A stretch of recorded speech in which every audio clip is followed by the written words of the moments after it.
Good morning, everyone. The hearings will start momentarily. Thank you.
Morning, everyone. My name is Bill Bergman, and I will be chairing this meeting of the Philadelphia Zoning Board of Adjustment. With me is our Board Vice Chair, Tanetta Graham, Present, Mr. Chairman. Board Secretary Cheryl L. Gaston, Present, Mr. Chairman. Board Member Michael Johns, Present, Mr. Chairman.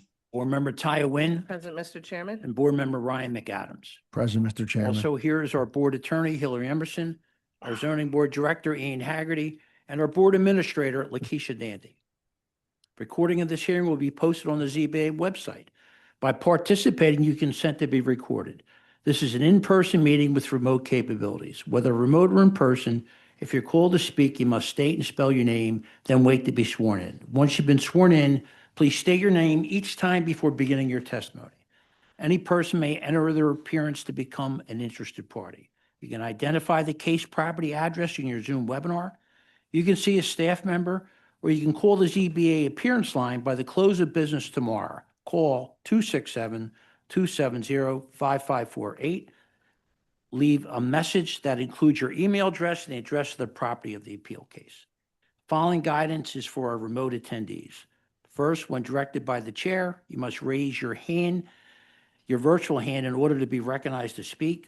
Second, if you're called to testify, you'll be prompted to join as a panelist.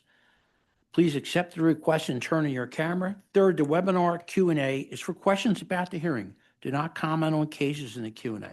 And fourth, if you are participating by phone, press *9 to raise your hand and *6 to unmute.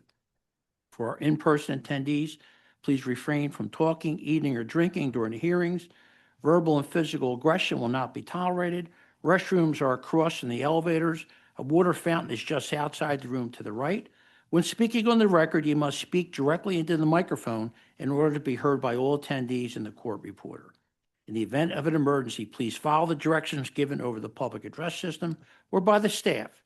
The main exit is through the double doors at the rear. The nearest stairwell is to the left outside the doors. In case of an evacuation, the rally point is at Love Park, directly across Art Street. Please remain there so we can account for you. Let's look at our schedule for today.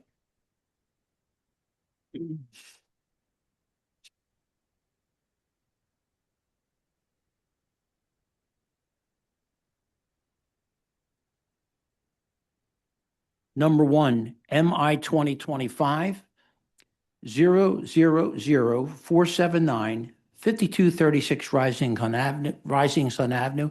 This case is continued to 9:30 a.m. on 6/10/26.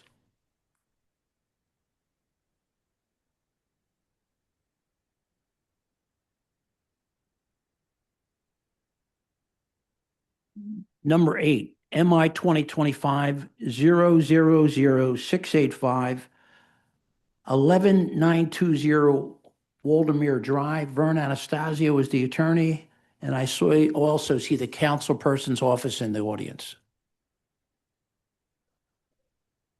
Vern? Good morning, Mr. Chair. This is Jason Hand. I will be your co-host for the session. Mr. Anastasio has been allowed to speak. Good morning, Mr. Chair. Morning, Vern. Alice is here from the council person's office. So Vern, just for the record, state your name and spell for the stenographer. Yeah, it's Vern Anastasio, Anastasio, on behalf of Mr. Farouk El Hadi, the owner of 11920 Waldemere. You swear or affirm to tell the truth, the whole truth, and nothing but the truth? I do. Alice, could you please state your name and spell it for the stenographer? You can sit down. Why don't you sit down? I mean, I know you're going to be quick, but why don't you sit down? Good morning, Chairman, members of the board. Alice Udovich, Udovich, on behalf of Councilman Brian O'Neill. You swear or affirm to tell the truth, the whole truth, and nothing but the truth? I do. Alice, why don't we start with you? I would, on behalf of the councilman, respectfully request a short continuance in this case due to extenuating circumstances, that being the snowstorm. The RCO meeting was canceled. Okay. So if we could make it short, because we're expecting it to be a short hearing. Vern? I do have to object, Mr. Chair. We've been Sure. trying to meet with this RCO for a long time. However, if this board has to do a continuance, since there was no meeting held, I do ask that it be a 30-day continuance because of the snow. Okay, so just for both of you, I'm going to give it a normal date that we do, and then what we'll do is we're going to look to see how we can get it in quicker. So this is continued to 6/10/26 at 9:30 a.m., but we will get back to both of you, okay? Thank you. Thank you.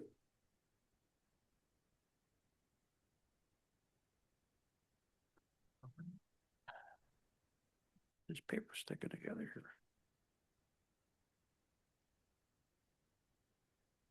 Number 9, MI 2025-000686, 418 North Southford Street.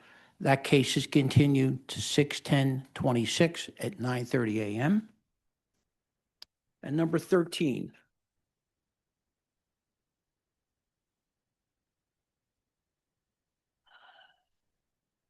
MI 2025-001865, 1758 South Avondale Street. That case is continued to 6/10/26 at 9:30 a.m.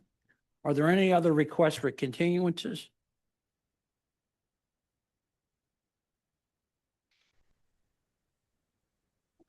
Okay, Mr. Chair, I have a hand up from Jennifer Bezidlo. I have allowed them to speak. Oh, that's right. Did I miss hers? Hello. Good Can you morning, hear me? counsel. Good morning. Could you please state your name and spell for the stenographer? Sure. Jennifer Bezidlo, B as in boy, A as in apple, Z as in zebra, Y, D as in David, L as in Larry, O as in Oscar. Right. Do you swear or affirm to tell the truth, the whole truth, nothing but the truth? I do. You have 6320 Sackett Street? Correct. All right, so that's a withdrawal though, am I It's correct? going to be a withdrawal. I was just asked to put it on the record. Sure, thank you. So number 12, MI 2025-001864, 6320 Sackett Street. That case has been withdrawn. Thank you, sir. All right, we're going to go back to number 5. MI 2025-000594, 7311 to 17 Oxford Avenue. We have no exhibits for this. This is the second listing. Ling Cheng and Jan Fang Lin are the listed owners. And the applicant is Alicia Walker. Is anyone in the audience? Chair, I do not see any hands raised for that matter. This is second listing. We still do not have our documents. So MI 2025-00594, 7311 to 17 Oxford Avenue. This, I recommend to dismiss. Michael Johns, my vote is to dismiss. Cheryl Gaster, my vote is to dismiss. Tanetta Graham, my vote is to dismiss. McAdams, my vote is to dismiss. Wynn, my vote is to dismiss. Number 15, MI 2025-004-525, 451 to 55 East Wyoming Avenue. This is the first listing. We have no exhibits. Annabelle Ramirez Santos is the listed owner. USA Remodeling Construction.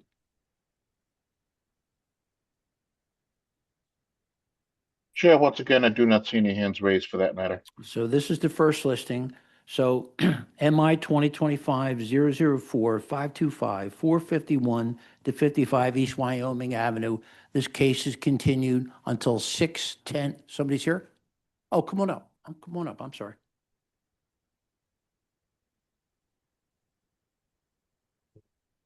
Why do you sit next to the mic?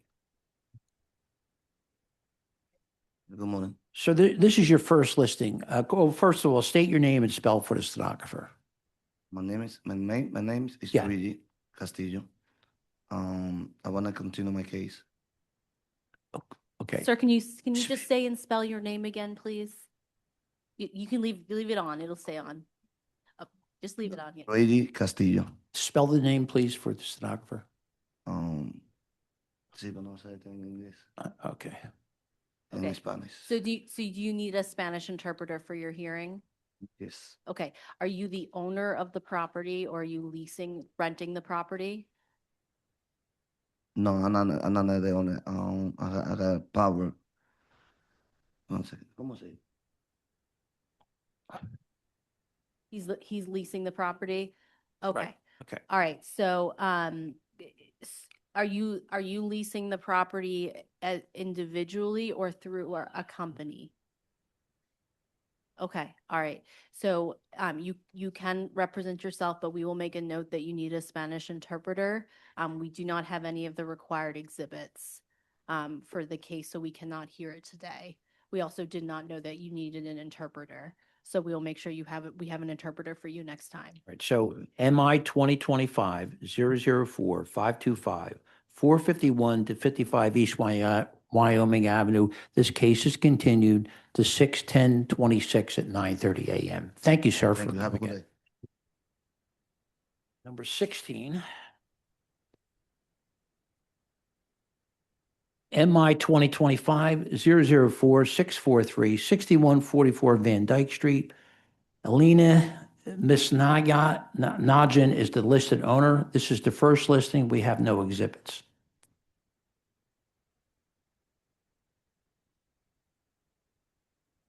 Chair, I do not see any hands raised for that matter. So MI 2025-004-643, 6144 Van Dyke Street. This case is continued to 6/10/26. Mark must be heard. We're going to go to our add-on list. Number 1, MI 2025-004-480, 100 East Wyoming Avenue. I vote yes. Michael Johns, my vote is yes. Cheryl Gaston, my vote is yes. Tanetta Graham, my vote is yes. Ryan McAdams, my vote is yes. Diane Nguyen, my vote is yes. Number 2, MI 2025-005-590, 4814 Trinity Street. I vote yes. Michael Johns, my vote is yes. Cheryl Gaston, my vote is yes. Tanetta Graham, my vote is yes. Ryan McAdams, my vote is yes. Diane Nguyen, my vote is yes. So 6930 Ardley Street, Christina Cristal is the applicant. This is a nunc-pro-tunc hearing. Leonard Reuter is here, Alan Nachemson is here. And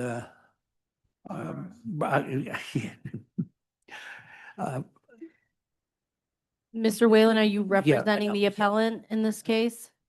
No, I am Sean Whalen, Whalen. I'm here on behalf of Councilwoman Cindy Bass. Okay. She is, okay. She is not a party to this case, though. she will be intervening in this case, but We can't. No, we cannot do that. She has to file a separate appeal. I understand the board's position, but I would like to make a record because I believe that it is incorrect and appealable. Okay. And just, I know this is not a straightforward Why don't matter. we do this? Why don't we? We all worked out an agreement, so. What was, I'll let- what okay, agreement? what- Because there was no discussion Why with. why don't we do this? Why don't we do this? Why don't I, Leonard, why don't you go first? Okay, You're a sure. party to the case. So, I don't want to get your hopes up too high. We have, Let's swear people in, All right, please. okay, Thank you. give me a chance, give me a chance. Spell your name for this. sorry, thank you, Leonard Reuter, Reuter. Right, do you Senior- swear or affirm to tell the truth, the whole truth, nothing but the truth? I do. Mr. Nachemson, you're a party to this case? Yes, I represent the property owner. Could you give me your name and? Alan Nachemson, Alan, last name's Nachemson, Nochumson. And Hillary, we should probably swear in the applicant, am I right? Correct. Right, so why don't you're the app? Okay, Okay. so Christina Cristal, please.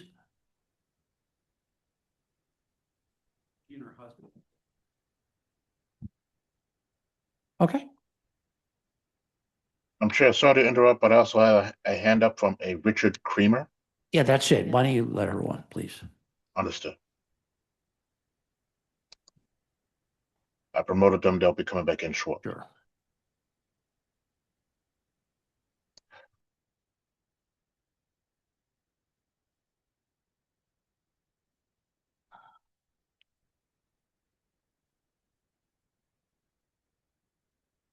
Good morning.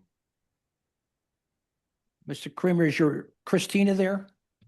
Christina is not there. The appeal was filed et al, and I'm an equally interested party, and she's asked me to speak for the board, to the board today. No, I'm sorry, sir.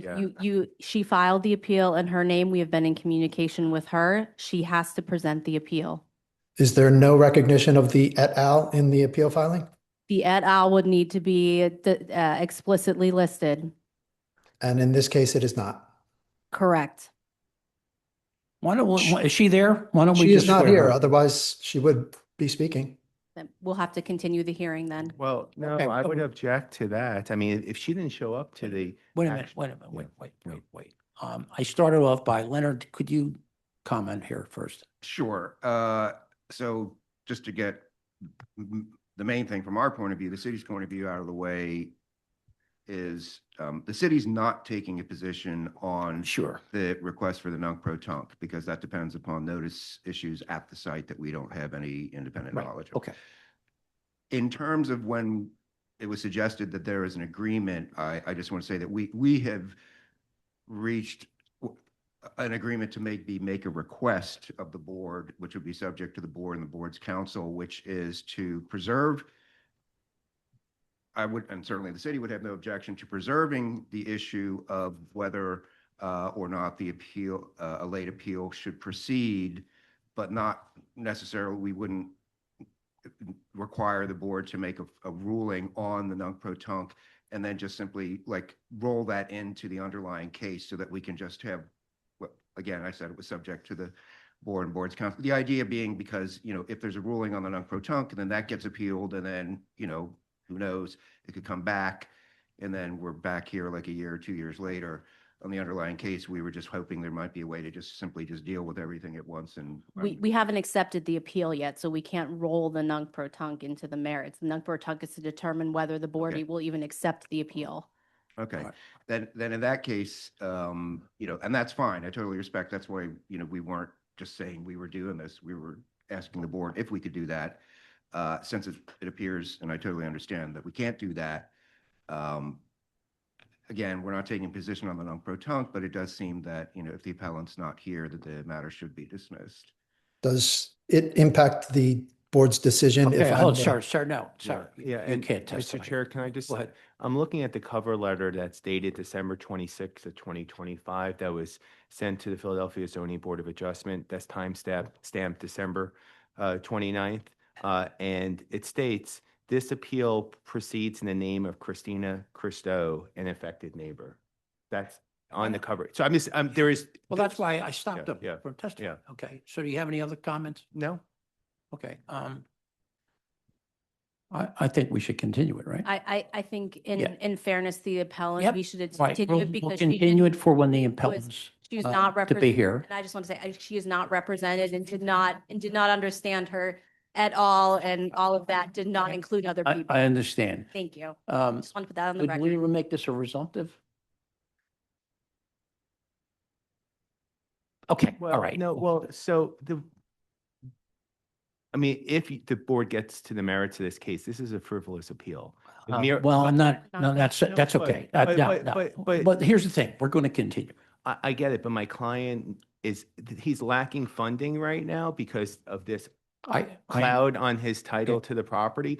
We would ask first that the appeal get quashed on for the reason alone. This is a petition on pro tunc. No. She's out of time. Alan, Yes. we No, we can't we're go going to into this continue. without the case- appellant here. The case is continued. And we will let the parties know of We the will let, date. we will let the parties know of the next date, okay? Thank you, everybody. I appreciate it.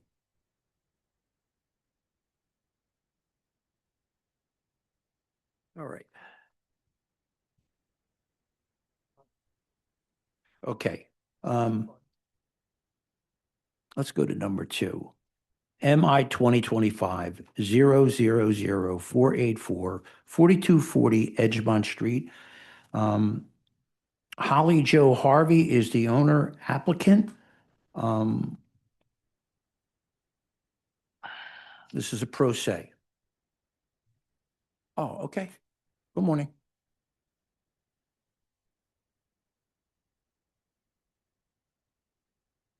Hi, is it on, the green light on? And just pull a little closer to, if you don't mind. Good. Yep. State your name and spell for the stenographer. Holly Joe Harvey, Holly space J-O Harvey, Harvey. Do you swear or affirm to tell the truth, the whole truth, and nothing but the truth?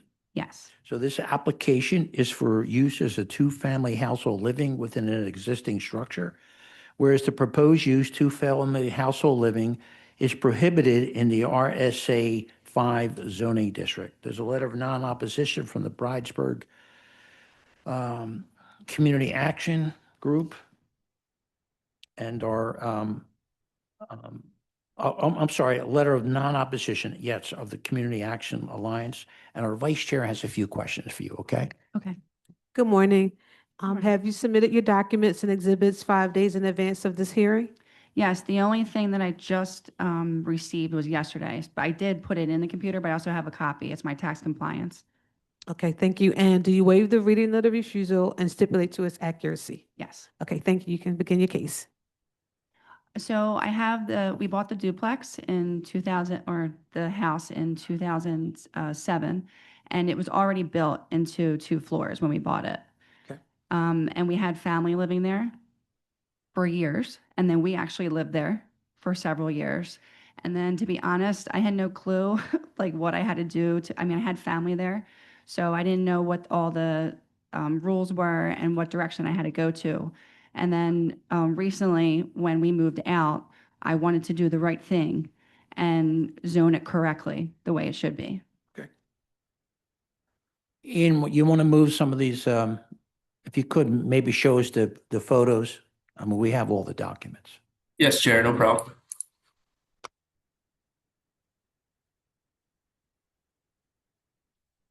So why don't do you see the photo up there? Yes. So why don't you tell us what we're looking at? So on the front door on the bottom, it would be the first floor, and that was made into an apartment. And then the side steps, and you have a yard on the back. If you see the white fence, there's a yard that's connected with the first level. He'll open that up. Okay, yep. Yes, there's a yard there, and then those steps just go up to the second floor, which is also built into an apartment. Okay. And just tell us what we're looking at when we see it. This is the first floor. This is the living room. That's the kitchen on the first floor. And then that's just the hallway that leads to the bedrooms and the bathroom, and there's a closet there on the left. That's the bathroom for the first floor. That's one of the bedrooms. There's 2 bedrooms on the first floor. That's still the same bedroom. Oh, and then this is the second floor now. This is one of the bedrooms for the second floor. Another bedroom. There's 3 bedrooms on the second floor. And the bathroom is there on the right. Don't know if there's a picture of the bathroom. This is the living room on the second floor, and that's the front door right there. That's still the living room. And then that is the kitchen on the second floor. That's just the front of the house. There goes our zoning signs right there. We have one there and then one on the side of the house on the railing. Okay. How long have you owned the property? Since 2007. Okay. Questions from the board? Yes, are they completely separate right now in terms of utilities? Yeah, well, no, the heat and the air conditioning, that has been separated. We paid to get that separated. But I didn't know, I wanted to do this first, and then I guess I have to split the utilities. Okay. And then how many bedrooms are upstairs and how many are downstairs? There's 3 on the second floor and 2 on the bottom floor. And then what's the living space? Because I saw the kitchen and we saw the bedrooms, but what's going on in terms of living or dining room? There was both pictures up there. They were? So yeah, the living room on the first floor and living room on the second floor, they're up there. There's 2 pictures of that. That's the part of the living room, and there's another one that shows the front door. That's the second floor. Yeah, there you go. It's a pretty big room. Okay. And the lower level tenant enters through the side yard, so they're gonna go in. No, so they have a front door on the first floor. Oh, I see it. Yeah. And then one person goes. up the Second floor goes steps. up the steps. Okay. And then currently, what's the plan for trash management? So the first floor, we usually, depending who was living there, we usually have the first floor in the yard, and then the second floor has been using in that little corner space, in like where the steps kind of meet the white fence. That's where we have for the second floor. But the first floor has everything in the yard. Other questions? Questions from our attorney, Hillary Emerson. You said you had a copy of your tax compliance?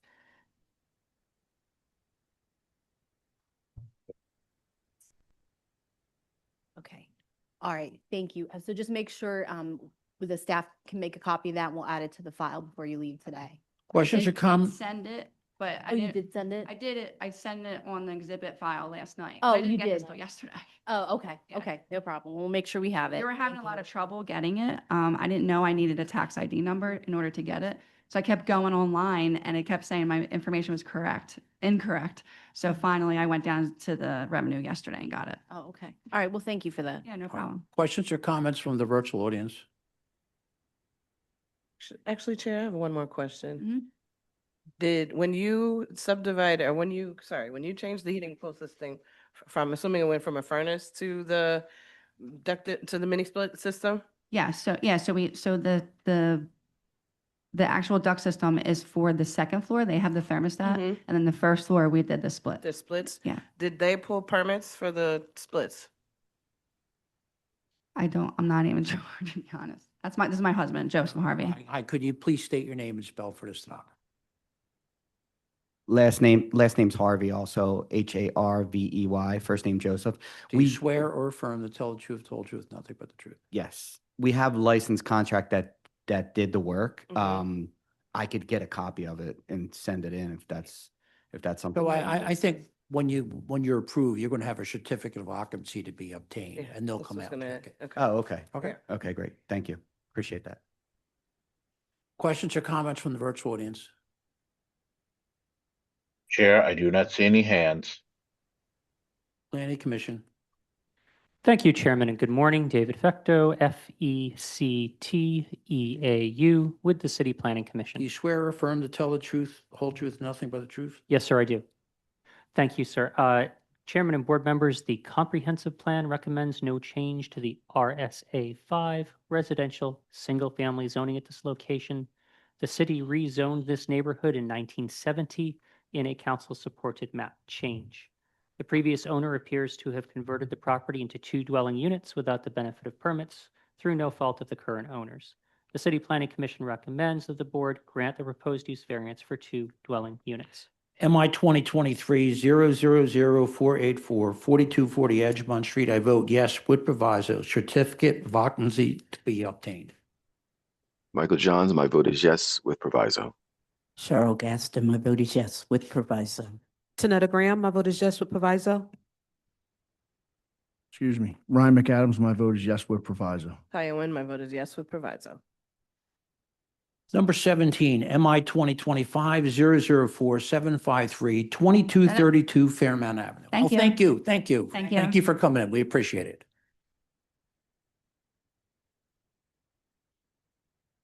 There's a letter of non-opposition from Spring Garden Civic and a letter of non-opposition from Councilmember Young. Council, could you please state your name and spell for the stenographer? Yes, good morning, Chairman Bergman and members of the board. Adam Laver, L-A-V as in Victor, E-R of Blank Rome LLP. Do you swear or affirm to tell the truth, the whole truth, and nothing but the truth? Yes, Mr. Could you- Chairman, I do. Could you identify your client, the relationship to the property? Certainly. Blank Rome represents A Dicos LLC, D-I-A-K-O-S, A Dicos LLC, the owner of the subject property, and its sole principal, Nicolas Kravaratis, Nikolaos Kravaritis. Nick is here in the hearing room to my left. Okay, our vice chair has a few questions. Good morning, Madam Vice Chair. Morning. Have you submitted your documents and exhibits 5 days in advance of this hearing? Yes, Ms. Graham, we have. And do you waive the reading of the refusal and stipulate to its accuracy? Yes, ma'am. we Okay, do. thank you. You can proceed with your case and share your screen. Certainly. Nick, who's here with me today, owns the longstanding, venerable Zorba's Restaurant, which is located immediately east of the subject property in the Fairmount neighborhood of our city. Prison looks nice. Just trying to, We just said the prison looks so nice in that picture there. it does. One moment. Okay, shameless plug, that's my neighborhood. I know. I know that. I wanted to do full screen and there we go. Excellent. So Nick is the owner of Zorba's Restaurant, which is located immediately east of the subject property. As you're admiring the penitentiary, which is really a amazing architectural and historical treasure, the subject property is in this rough. That's not me. We have a tech. Okay, in this rough location on the south side of Fairmount Avenue. Just down from the prison and across from the large parking lot, just to give you that context.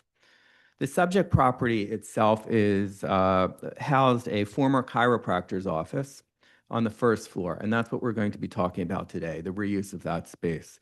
Chiropractor, Nick just told me, had been there since 1998. He remembers because Zorba's, his restaurant, had opened up around the same time. The subject property existing is the now vacant chiropractor's space because Nick has purchased the whole property, and an apartment above that professional space. And again, we're on Fairmount Avenue, just west of the prison, as shown in the aerial photographs. Here you can see a little bit better. Where the cursor is, you can see the awning of Zorba's Restaurant. And just to the right, which we'll get to in a moment, is the subject property. And the subject property in this aerial photograph is outlined in red. It only fronts on one city street. It backs up to residential to the north. And we've worked closely, I'm proud to say, with all of the neighbors to address the natural concerns, I would put it, that come up when you have mixed uses. Here you can see a photograph of the subject property. One would walk in the turquoise door, and I'll show you interior photographs, but walk in that door, make a left in the vestibule to get into the space that we would like to discuss with you today, and head straight through another door and up secure steps to get to the residential apartment above. There's another view of the main entrance to 2232. And you can see, once again, streetscape, the subject property to the right of the restaurant. Another streetscape photo showing you a view standing alongside the parking lot that's open to the public across Fairmount Avenue to the north, looking south towards the subject property. And you can see that the subject property is located in the RM1 zoning district, shown here in the purple outline. And across the street is that full city block public parking. The proposal calls to fit out the former chiropractor's office space at the first floor for a takeout coffee shop. A dream of Nick's to have a sort of a taste of the casualness, the neighborhood nature of back home in Greece. This is not Zorba's Restaurant. Zorba's Restaurant is successful and existing and beloved. This is in addition, it's separate and distinct, although it's right there. It's easy for Nick, and it makes sense because he has the restaurant there, and Nick and his wife, Melania, who's also a local entrepreneur, live just 2 blocks down on Fairmount Avenue. So many people in the neighborhood, and even a couple of the letters that were just submitted to the board only this morning, and thank you, Ian, for scanning them, speak of people remembering Nick as a teenager and being such a presence in the neighborhood. But the coffee shop itself would feature Greek specialties, dark roasted coffee, spinach pie, pastries, etc., to complement but not compete with the full-service restaurant next door. As you can tell, and you may know, Zorba's is a family-owned business with these deep Fairmount roots. The notice of refusal is before you. There is one use refusal. Variance relief is required as the property has long been configured for commercial use at the first floor, but the takeout restaurant use is prohibited. And we would submit that this existing configuration and the long nature of the commercial use speak to variance relief being granted. This is part of the Fairmount Avenue commercial corridor, which is specifically noted in the letter of non-opposition from the coordinating RCO. It serves nearby residential, which is also noted in the coordinating RCO's letter of non-opposition. Here you can see some interior photographs. So again, I had described the vestibule. This is walking into the left through an open door into, that is not the chiropractor's office. That's one of Nick's office managers doing a little bit of paperwork in what had formerly been the receptionist area in the chiropractor's office. Here you have another view of what that setup looks like.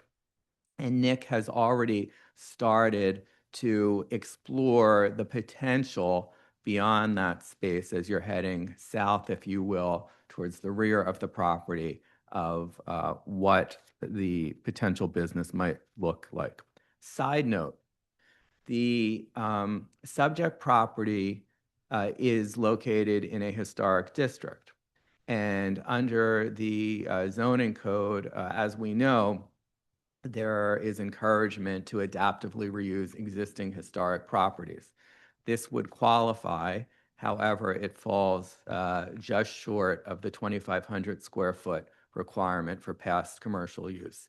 If we had been above that, we would not be taking up the board's time, but we're happy to present this proposal. Here's another photograph of that back space. And maybe I should zoom in a little bit here because this is a all-important floor plan. And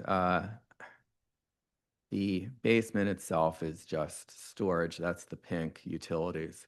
But the first floor plan, I think, shows board members what you may be interested to know. So in the lower right-hand corner, you can see the entry vestibule that I had described, and really is just as it has always been.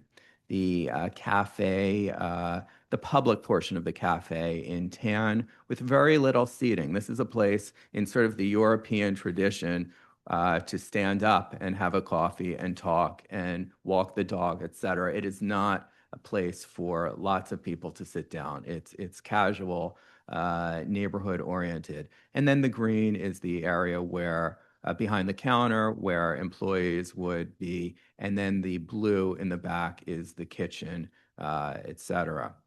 So it's a compact space, but one that would work very well for this use. The project has been reviewed by the district council member and also by the coordinating RCO, as I've said. Operations proposed 7 days per week, 7 a.m. to 10 p.m. in consultation with neighbors because this is a mixed use community. It is balancing the neighbor who is up early and wants to walk their dog and needs their coffee, but also the one who wants to sleep a little bit later. Commercial trash pickup, just as has always been the case for the commercial operators along Fairmount Avenue, but with some very defined strictures in place. Storage of trash out of the public view in sealed pest-free containers with restricted hours on pickup through a community benefits agreement that is more extensive than what I'm mentioning to the board. There are good neighbor commitments in place. For example, although we don't anticipate heavy cooking because that's in the restaurant next door, there is a new exhaust system proposed with venting through the roof. The menu itself is very much as I had described, the Greek delicacies, the special coffees, spinach pies, and special sweets, some easily takeout types of egg sandwiches that are particular to the Greek culture. I can come back to this if members are more interested. And here is Councilmember Young's letter of non-opposition, the coordinating RCO's letter of non-opposition noting that the site, the commercial first floor was previously owned and occupied by the chiropractor housing his practice for many years. And in relevant part, noting, quote, "We believe that the proposed Greek bakery and coffee business will be an asset for the neighborhood and for the Fairmount Avenue commercial corridor." End quote. Quote, "The proposed use will not result in adverse effects for nearby residents or the community." And in addition, we have shared only just a few minutes ago some nearby neighbor letters of support that are more specific that I won't get into in the interest of time. Mr. Chairman and members of the board, the authorization of variance relief will not alter the character of the neighborhood or district or be detrimental to the public welfare. The proposal fits into the surrounding area. In the interest of time, Nick is here to adopt and affirm, and we're happy to answer any questions. Could you please state your name and spell it for the stenographer? Nikolaos Kravaritis, Nikolaos, Kravvaritis. Do you swear or affirm to tell the truth, the whole truth, and nothing but the truth? I do. Counsel? Good morning, Nick. You've been present for the entirety of this hearing before the Philadelphia Zoning Board of Adjustment. Would you adopt and affirm the testimony that I've offered as your own? Yes. Thank you, sir. Questions on the board? Yes, I have a question. You mentioned that the trash will be stored in bins out of sight. Will that be in the rear yard? It's proposed, Mr. Johns, with community input in the alley out of the public eye in very specific plastic bins with wheels and only to be taken out at hours that are really when people would not be sleeping normally. Okay, thank you. Are there any plans to take down the fence between the two properties and combine the backyards or use the backyards as a shared space for back of house? There are not, and per the request of the coordinating RCO, we have agreed that should that what I've just said change, that we would have to meet with them and have their consent not to be unreasonably withheld, et cetera. And then is the plan to manage the upstairs property yourself? The upstairs property? The apartment. Self-managing is my understanding, Nick? Yes. Yes. Yes. Just for clarity for me, so this is a separate business. This is not an extension of your business currently. Separate, yes. So it'll have a separate name and it just be a separate entity. Yes. Okay, thank you. Other questions? Yes, question, and it's not so much about, but this is Spring Garden was the Civic Association, not Fairmount Civic? Yes, although Fairmount Civic is an RCO that could have weighed in, and but the district council member selected Spring Garden Civic Association as the coordinator. Fairmount Avenue. Wow. I'm not going to opine, and I'm quite sure It's not, we're grateful for the involvement and the input of any civic that is interested. I believe that Spring Garden Civic is participating virtually as okay, we speak. all right, but, okay. And no disrespect to Spring Garden Civic, just saying that where this is located, I'm a little surprised at that. So my other thing is, now you said that there's going to be very limited seating here. So is the plan to, at some point, have outdoor seating like they have at Zorba's? There's no plan for that right now, Ms. Gaston. It really is, as I hope I had tried to describe, that neighbors walk in, they might see somebody that they know, and then they go out with their dog, or if they're not a dog person, they go out for their stroll along the drive, things like that. But this is a different type of establishment in that way. Okay. And then the agreement you have about the trash, that's all to make sure that with all this strolling, we don't stroll and Yeah, it's real. trash. I didn't want to take up the board's time. I'm happy to get into it should you wish, but it's a very tight agreement. I've worked, and probably many board members know Pat Freeland with Spring Garden Civic Association. Pat drafts some of the tightest agreements that I've ever seen, to the credit of the community and the organization. Okay, all right, thank you. Other questions? Questions for our attorney? Not so much a question, just a comment, since there's still going to be the apartment above. The board may want to consider a proviso, just indicating that other previously approved uses to remain, since the refusal didn't really have that and just kind of just said take out.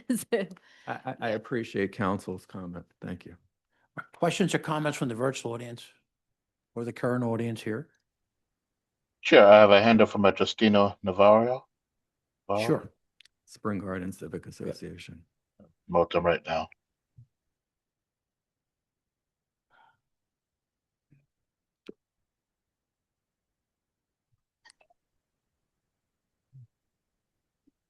Good morning. Morning, sir. Could you please state your name and spell it for the stenographer? Yes, my name, excuse me. My name is Justino Navarro, Justino. Yep. Navarro. All right. Do you swear or affirm to tell the truth, the whole truth, nothing but the truth? I do. Please proceed. Thank you, members of the board and Mr. Chairman. I am in representation of Spring Garden Civic Association and its zoning committee. And for clarification purposes and the benefit of the board, I'd like to clarify that the block on which this restaurant is located has been in the geographic boundaries of the Spring Garden Civic Association since its foundation in 1960. In fact, the boundaries of the Civic Association go from Broad Street, the west side of Broad Street, to Pennsylvania Avenue, and from Fairmont Avenue to Spring Garden Street.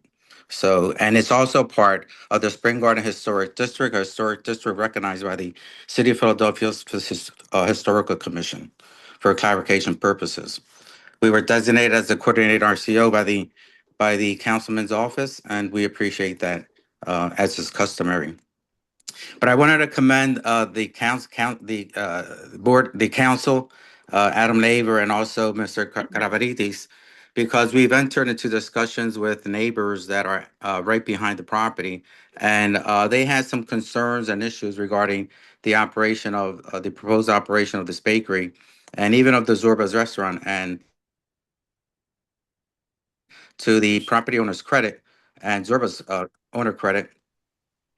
We entered into a CBA on both properties, 2232 and 2228 and 2230 Fairmont Avenue. And as council indicated, it's a very specific CBA that guards the interests of neighbors, but also is intended to incent the expansion and viable use and ensure that the property owner, as Zorba's and the bakery, thrives on the Fairmont Avenue commercial corridor. So having said that, I would encourage the board to approve the application as submitted to ensure the continued development of Fairmont Avenue as a very vibrant commercial corridor. Thank you, Mr. Chair, All right. and members of the board. Thank you for calling in. We appreciate it. Anyone else in the virtual audience? I do not see any hands, Mr. Chair. Planning Commission. Good morning, Chairman and board members. David Fecto with the City Planning Commission.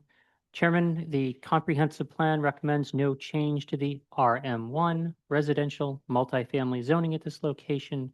The city rezoned this neighborhood in 1974, and a council-supported map change. This property has a documented history as ground floor commercial with residential use above. The City Planning Commission recommends that the board grant the proposed use variance for a takeout restaurant. Thank you. MI 2025-004-753, 2232 Fairmount Avenue. I vote yes with proviso. All previous approvals to remain. Michael Johns, my vote is yes with provisos. Cheryl Gaston, my vote is yes with provisos. Tanetta Graham, my vote is yes with provisos. Ryan McAdams, my vote is yes with proviso. Tywin Nice Phono, which is me saying yes with provisos. Thank you, Mr. Chairman and members of the board. You do have a great place, by the way. When I drive by there and I see people sitting outside, it looks so relaxing. Percalo. Okay. MI 2025-000-486, 3522 to 24 North A Street. Nicole Span is the applicant. 3.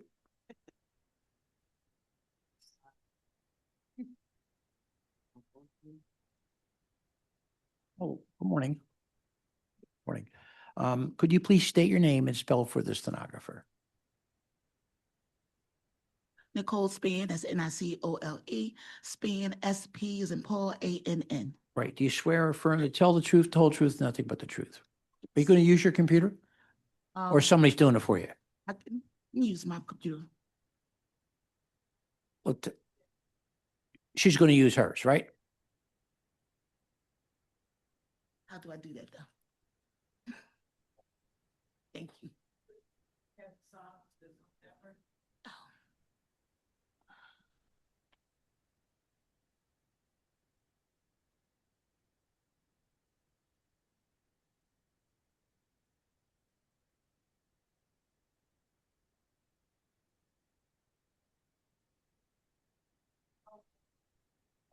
Why don't we do this? Why don't we take you back there? We'll get you straight and then we'll come back and let me jump around here a minute. I'm going to go to number 11. MI 2025-001-863, 1503 Crestwood Road. Vern Anastasio is the attorney.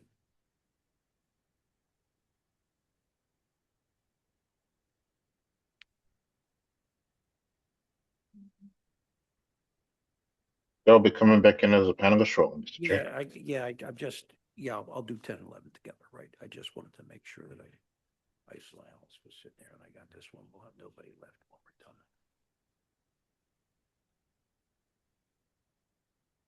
Yep.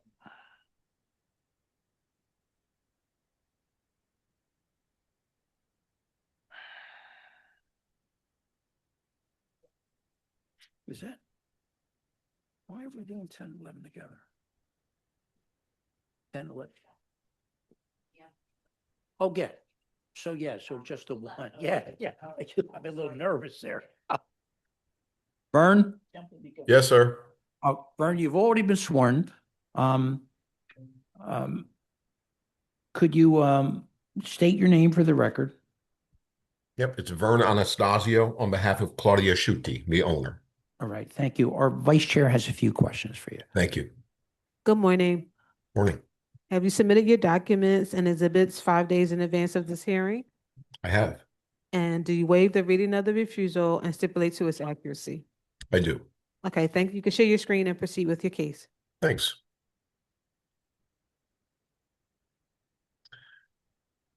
Mr. Chair, members of the board, we're here for this shed here. My client started to build it thinking that they could do that by right, but he learned subsequently that a shed of that size could only be, I'm going to pull that up,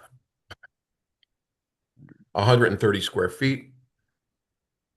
The shed as proposed, and it's only because of the overhang, is 379 square feet. It's being used to house, it's a pretty large property, being used to house gardening equipment and outdoor furniture. And,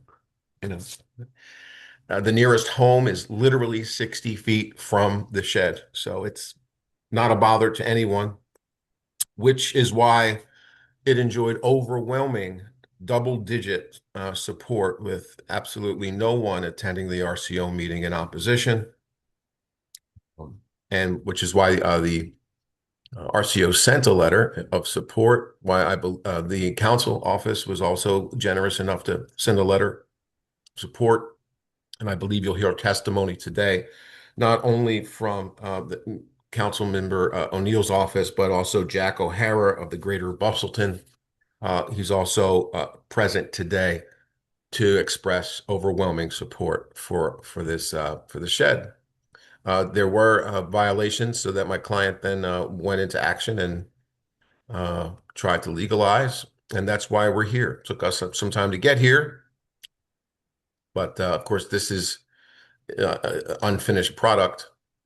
But that's the shed. These are the photos of it. As you can see, it's a very large property.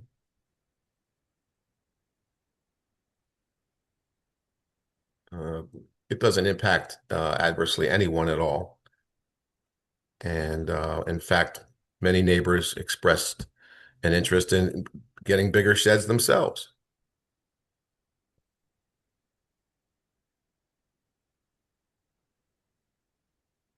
Just some interior workmanship shots that we have here for you. Vern, do you have the letter of opposition? There is no opposition that I know of. Do you have a letter of opposition, Am Mr. I Chair? reading right? We do. We have a letter of opposition from the adjacent neighbor. Yeah, well, I Okay, understand. I'm just Yeah. telling you, that's all. I'm just saying. I didn't it's know that there there. was a letter. The adjacent neighbor has, even those good fences make good neighbors. There is some sort of history there. Yeah, sure. Yeah, Okay. that has really Yep. nothing to do with this shed. Okay. The neighbor was mailed and notified. Here's your proof of mailing. Here I have. They were a no-show at the RCO meeting, but there was significant attendance, and they all voted in support. As this letter shows here, we got nearly 30 people voting to support and 14 to oppose, no opposition.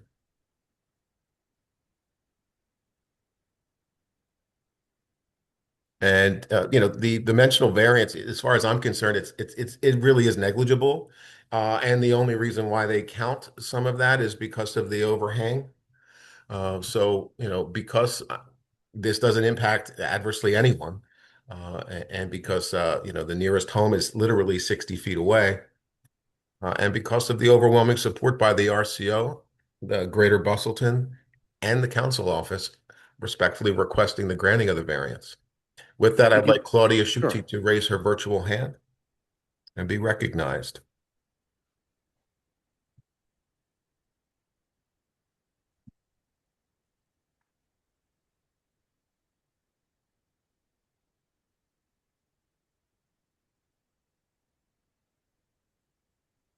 Claudia, They should be coming back in as a panelist shortly. thank you.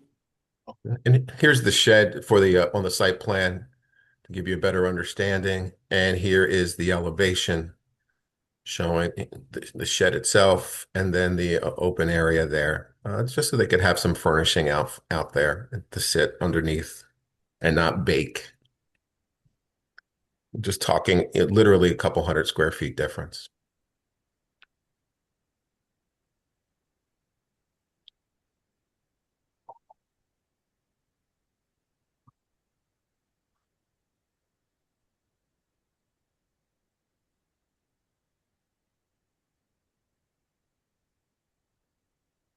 Do we see Claudia? I'm here, Mr. Chair. Okay, good. Could you please turn on your video? Yes, if I can figure out how, yes. Okay, sure. Oh, All right, hi. Good Hi. morning. Could you please state your name and spell it for the stenographer? My name is Claudia Schutte, Klaudia Shuti. Do you swear or affirm to tell the truth, the whole truth, and nothing but the truth? I swear. Counsel? Thank you. Claudia, did you hear my presentation to the board today? Yes, True and accurate to the best of your knowledge? yes, Adopted as your own testimony? yes. Thank you. Questions from the board? Yes, What's I the- have- Go ahead. Mike. No, go ahead. Mike. Go ahead.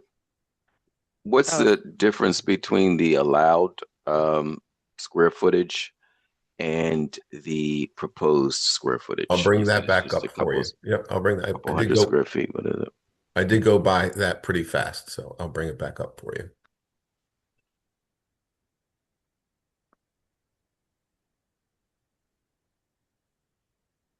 A 130 versus 379. 130 versus 379. So it's like twice the size of what's allowed, right? Close to it. Like 3 times. It's almost 3 times, yeah. Oh, Because of the overhang. Because I mean that overhang is what they're counting, unfortunately. But it's well, open. I mean, It's not I don't- structured. I don't know. If you look at, I don't know what you mean by the overhang, because I think Let me- of the overhang.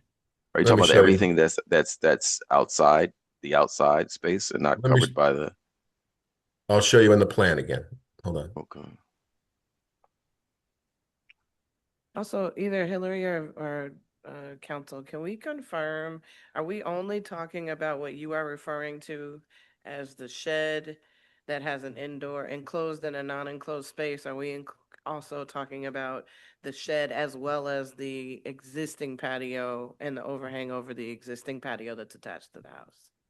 No, we're talking, the total proposed cover area of this structure is 379 square I feet. understand. I can read that, Vern. I'm Oh, okay. asking because the way the refusal is written, I would assume that the description of it was about the attached overhang for the patio that is adjacent to the house that you also showed. And I just wanted to be clear. Oh, Are okay. we considering both of these, or is it just one of them?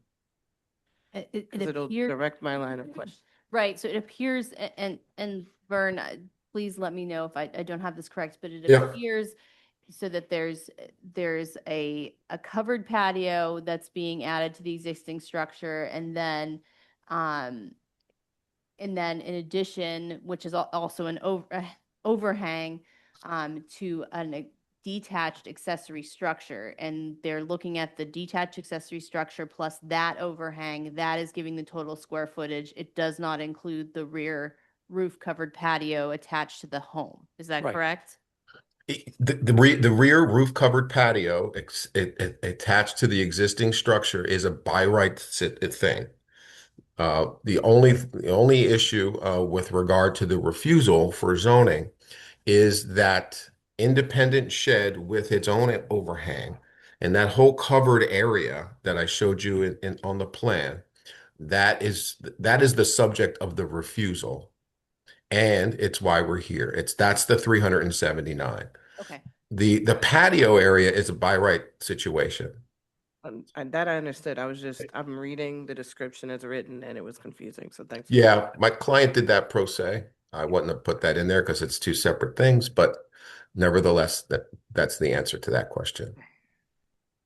Yes, and so so I'm reading the letter that the adjacent neighbor wrote, and I can understand the concern. They worry about rainwater and erosion. And when I look at the design and shape of this roof, the water is going to shed onto his property. There's no doubt. There's no doubt. Part of that roof is pitching towards their neighbor's property. So that is going to happen. Well, there is a space between both properties as well. And I think it's not much. It's not, I'm looking at the pictures and it looks like it's maybe about a foot or so. Yep. Water is going to run off the edge of the roof into their property. It just is.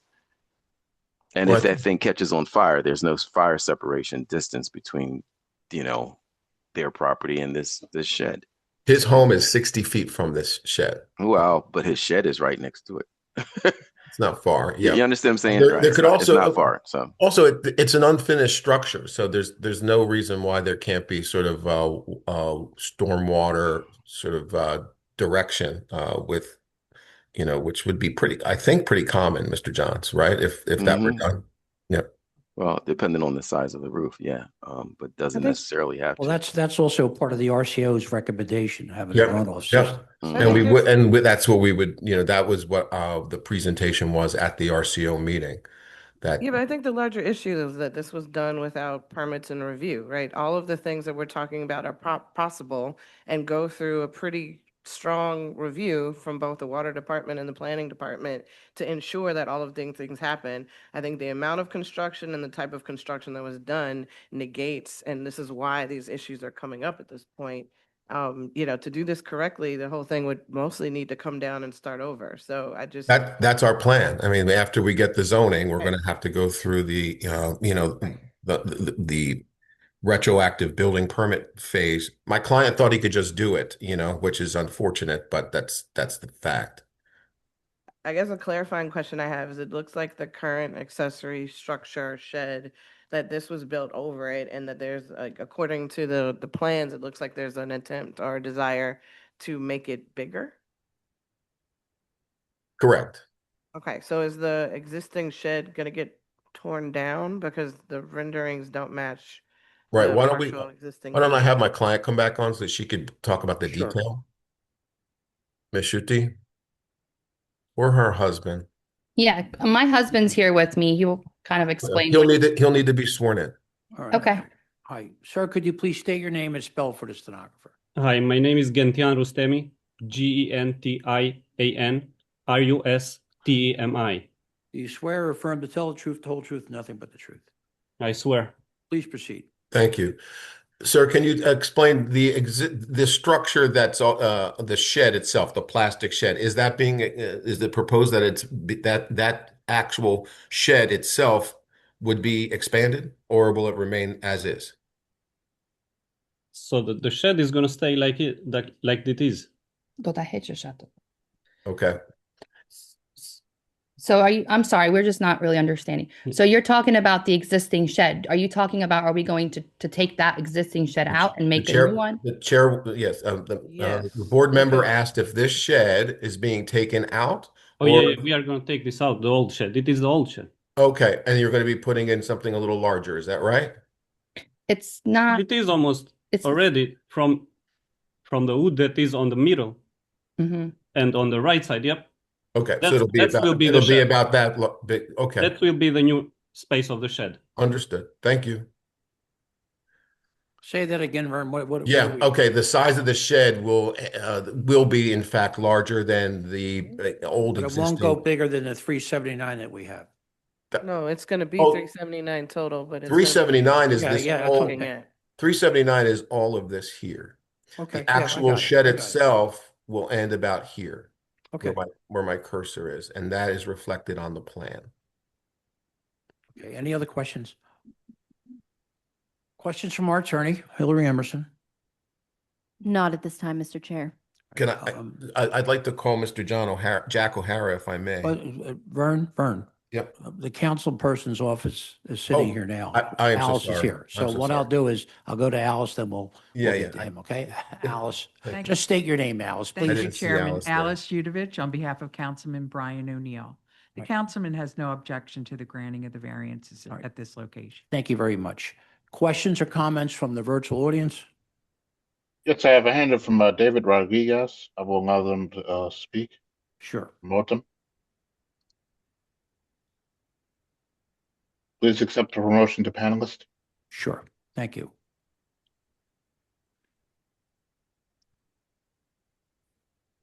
All right, Chair. They've been allowed to speak. Sure. Sir? Hello. Thank you, Could you please state your name and spell it for the stenographer? Sure. My name is David Rodriguez, Rodriguez. Right. Do you swear or affirm to tell the truth, the whole truth, nothing but the truth? Yes, I Mr. do. Rodriguez, could you put on your video? Okay, just bear with me here. Sure. I'll have to promote you, sir. I'm sorry. Please accept the promotion. Okay. And I can't see my camera for me. Join as a panelist or stay as an attendee? You have to join as a panelist. Okay. Okay, they'll be coming back in, sir. All right. Thank you. Okay. All right. Can you see me?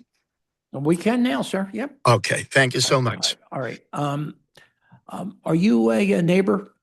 Yes, I am. I am actually I am the neighbor to the left if I'm looking at the at my backyard, which is where he has his construction. So I would be to his left, or should I say to the west of the property. All right. And I am. Why don't you proceed with your testimony? Thank you. So I am even closer to the property than the one who is making the protest about the shed constructions. Okay. Mr. Genti and Claudia actually came over to us and did ask us if we were okay for them to expand the shed along with the additional constructions, and we have no objection whatsoever. I heard earlier today that fences make good neighbors. Well, we don't even have a fence in between our properties, and that to us makes it even greater neighbors since they have a child, which that child actually does come over to our backyard since we have grandchildren and great-grandchildren, and he enjoys our backyard area that we have for the children. And so all I want to say with this is that for us, this construction, if anything, would most likely bring up the value of the properties for all of us even higher.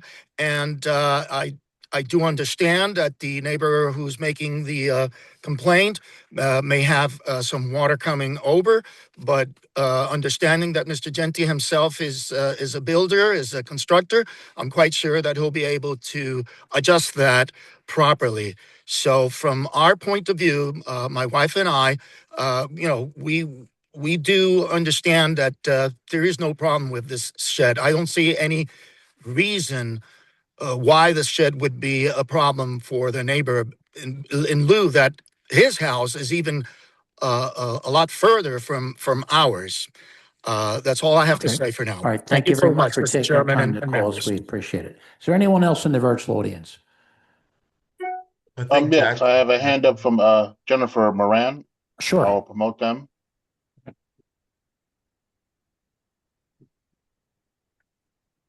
I'll be coming back in as a pen.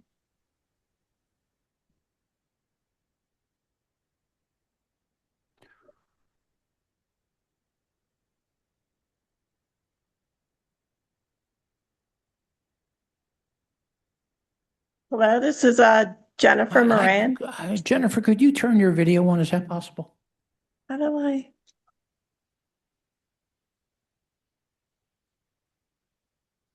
One second, I'm sorry. Okay, all right. Do me a favor, state your name and spell for the stenographer. My name is Jennifer Moran. It's Jennifer, and my last name is spelled Moran. All right, do you swear or affirm to tell the truth, the whole truth, and nothing but the truth?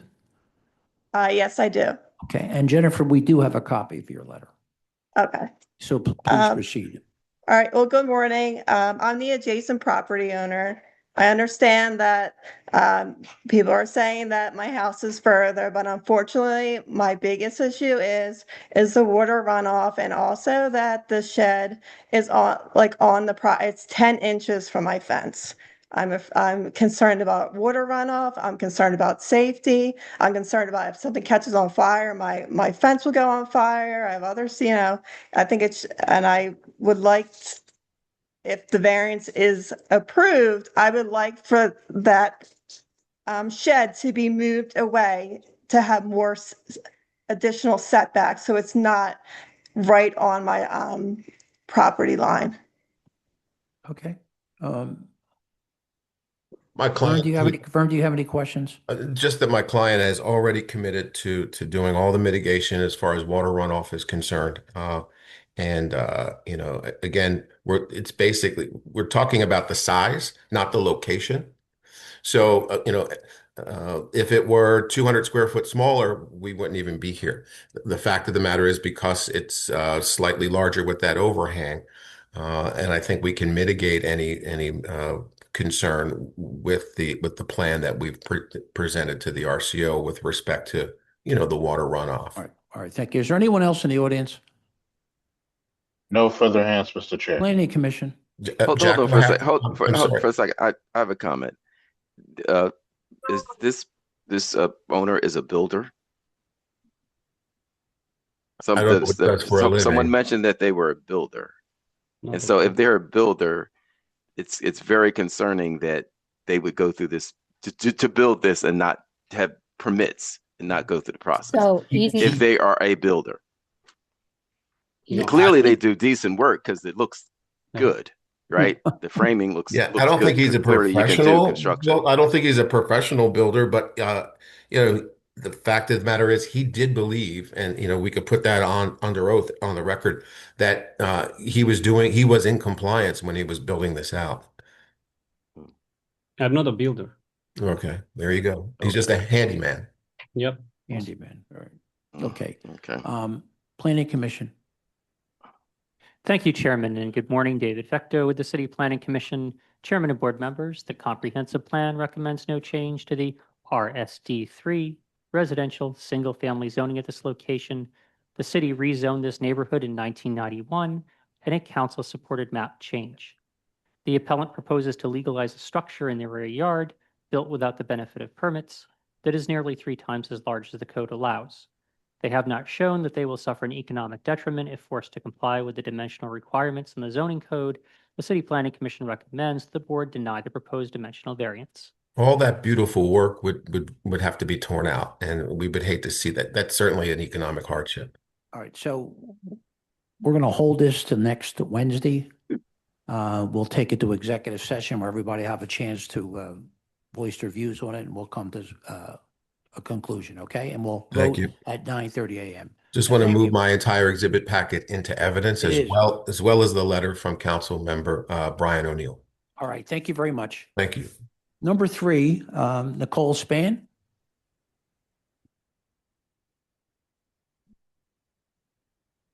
Thank you. All right, I think I already swore you in, right? Just for the record, state your name again and turn your computer on. Nicole Span. Okay. Cole Okay. Spann. Right. Our vice chair has just a few questions for you. Good morning. Have you submitted your documents and exhibits 5 days in advance of this hearing? Yes, ma'am. Okay, and do you waive the reading of the refusal and stipulate to its accuracy? Yes, ma'am. Okay, thank you. You can share your screen and proceed with your case.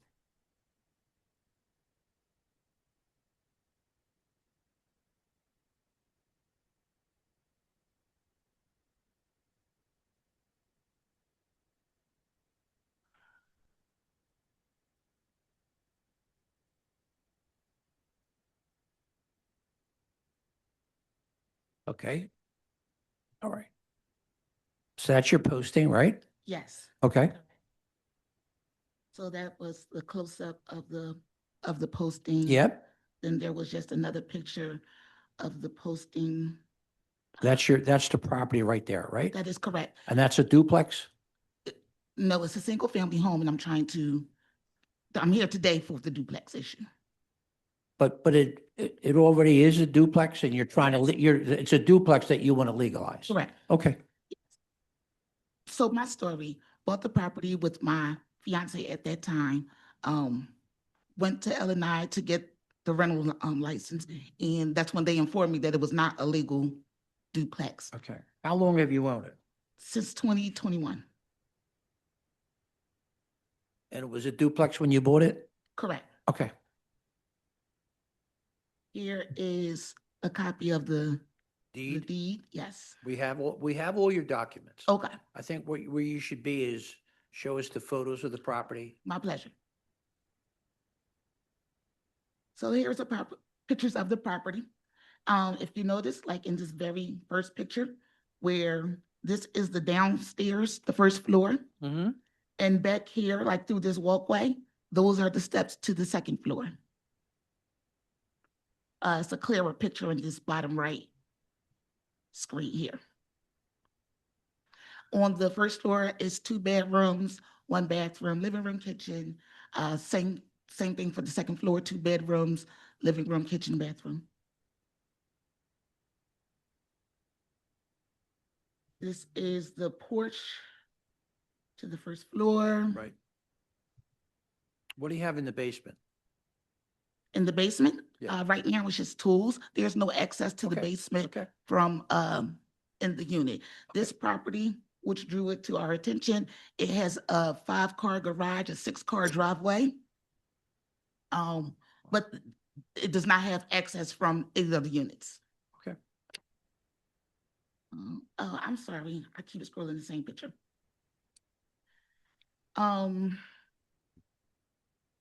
Here you'll see this is the second floor. Yep. This is the living room on the second floor. That's the kitchen on the second floor. Bathroom on the second floor, bottom left. Go to the next picture. Do you live in one of the units, ma'am? No. Okay. And how about the first floor? Okay, moving on to. I'm sorry. Yes. Sure. This If is you could, one of the bedrooms on the second floor. Right. That is a closet also on the second floor.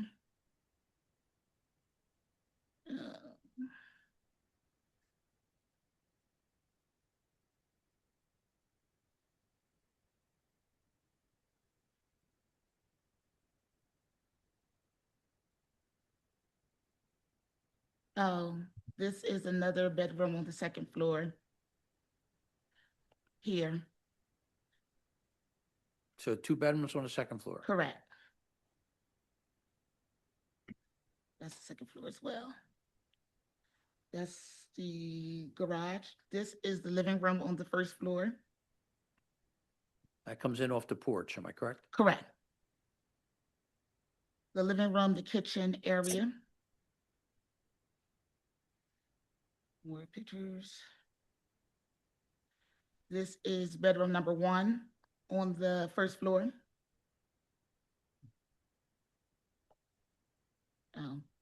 Sorry, at the bottom right, that's the living room on the second floor. Just wanted to point that out. This is another bedroom on the second floor, on the first floor. And there's 2 bedrooms on the first floor? That is correct. The first floor or the basement? The first floor. The basement is a basement. It's not it's not livable. I think that stucco ceiling threw you off. Ceiling in Taya. the clerestory window. We actually ripped that down recently and made it flush with drywall. This is the laundry area. It's like a separate area coming out the hallway from the living room, kitchen, 1 bedroom. The laundry area, and to the right is where the bathroom is.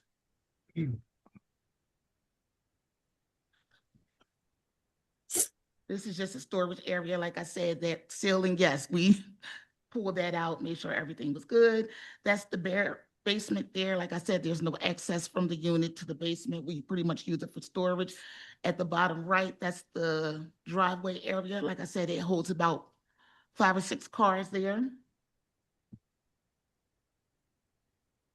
And this is the base, this is your basement here? Correct, that is the basement. And at the back of the driveway, that's the entry to the garage. This is the door on the outside in the driveway that goes to the basement.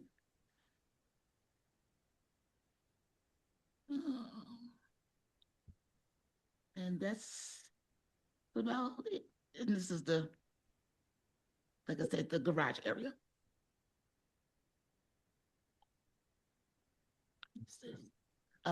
This is the certificate of tax compliance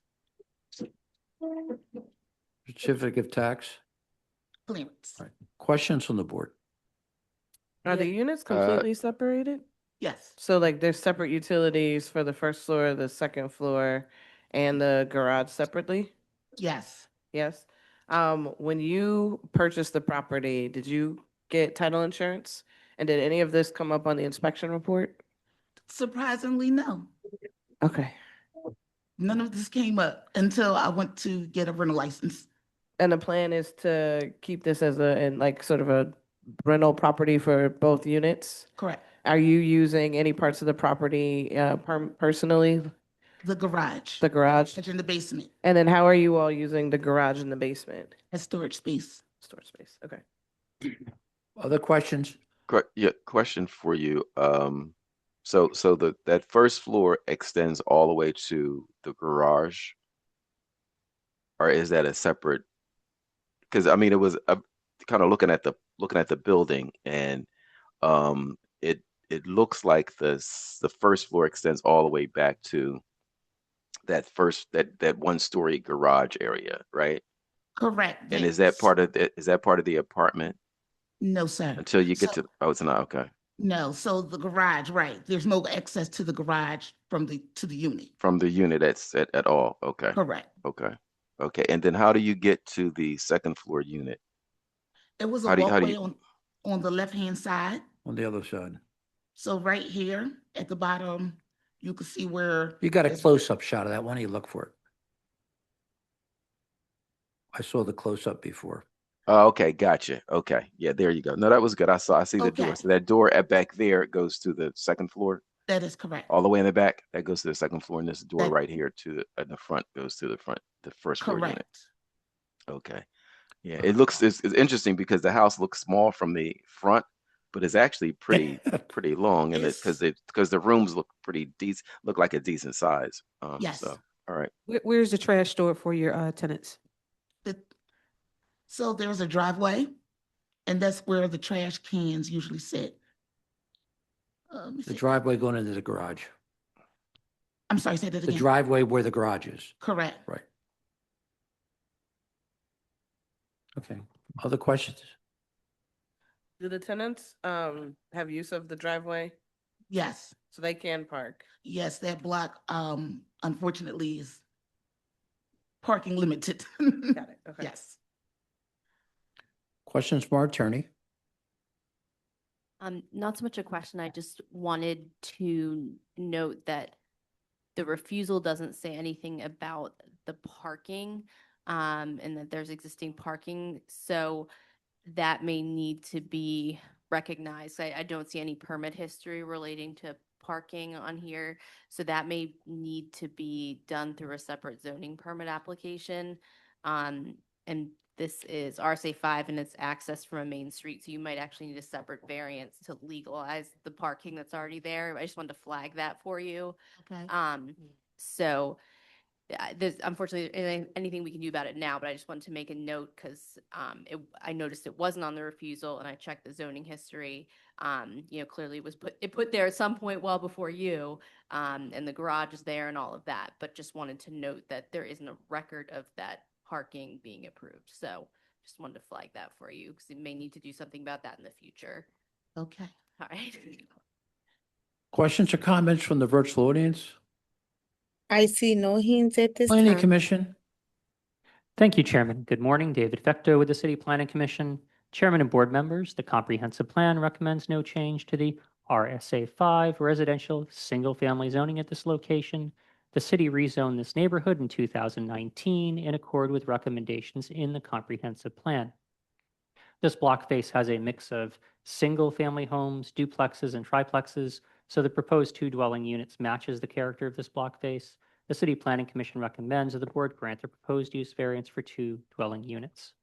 So MI 2025-000-486-3522 to 24 North 8th Street. I vote yes. Michael Johns, my vote is yes. Cheryl Gaston, my vote is yes. Tanetta Graham, my vote is yes. Ryan McAdams, my vote is yes. Kaya Wood, my vote is yes. Thank you. Thank you. You look you look happy. All right, so number 4, MI 2025-000-592-2296 Bryn Mawr Avenue. Rodney Wright, Monique Wright are the applicants pro se. There's a letter of support from Winfield Residents Association, 12 in support, 5 in opposition, and a letter of support from Councilmember Jones. Monique Gray Wright will be rejoining as a panelist. Sure.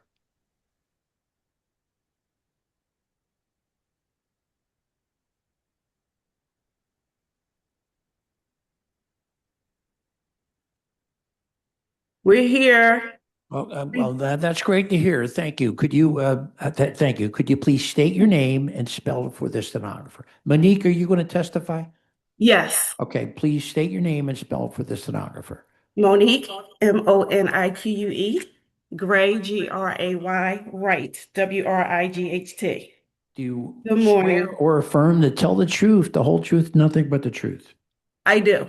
All right, so this application is for the legalization of 100% opaque 6-foot tall fence along the frontage of an existing detached structure for no change of use from single-family home living, for no change to existing accessory parking, garage with 2 spaces, as previously approved.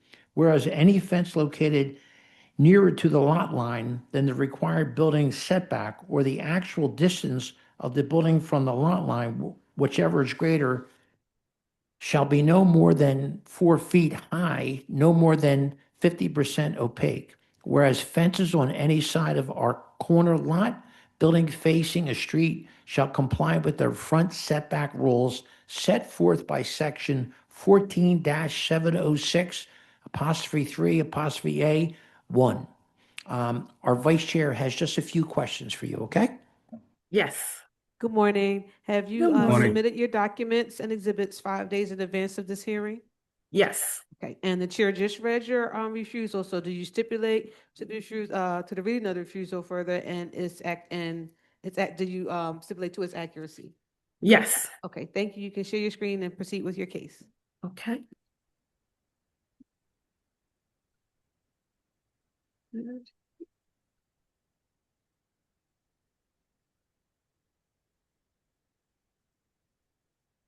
Okay. Can you see my screen? It's coming on there. Yep, we see it. Perfect. Okay. So this is the side and backyard of our home at 2296 Bryn Mawr Avenue before the fence was erected. Although we have 2296 is our home, the front of our home is on Woodbine Avenue and the side and backyard faces Bryn Mawr Avenue. Okay. To the next one. 1 second, please. Right. Can you see this one? No. It hasn't moved yet. Oh, can I stop sharing and share again, please? Sure. Thank you. Okay.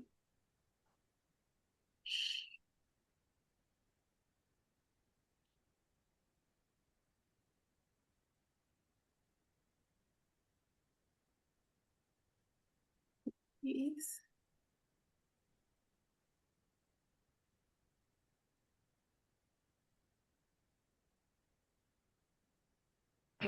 I think. All right. Can you see it? It's coming up right now. We see, I guess you're showing us a nice snow shot. Sorry, go back to the snow shot. Can you see the first picture of the home? I see the, yep. The side in the yard. Yeah. Okay. Great. Thank you. So this is the side and backyard, again, is on Bryn Mawr Avenue, and I'll show you a picture of the front right now. So the reason why we erected the fence is because we had theft to our property. Delivery people didn't know where to deliver our property, so they would deliver it to the back steps. People walking down the street would go to the back steps and take the items. People also use the side of our yard as a shortcut to get from one place to the other. They would leave the sidewalk and go on the property. So this is the pavement for pedestrians, and this is our personal pavement to go to the front of our home.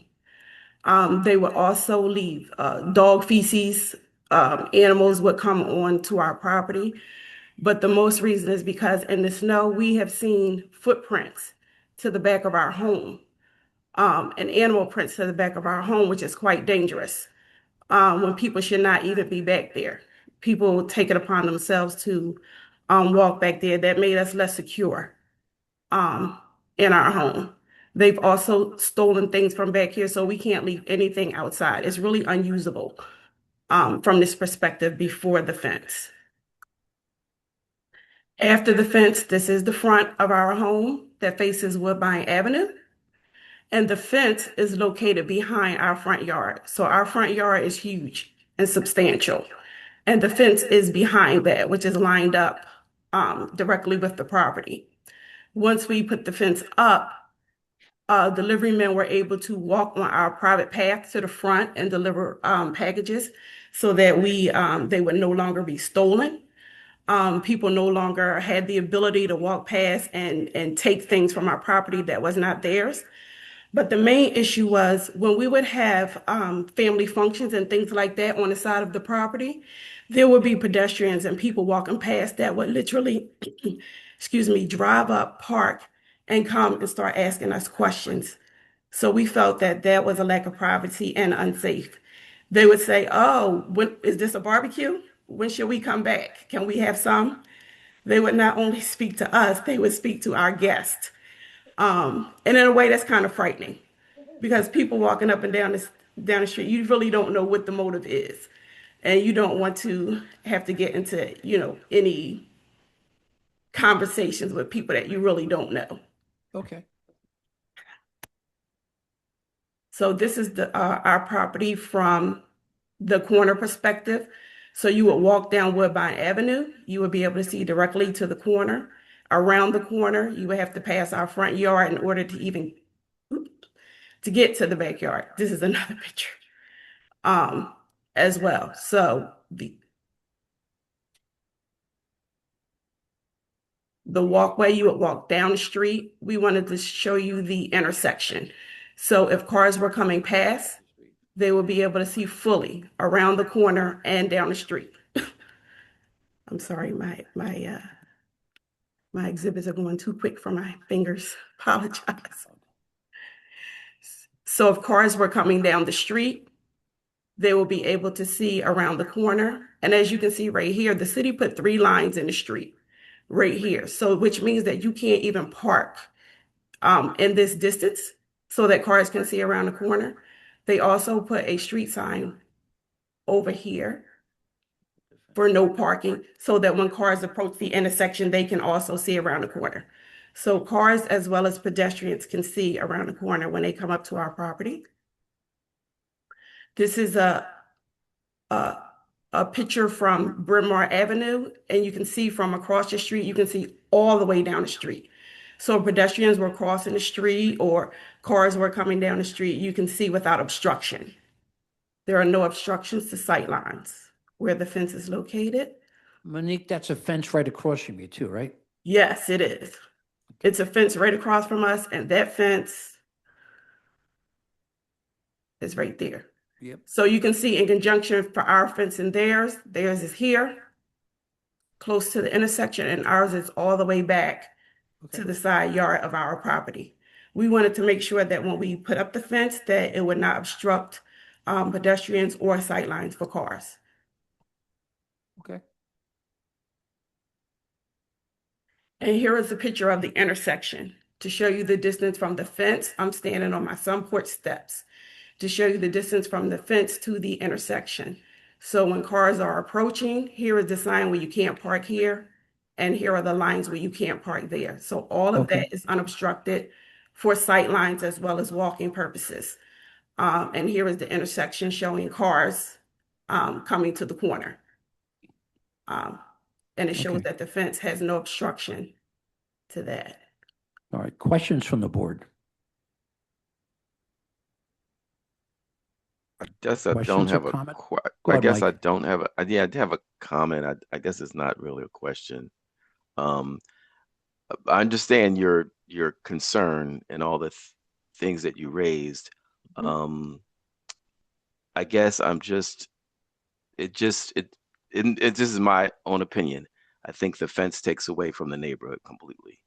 I just do. If I look at the fence that your neighbor put up right next to you, it's an estate fencing. It is very attractive. It keeps the quality of these lawns in the neighborhood. So and that's just my opinion. I think I think it takes away from the quality of the neighborhood. So what did you say? All right. Other questions? And Other that's just my comments? opinion. Other comments? Comments from our attorney, Hillary Emerson. Not at this time, Mr. Chair. Comments from the virtual audience? Mr. Chair, I do not see any hands raised for the Planning matter. Commission? Thank you, Chairman, and good morning. David Fecto with the City Planning Commission, Chairman and Board Members. The comprehensive plan recommends no change to the RSD3 residential single-family detached zoning at this location. The city rezoned this neighborhood in 1967 in a council-supported map change. The appellant built a fence without the benefit of permits that does not meet the height and opacity standards in the zoning code. The appellant has not shown that they would suffer an economic detriment if forced to comply with the standards in the code. The City Planning Commission recommends the board deny the proposed dimensional variances. Thank you. MI 2025-000592, 2296 Bryn Mawr Avenue. I vote yes. Michael Johns, my vote is no. Cheryl Gaston, my vote is yes. Tanetta Graham, my vote is yes. Ryan McAdams, my vote is yes. Iowa, my vote is yes. You have your votes. Thank you so much. We really appreciate you all. Thank you. Thank you. Number 6, MI 2025-000622, 6441 North 20th Street. David Darcer Villarreal is the attorney for the owner. Let's see here. Chair, I have a hand up from Luis Castillo. Do I allow them to speak briefly? See if they're involved with the case.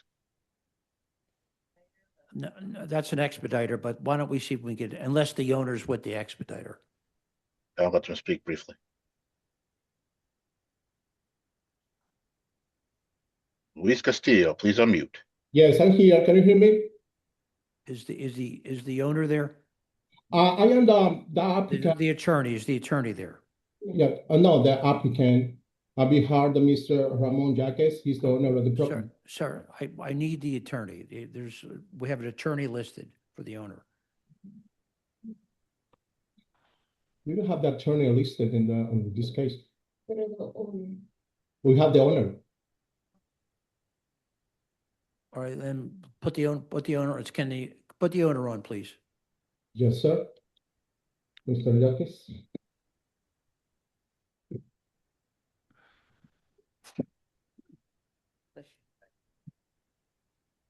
Mr. Jaques, he don't speak English. Is Ramon Jaques there? How are you? Ramon, Yes. could you please state your name and spell for the stenographer? Puede decir su nombre.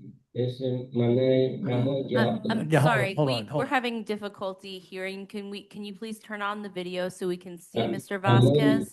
Jaques. Let me promote them real quick. I'm sorry. Okay, thank you.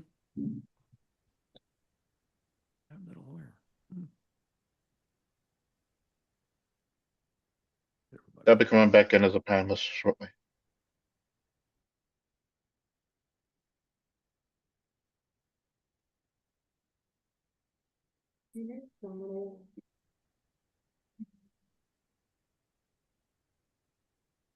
Okay.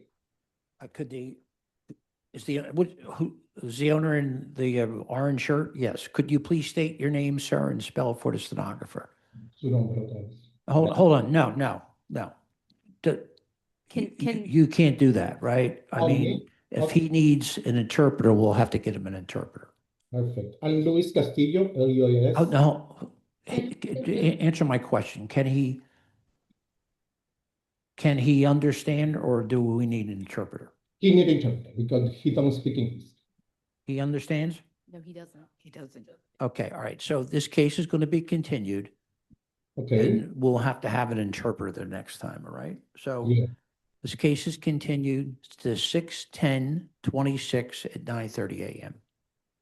And Mr. Castillo, previously, an attorney appeared on behalf of Mr. Vasquez. Is he not no longer retaining an attorney? We can contact the attorney for the next time if you want it.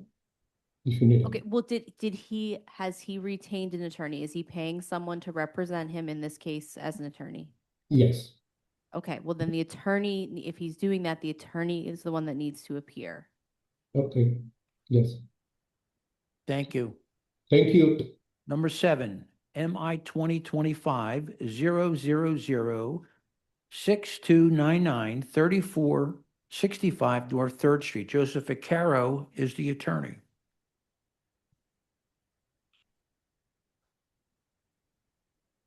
They'll be back in as a panelist shortly, Mr. Chair. Okay.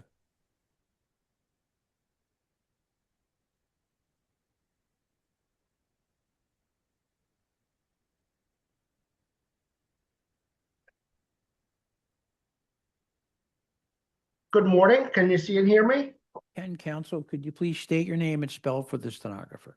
Yes. Good morning. May it please the board. My name is Joseph Vaccaro, V-A-C-C-A-R-O, attorney for the applicant Francisco Rosario. Do you swear or affirm to tell the truth, the whole truth, and nothing but the truth?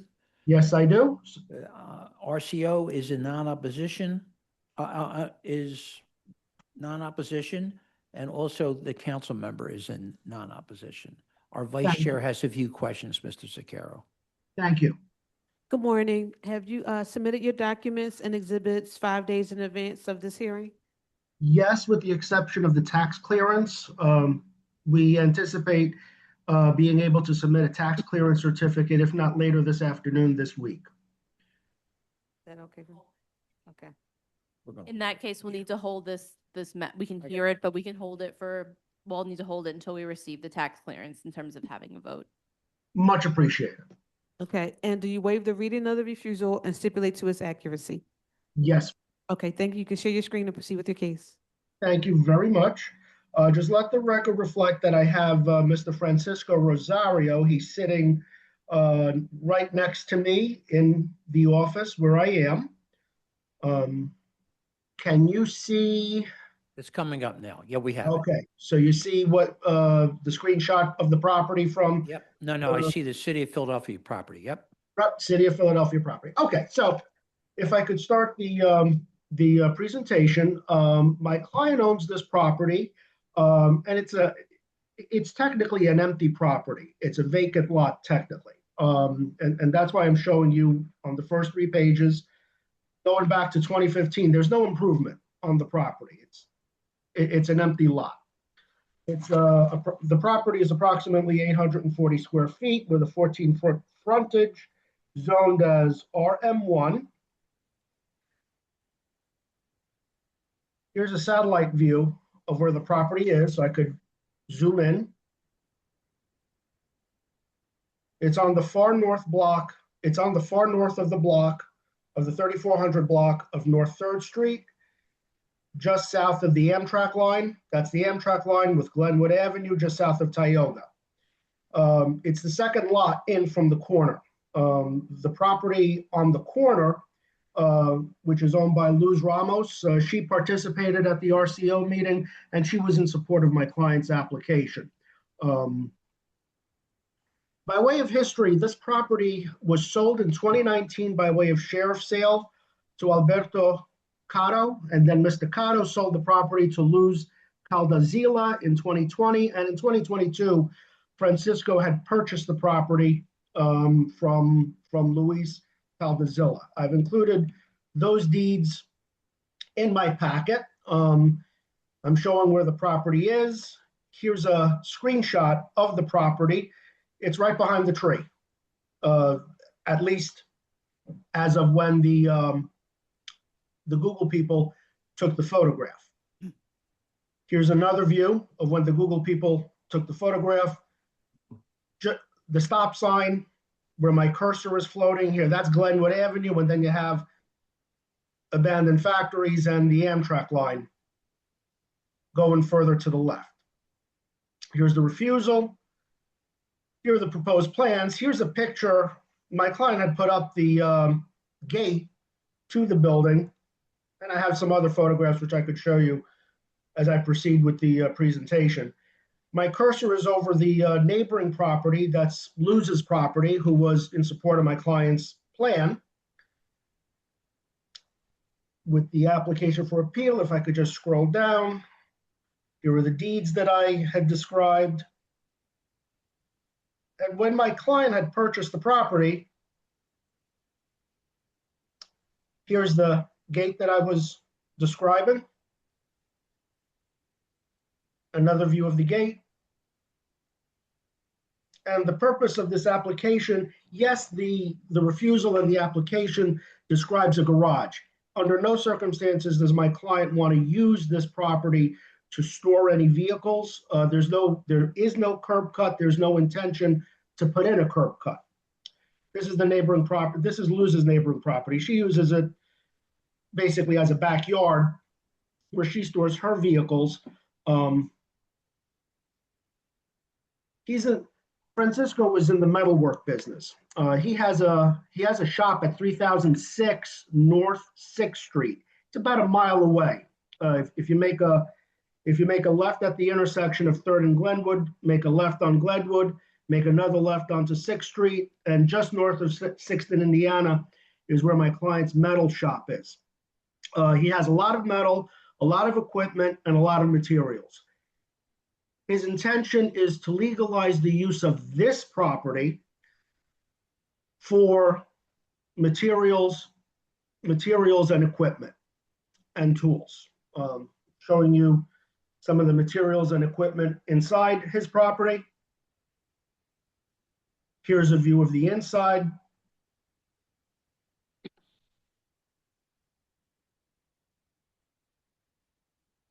Another view of the inside looking out towards Third Street.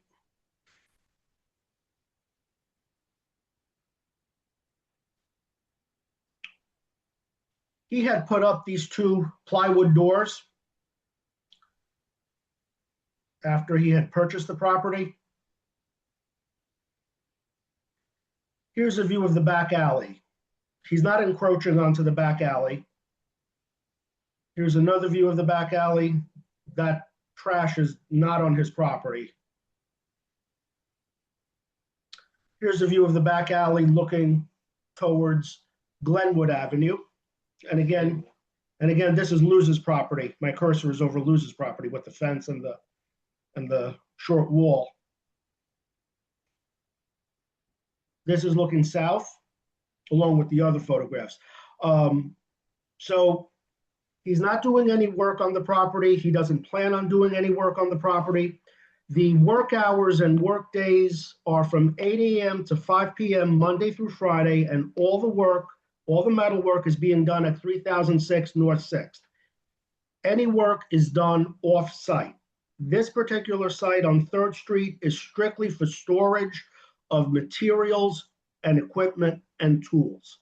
So all he's doing is going to the property, dropping off, picking up, and moving on his way. He's not parking any of his vehicles on the block. He's not parking any of his vehicles on the site, in the site, none of that. He's not doing any of the work there either. Everything is being done either at his customers' homes or at his customer sites or at his shop on 6th Street. As was indicated, we have a letter of support. I'm sorry, we have a letter of non-opposition from ASE. There was a question of water runoff, which is going into 3424, the neighboring property to the south. Obviously, if the board were to grant this variance for the use, my client is still going to have to go back to L&I to submit for the appropriate permits to build a more appropriate structure with the appropriate water runoff and water drainage system, so that any issues on that neighboring property could be remediated and alleviated. There was also a question about waste disposal. My client has a commercial services agreement with Metropolitan Waste Systems. I'm showing you their agreement. It's a one-page agreement. And again, any waste is not being generated at this property on 3rd Street. Any and all waste is being generated at and disposed of from his 6th Street property. It's being billed at 3006 North 6th. Yes, there's a related property on 3rd Street, but he's not doing any work there. We have the letter of non-opposition from ASE. And again, as it's a fair summary of the RCO meeting where my client participated, Luz, the neighboring property to the north, she voiced her support. We discussed the water runoff. We had also discussed the waste management and the fact that my client's not doing any work, nor does he plan on doing any work or storage of his vehicles on the property in question at 3rd Street. He put up the posters. And I have Francisco sitting to my right. Francisco, did you hear my presentation? Yeah. Did you agree? Joe, Mr. Sakara, remember, I have to swear him in, right? Oh, yes, you do. Sure. Sir, could you please state your name and spell it for the stenographer? State your name. Francisco Rosario. And could you spell it, please, for the stenographer? Rancio. The last name is Rorario. Rosario. Joe, could he do it one more time, simply because I'm not sure the stenographer heard the first part? Can you spell it again? Okay. My name is Francisco. Franceso. Francisco. And the last name is Rosario. All right, thank you. Do you swear or affirm to tell the truth, the whole truth, and nothing but the truth? Do you swear to tell the truth? Yeah. Counsel, please proceed. Okay. Did you hear my presentation to the board? Yeah. Is it the truth? Yeah. And would you adopt it as your own if you were going to testify? Yeah. Okay. Did you hear his answers? Yes to all three questions? We did. Okay. All right, Mr. Rosario, how many workers do you have? Two. Two? And is all the work being done on 6th Street, correct? Yes. And how many vehicles do you have? Two. And the vehicles, do you store them on 6th Street? Yeah. Okay, do you store any vehicles on 3rd Street, this property? Yeah. Do you store any vehicles on this property, 3rd Street? Not in this property. Not on this property. Do you do any work on this property? No. Does it have any electric? No. Okay. Any plumbing? No. Okay. And if the board were to give you this variance, you're gonna fix up the building and make the building right so that there's not gonna be any water runoff, and it's gonna be a proper building in accordance with the codes, right? Yeah. Okay. Mr. Vaccaro, have you talked to the person next door that owns the property that we're talking about, the runoff? We haven't spoken with that person, but it's our understanding that that person was discussed at the RCO meeting, and that's how it got mentioned. All right, questions from the board? So how are you getting you say you're not using it for the business, but how are you getting the materials that are stored in there to the property? You're bringing it by truck, or how are you doing it? Correct. He pulls up the truck. They park the truck temporarily. They drop off whatever they need to drop off. They pick up whatever they need to pick up, and then they're on their way. So you use this property as basically an adjunct to the business? Is that For storage. okay? And As there's an adjunct for storage. I could show you, if I could stop sharing this. I have another picture from Google Maps. Bear with me.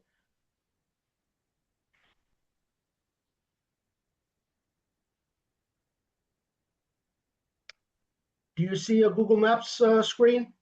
It should come up in a minute. Yeah, okay. Okay, you see it? Yeah, we see it. Okay, so if I could zoom in a bit, where the red dot is, this is his property on 6th Street. So this is, the vertical is 6, the horizontal is Indiana. So that's his property where he does his work. That's his workshop. I'm going against the flow of traffic, but you go up, make a right up Glenwood, and here's 3rd Street, the property that's the subject of this appeal, where my cursor is. So that's where my earlier in my presentation, you go up toward Glenwood, make a left, make another left down 6th, and here it is. It's 0.8 miles. And if you want to go the Allegheny Avenue route, it's 0.9 miles. Okay, thank you. Thank you. Questions? Yeah. So what's happening with the rest of the yard, with the rest of the lot?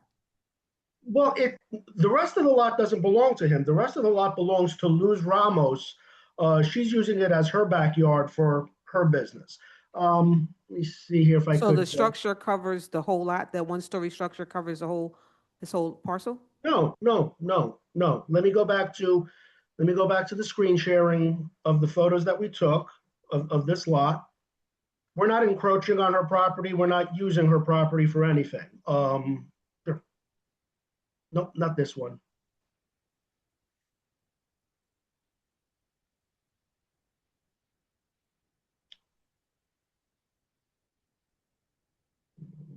Nope, not this one. So that's the front of your property. Right, that's the front of our property with the poster. I'm just going up. That's the inside, that's the back. Yep, I'm just scrolling up to show the two properties together. Hold up. Okay, so this is Luz's property next door. We're not encroaching on that. My cursor is over the side wall. So that's the end of my client's property. This is the neighboring property at the corner of 3rd and Glenwood. Okay, so you confused me because in the beginning you said that it was a vacant lot, that the structure was going to be on a vacant lot. So that's why I asked the question, does this structure cover the total lot? Is it total lot coverage? Right. Are you It saying is a no or total yes lot. now? Right, right. When I say it's. So it's not a vacant lot. Well, it's not a vacant lot. Because there is this structure there. Under the city tax records, it's showing as an empty lot. Okay. And that's all that I was saying. I'm not trying to imply that it's an empty lot. It's just if you look at the Office of Property Assessments website, the first 2 pages of my presentation, there's no improvement. See? Taxable improvement, 0. Going all the way back to 2015. So did he build the structure? Does the owner, did he put the structure there? Francisco did not. The only thing he put is those 2 plywood doors in the back. And did you put the gate? No. Or the gate was already there?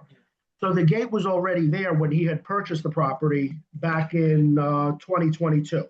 So the only thing he did was put those back plywood doors just to close off the property from the outside. Okay, thank you. No, thank you. Questions? Go ahead. So I have a question based on some of the feedback we see in the RCO letter. It does seem like there's a lot of concerns from the community members around things like drainage. And there were a number of things that they were trying to, the proviso or community agreement. How has your client planned to address those concerns? Well, the drainage is going to be addressed by assuming that this board were inclined to grant us the variance for the use, then he's going to have to get the appropriate permits to Sure. build an appropriate structure. Okay, that's not going to drain onto the neighboring properties. That wasn't there. So there was a number of things it looks like Ase brought up though. So one was the stormwater runoff. The other was water resistant materials. But they also talked about things that had to deal with, I think, safety. There's motion sensors, security cameras. So I guess my question is, how's your client planning to deal with all of the issues that were brought up by the RCO? He's in agreement with all of those. Okay. He's in agreement with all of those. And that was expressed at the RCO meeting. I'm sorry, I just misunderstood your question. That's okay. Yeah, so it's listed in the letter too. Questions for, and Hillary, none of that's enforceable, right? Am I right? They could get a CBA, but. Right. No, unfortunately, the requested provisos are not enforceable, and I have no questions. Questions or comments from the virtual audience? Whether or not it's enforceable or not, it's still inures to his benefit because he's got equipment and material that he wants to keep safe, as well as the safety of the neighbors. So of course he's going to do it. All right. Questions or comments from Planning Commission? Thank you, Chairman, and good morning. David Vecto with the City Planning Commission. Chairman and board members, the comprehensive plan recommends a change in zoning at this location from RM1 residential multifamily to CMX2 commercial mixed use. This neighborhood still carries its original 1933 zoning. There is no unique physical condition or circumstance of this property that would prevent it from being used in strict conformity with the zoning code. This is a residential block face. The City Planning Commission recommends that the board deny the proposed use variance for an equipment, materials, storage yard, and building. Yep. Okay, so we got to wait for the taxes to come in, Joe, so we're holding the vote. Okay, I appreciate that. And if I could just respond to the Planning Commission's comment, if in the event that this would be denied, then my client would be forced to expend huge sums of money to build a home or to build a residence at this lot. And that's not his line of work. That's not his business. Okay. So thank you. Thank you, Mr. Vaccaro. Thank you very much. Have a good day. So, See you at 3:30. So number 10, MI 2025-001815, 2100 Princeton Avenue. Lorena Romero is the DBA. Donna Chalala is the listed applicant. It's a pro se.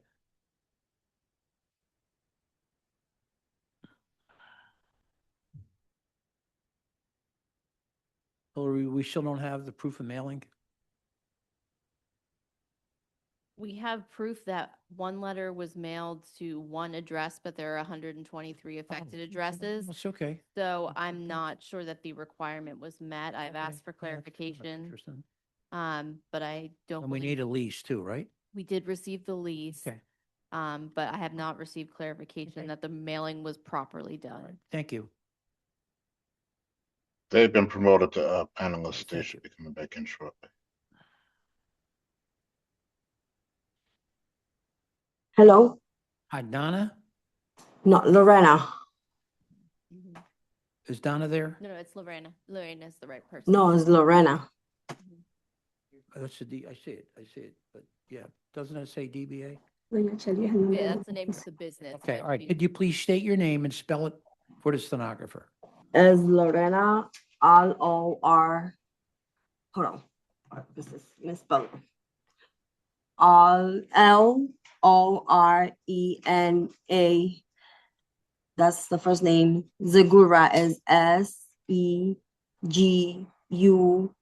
All right. Do you swear or affirm to tell the truth, the whole truth, nothing but the truth? I swear. All right. Have you done the mailing for this property? Yes. And how many letters did you send out? I sent a couple of them. So, ma'am, the mailing requirement is to all neighbors within 250 feet of the property, and there's 123 neighbors there. So you should have done a mailing to 123 addresses. 120. Okay. 123. Yes, you should have been 123. given instructions for how to pull a list of those addresses and then to send that letter to all of those addresses.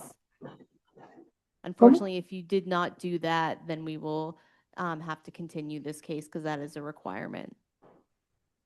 Oh my God, for real? Okay, so Lorena, how many did you mail? And do you have receipts for that mailing?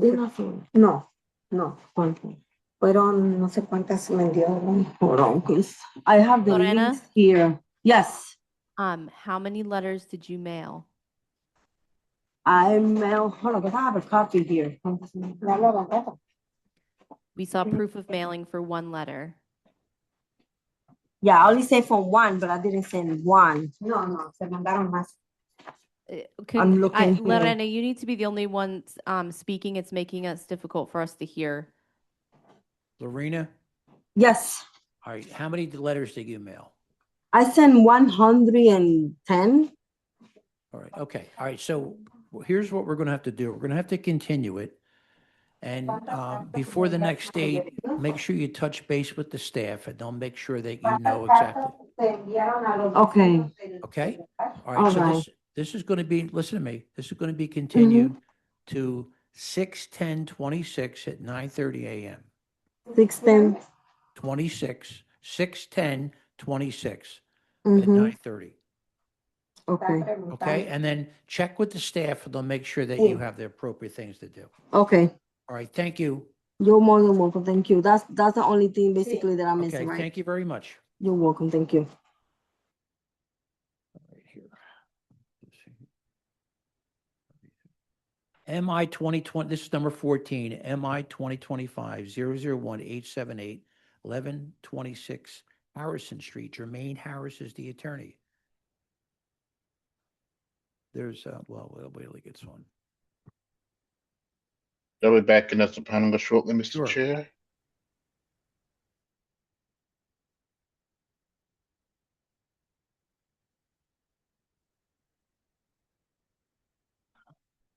Good afternoon, panel. Good afternoon, Mr. Harris. How are you, sir? I'm fine. How are you? Will you please state your name and spell it for the stenographer?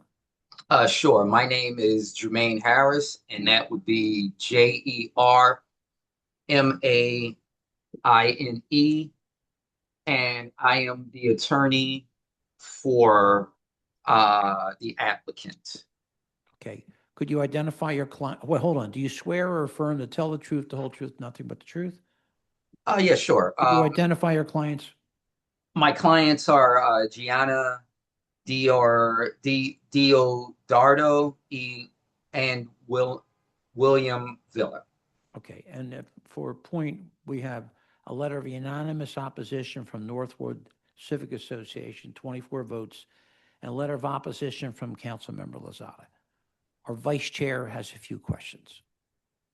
It's afternoon now, it's 12 p.m. Good afternoon. Do you have you mailed your exhibits 5 days in advance of this hearing? I did. Okay, and do you waive the reading of the referral and stipulate to its accuracy? I do. Okay, thank you. You can proceed with your case. Okay, sure. So, okay. So this is to legalize a duplex at 1126 Harrison Street. Now, this is the property here, and this is the evidence of the posting of today's hearing. And these are the separate entrances of the property. So this property has a history of being a two-family. And as of, in fact, let's see, 1940, it was quite maybe like 3 generations ago. But 1940, it was configured from a 1-family to a 2-family. And it has retained that structure as of right now. Now, my client purchased the property from a sheriff's sale sight unseen in 2017. And just going to look at some pictures here. So it's a 2-bedroom, 1 bath on the first floor. This is the first floor. First floor is vacant. And that's what that is what we're seeing right here for this apartment. And then we have the second floor apartment, which is 1 bedroom, 1 bathroom. And we're looking at the photos for that. Let me get the picture. Let me get the plans.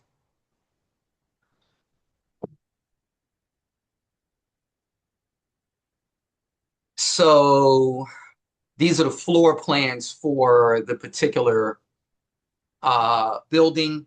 This is the first floor, which has the 2 bedrooms in the front. And then this is, you walk upstairs, come upstairs, then you go into, and then you have the entry for the second floor unit, which is the living room, and then the bedroom. Let's see here. And that's reflected, the layout is pretty much is Do me a favor, Jermaine, show us the basement. Sure. Show the plans.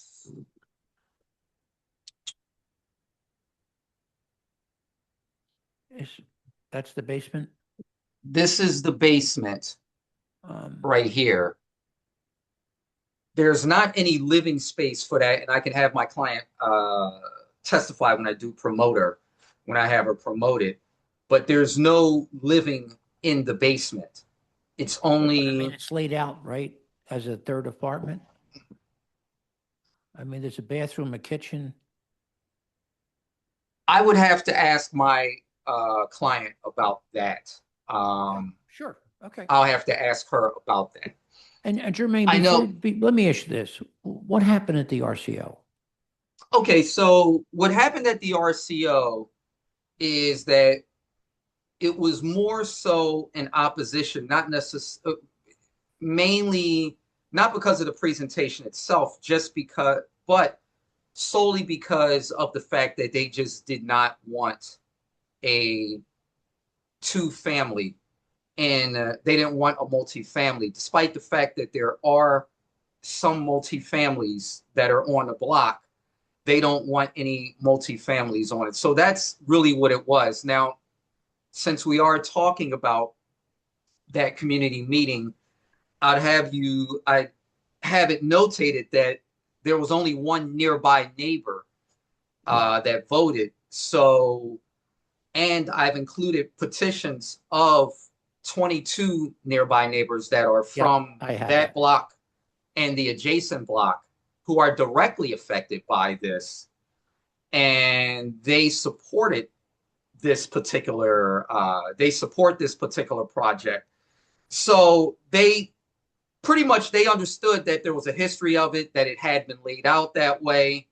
And the reason why it reverted back to a single family is because the prior owner apparently didn't renew the renter license. And when you don't renew renter licenses, then it reverts back to its original designation, which is the single family. Right. So that's the reason why it's in that Sure. Why don't you position. continue with your presentation if you want to bring your client on? Sure. I'd like to bring Ms. Giordano. I'd like to have her promoted. Could you raise your hand, Ms. Giordano? Council, they'll be joining us upon us shortly, Chair. Sure, thank you. Understood.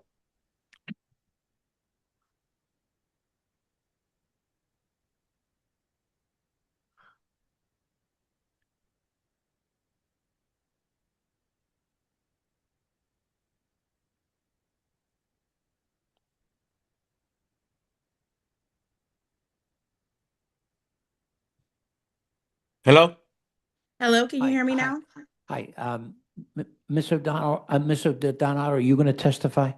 Yes. I'm good. All right, No, Gianna, William, wait, I will testify. William will testify. all right, you're going to testify, right? Yeah. All right, could you please state your name and spell it for the stenographer? Hello, my name is William Villa, spelled William, Villa, Villa.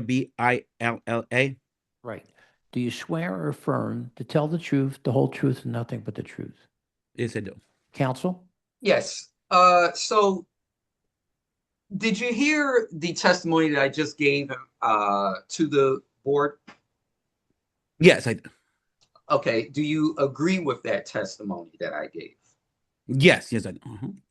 And could you, just real briefly, could you address the basement? And is there what the layout is of that, and does the plans reflect that? What the state is? I mean, the plans looks accurate, but does not have a kitchen. It does have a sink on the middle, because I use that.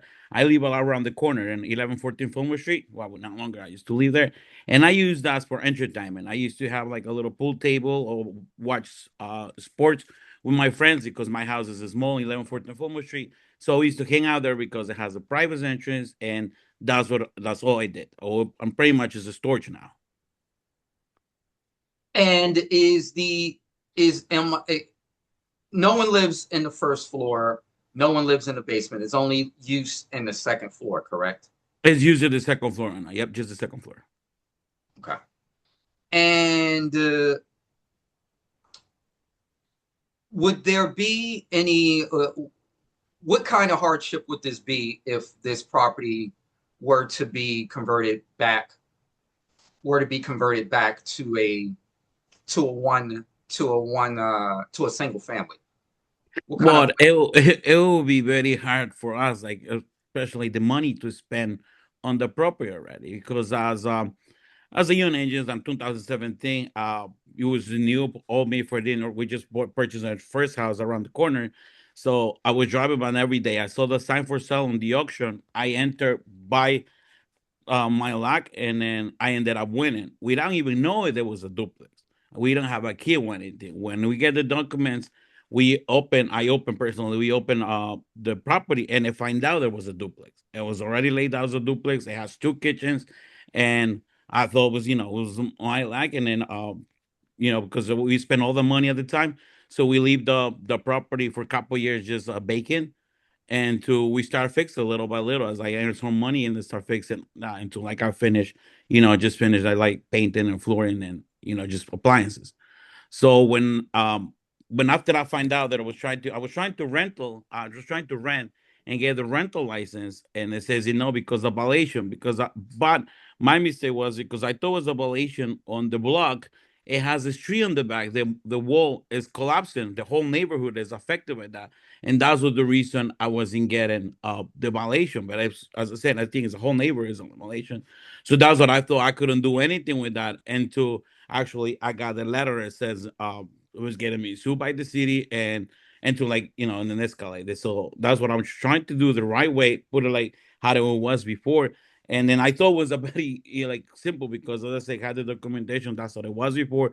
I've tried to find a picture from the auction when I bought it when I was a kid. It was vacant. It was a squad. My neighbors who's left and right. Unfortunately, the right neighbor passed away. But I'm like, it's so happy that we come over because we take care of the property. We keep it clean. Before there was a spot that younger people, younger kids that was squatting and leaving in there. It wasn't safe for them. So I didn't have any issue with the neighbors or anything like that until I was trying to get the license. And now I'm just trying to pretty much legalize because I thought it was because when we, as you see the papers from, what was it, 1940, it was already duplex. And I thought, that's what I was say, this is all new for me. And we thought it was already a duplex science, you know, it was from years before. So why don't you explain to us what you're going to do with the basement in the future? I just pretty much a store now because I don't leave clothes then anymore. So it just pretty much will be a storage room. Storage for you or for the tenants? For me, because yeah, it's for All right, me. Because it questions has from the questions from the board. Who has access to the basement? Is there access for the tenants that you're planning to have on the first floor or the second floor? No, it does not has because it has a private entrance around the block. It's like on the back. It's a ground level and there's the tree entrance. So that neither of the tenants will have access to this basement. Is that what you're No. saying? Yep. And- No. No. And you're not going to have any kind of household living of any sort? No. Because I understand it's not legal in Philadelphia. No, I don't want to do any of that. Okay, all right. Okay, so then, I don't want to steal one of my other board members' thunder, but, okay, so what are we doing about the utilities here? Are there As I separate say, utilities for the units? How's that? everything, the utilities are separate. Everything is separate. Like it has 2 meters. Since even we started property, we was paying trash for the 2 units. So it's a commercial trash. So that's what I thought everything was legal. Because as I said, I'm on and I don't do anything to just besides the renewing and what do you Yeah, call it? but the Updating. utilities. is Yeah, what I'm talking- the utilities are separate. Okay, and where are the meters? On the back of the house next to the entrance of the basement. Okay, and what are you doing about the trash? Is we pay into the city. It has right next to the entrance, it has you see next to the door, it has the alley there. That's where the trash cans go, like neighbor and all trash can. And then it's picked up by the city. And that's for the first floor and the second floor? The same thing. They both staying on the same place. Okay, all right, thank you. Other questions? Are you opposed to a proviso that would prohibit household living in the basement? What do you mean? What was that? Like, are we opposed to like them writing that there's a rule? Oh yeah, We don't want absolutely. Yeah, anybody living in the I basement. don't want to leave anybody, even like for their own safety. And I don't want anybody to live in the basement. Yeah, that's. And I know you said that all of the utilities are separated, but that's across, like, that's Pico and gas. Correct. Correct. Water? Or Water is just 1 millimeter for the whole property. So are you planning to do any plumbing upgrades to put in a second furnace? No. Okay. Other questions? Questions from our attorney? Not at this time. I Mr. did Chair. have a question. So because I'm trying to go back to Taya's question, you said that there's one unit that services both the units? One Heater. HVAC unit that services both units? Is that what you said? No. Oh, No, you have everything is two. separate. Everything is separate. Okay. Everything think is the separate only and no thing- household. Yeah, I think the only thing he said is that there was one water that services both apartments, and that's it. Okay. Which is pretty common. Okay. And then these rooms that are in the basement with closets and full kitchen and full bathroom, are you removing that? Once Or are again, you that's leaving not. it and you're just not going to use it as a If apartment? it needs to be removed, like for instance, I will remove, but does not have a full kitchen. It has a sink and a fridge. It has and it has one bathroom. That's all it has, and it has two two rooms that I was, as I said, I live around the corner and I stay there. Like family members like comes and then stay on the weekend. And my house was small, so we just go and hang out there. And I used to have a pool table, but I empty everything out of there because I'm no longer live around there. But I says either whether you're required to be removed or anything, I'm going to do it because it's like I'm using just for storage. Like I use it like car parts. Got I'm you. a car fan. I got you. I got you. All right, I got you. I got you. Questions or comments from the virtual audience? Chair, I do not see any hands raised for the matter. Planning Commission. Thank you, Chairman. Good afternoon. David Fecto with the City Planning Commission. Chairman and board members, the comprehensive plan recommends a change in zoning at this location from RSA 5 residential single family to RM1 residential multifamily. The city rezoned this neighborhood in 2017 and a council requested map change. This property appears to have a history of swinging between single family and multifamily under several previous owners. Based on its lot size of 1,383 square feet, if this property were zoned as recommended, 2 dwelling units would be allowed. The City Planning Commission recommends that the board grant the proposed use variance for 2 dwelling units. Thank you. MI 2025-001-878-1126 Harrison Street. I vote yes with proviso. Maximum 2 units, no household living in basement. Michael Johns, my vote is yes with proviso. Cheryl Gaston, my vote is no. Tanetta Graham, my vote is yes with provisos. Ray McAdams, my vote is yes with provisos. Tyoin, my vote is yes with proviso. Thank you, counsel. Thank you, sir. Thank you. Is Maybe there anyone? excuse. Thank you. Is there anyone in the audience whose case has not been called from the 9:30 a.m. list? Chair, I do not see any hands. Okay. See everyone at 2 p.m. Thank you very much. Welcome, sir. All right. Thank You know you. what? We got through a lot of stuff. Look at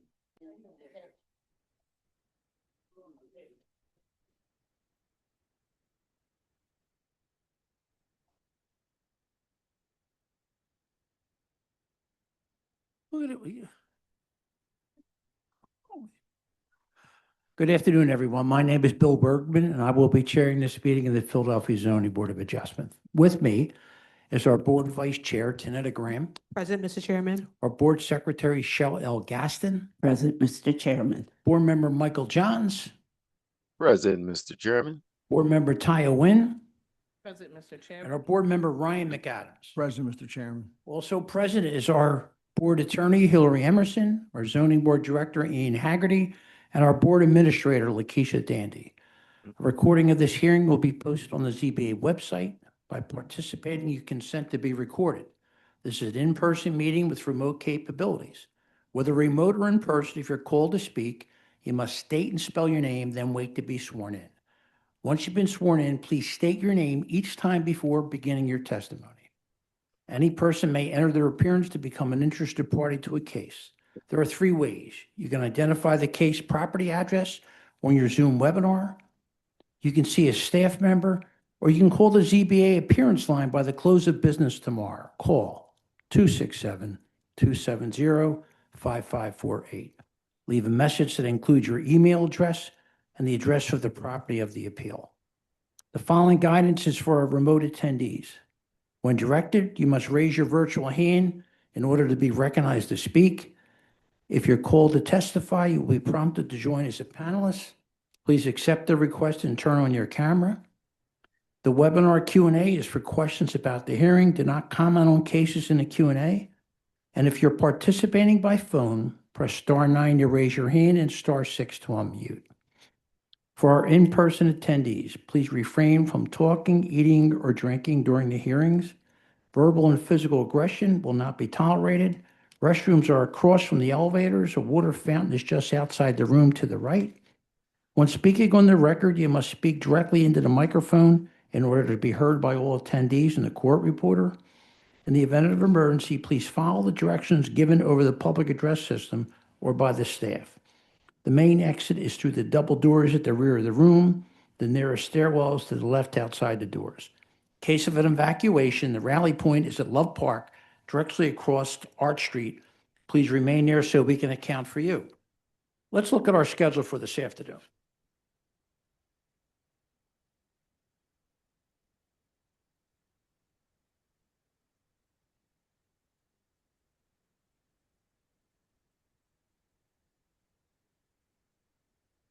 Number 6.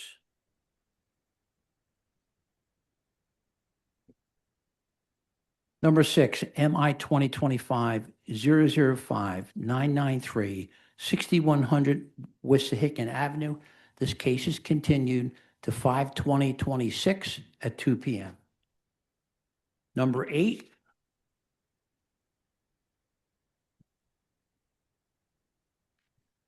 MI 2025-006-073, 1700 Spring Garden Street.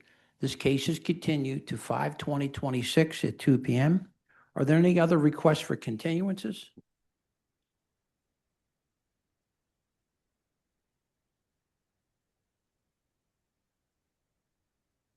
Good afternoon. A continuance request. Okay. I'm sorry. Let me just do this one more here. I have a withdrawal.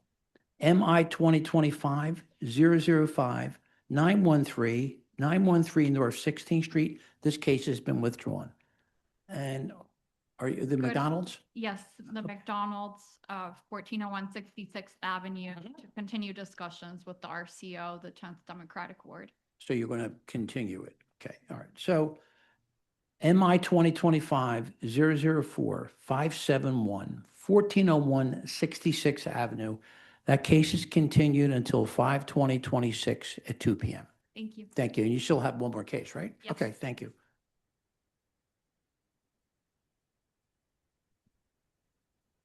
Okay, we're going to go to our add-on list. MI 2025-005-350, 3430 North Bodine Street. I vote no. Michael Johns, my vote is no. Cheryl Gaston, my vote is no. Tanetta Graham, my vote is no. Ryan McAdams, my vote is no. Taya Nguyen, my vote is no. Number 2, MI 2025-004-309, 126 Alexis Lane. I vote yes with proviso. Certificate of occupancy to be obtained. Michael Johns, my vote is yes with proviso.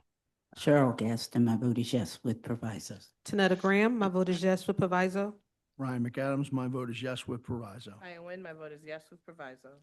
Number 3, MI 2025-005-805, 14250 to 60 Bustleton Avenue. I vote yes with proviso. Per refusal dated 1/16/26, temporary variance to expire 2/28/31, use limited to suite number 1. Michael Johns, my vote is yes with proviso. Cheryl Gaston, my vote is yes with provisos. Tanetta Graham, my vote is yes with proviso. Ryan McAdams, my vote is yes with proviso. Taya Nguyen, my vote is yes with proviso. And number 4, MI 2025-005-864, 2043 Frankfurt Avenue. I vote yes. Oops. Michael Johns, my vote is yes. Cheryl Gaston, my vote is yes. Tanetta Graham, my vote is yes. Ryan McAdams, my vote is yes. Oh, sorry, Taya Nguyen, my vote is yes. Okay, we're going to go to our regular list. We're going to start with number, is it 9 and 10? 9 and 10. MI 2025-006-075, 21 East Clappier Street. And we will also have with this MI 2025-006-080, 23 East Clappier Street. Vern Anastasio is the attorney.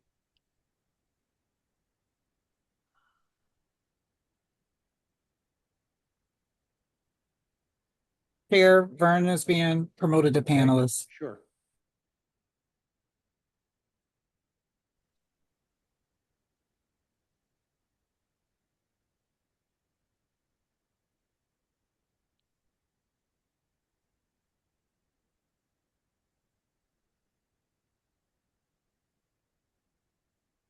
Good afternoon, Mr. Chair. Counsel, you've already been sworn this morning. Could you please state your name and spell for the stenographer? Yes, sir. It's Vern Anastasio, Anastasio, on behalf of Todd and Emily Grant. All right, do you swear or affirm to tell the truth, the whole truth, and nothing but the truth? I do. We have letter of non-opposition from 12th Ward Democratic Ward and a letter of non-opposition with provisos from Solo, Germantown for both cases. Our vice chair has a few questions. Thank you. Good afternoon. Have you submitted your Afternoon. documents and exhibits 5 days in advance of this hearing? I did. Okay. And do you waive the reading of the refusals and stipulate to their accuracy? I do. Okay, thank you. You can share your screen and proceed with your case. Thank you. Mr. Chair, members of the board, this is a fairly straightforward case. And let me see if I can. There we go. We are proposing 2 single-family homes on 2 lots, 21 and 23 East Clapier. I will be calling my client, Todd Grant, who happens to also be the architect on the project. This is after we've had a couple meetings and lots of input from the neighbors on what these homes would look like. So this is what we've come up with in the latest iteration. Let me explain to you why we're here. It's virtually 100% compliant with the zoning code. So that's great news, right? However, because of the size of the lots, there is a unique physical condition that the minimum side requirement cannot be met here. We are offering 5 feet as a side requirement, side yard. The code, as we all know, is currently 8 feet. The good news is that all the other homes on the block have side yards, and none of them are at 8 feet, and very few of them are even at 5 feet. So our side yards are actually as big or bigger than all other side yards on that block. I deem this a de minimis dimensional variance that we're looking for, and therefore our whole premise is that if we were to lose that 3 feet, it would make the houses, both of them, a lot less livable. So they're not that super wide to begin with, so that's where we are. So let's pull out.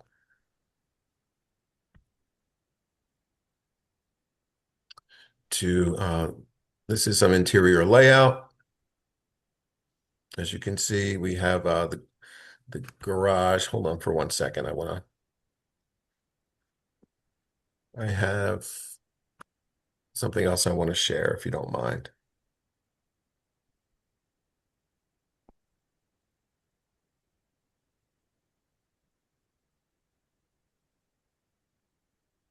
We do have revised stamp plans that were submitted, and also a proviso of a plans form was also submitted under separate cover. I'll make sure that the attorney for the board also sees that prior to approval if it's so necessary. These are the site plan for both.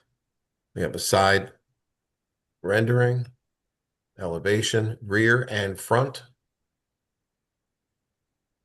I'll stop sharing that.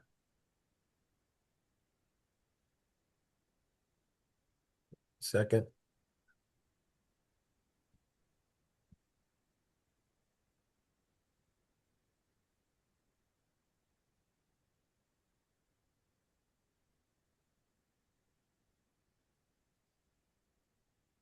And these are mirror images, these properties, obviously. We have an entryway and a multi-purpose room on the first level. Second level is a living room, bath, kitchen and dining, all sort of open concept on both sides of the stair.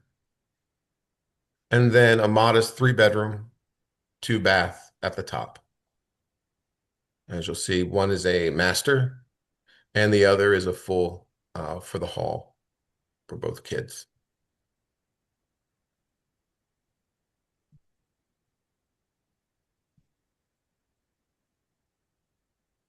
What do we have here?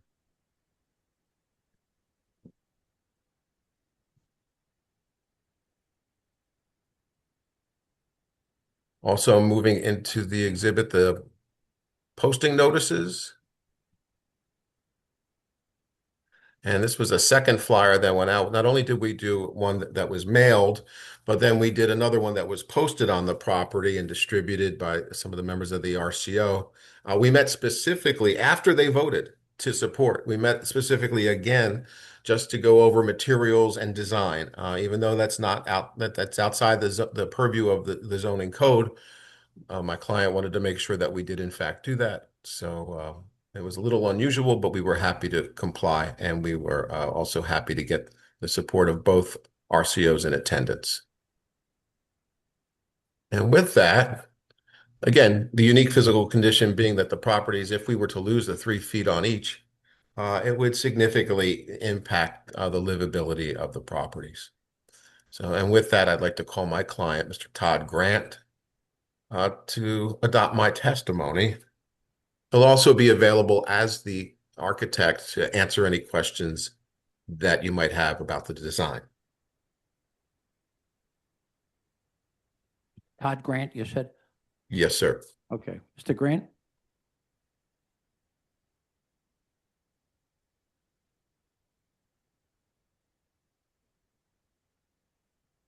Ron, can you zoom in on the site plan?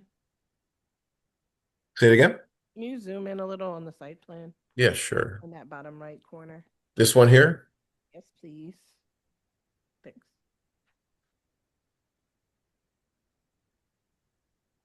As you can see, our yard is bigger than adjacent property as well.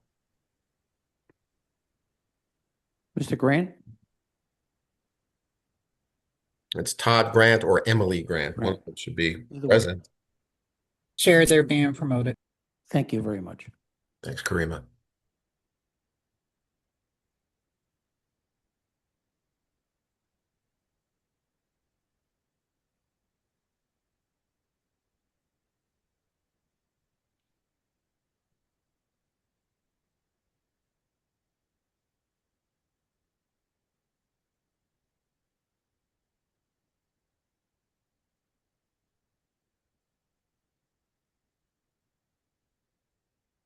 Mr. Grant, you've been promoted. This is Todd Grant, TOD. How are you, sir? Could you please state your name and spell it for the stenographer? My name is Todd Grant. It's TODDGRANT. Do you swear or affirm to tell the truth, the whole truth, and nothing but the truth? I do. Counsel? Thank you, Mr. Chair. Mr. Grant, did you hear my presentation to the board? Yes. True and accurate to the best of your knowledge? Yes. Adopted as your own testimony? Yes. And you are the architect on the project, yeah? That is correct. Great. So I'm going to open up the questions. Questions from the any of board. that. Yep. Yeah, so the one of the provisos for the RCO was that there will be interior trash storage. Could you show me that on the plans? We don't necessarily have that on the interior layout, but we certainly agree to that proviso. Vern, I see another proviso here for interior mailboxes, and I wasn't really clear what that was attempting to do. Do you have a sense of what that request, how it's being sort of addressed in the plans? Ms. Nguyen, I know it's you speaking, but for whatever reason, your volume is significantly lower than everyone else's. Huh. Is that better? Yes, it is. Okay. My question was, I see another request from the RCO for interior mailboxes, and I was wondering if you could expand on what that was trying to do from the meeting that you You know, well, we had 2 meetings, and I don't remember it once being mentioned. And then, of course, I saw the letter this morning about that. They want some sort of mail slot that goes into the first floor, either the garage or, that doesn't stick out outside, like just with a mail slot against the facade. We're certainly okay with that. Instead of the box. Instead of I guess I guess they were concerned that there might be some sort of suburban style exterior box out front, but we never. Okay. we never even intimated that we would do that, so. Okay. Any other questions? Yes, and I guess I'm gonna try and get down to some zoning nitty gritty here. So this isn't de minimis because it's more than a 10% deviation. So is Well, your argument? That's my Hertzberg? that's my perspective. Yeah, okay. So your argument is more Hertzberg, that this Well, certainly Hertzberg. Yeah, yeah. militates against the, Of lawful course. use of the Yeah, property. under Hertzberg, if we lost those 3 feet, it would dramatically impact the financial feasibility of any of this. Gotcha. Not to mention the livability. Gotcha. Okay. Yep. What's But you what's didn't the what's say. the width? So I'm just. Yep. Oh, sorry. I'm sorry, what? No, I'm sorry. Go ahead. Go ahead. No, what were you? Mr. Grant. No, I was just asking what's yeah, I was just asking what's the width of the Mr. Grant, how wide is each home? Each home is 15 feet wide. Yep. Thank you. Any other questions? Thank you.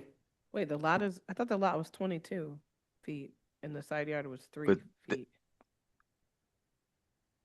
Is that? Is the lot 23 or 20? Mr. Grant, do you want to expand on the size of the lot? If we go to the zoning sheet, both lots are 20 feet wide, and we're asking for a 5-foot side yard. Yep. Okay. Questions from our attorney? I'll bring that back up if you'd like. Yeah, if you could bring it back up just quickly. No problem. I have different binders I'm working with here. Mm-hmm.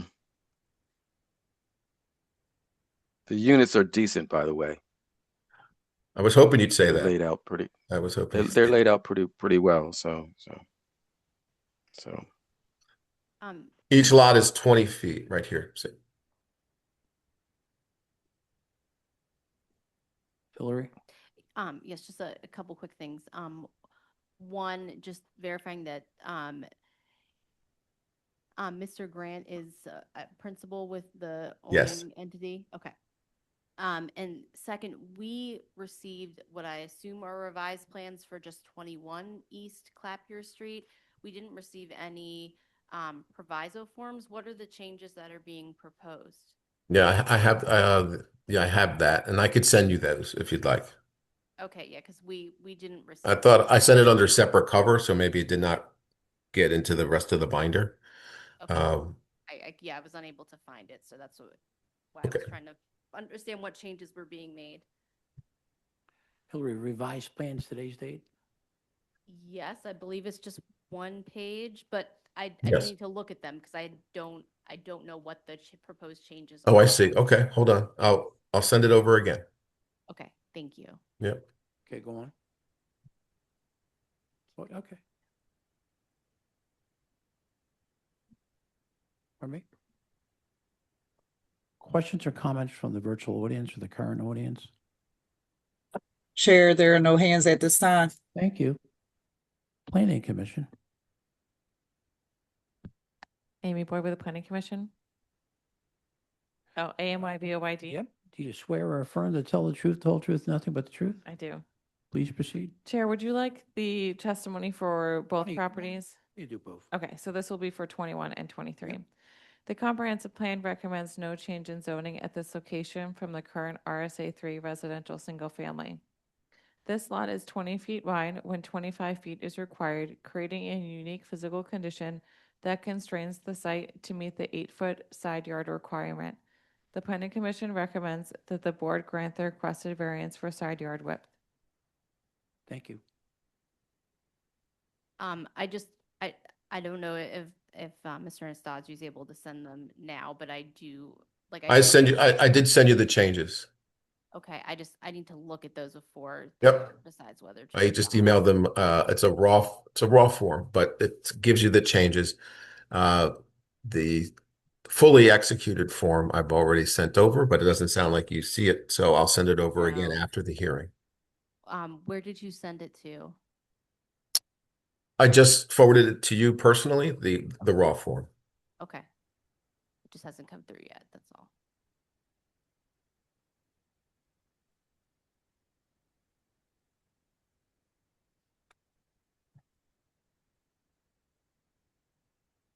It's slowly coming through.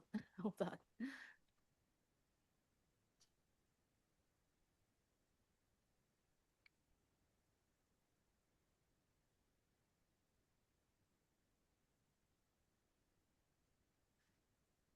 All right, so you're proposing to add a carport. There's already a curb cut, I believe, because there's parking. Yep. Um, Enclosed carport with walls down to the grade and added a garage door to the plan. We modified the front roof to flat mansard roof, lowered to 35 feet 6 inch. And we modified the rear roof to a flat mansard roof, which lowered the overall height to 29 feet. okay, I think we can approve those changes. Thank you. And that was just all subsequent to RCO discussions. Correct. All right, thank you. So it's one page, right? Yes, one Okay. page for, so I believe it's for both properties, right? Can I You're vote making both? those changes? Those changes are for At the both, same time? yes. Yes, you can both at the same time. So- They're both requesting one page of revised Right, plans. so MI 2025-006-075, 21 East Clapier Street, and number 10, MI 2025-006-080, 23 East Clapier Street. I wrote yes, revised plans, one page, stamp 2426. Thank you. Michael Johns, my vote is yes with proviso. Cheryl Gaston, my vote is yes with proviso. Tanetta Graham, my vote is yes with proviso. Ryan McAdams, my vote is yes with proviso. Taya Wynn, my vote is yes with proviso. Thank you. Number Thank 3. you.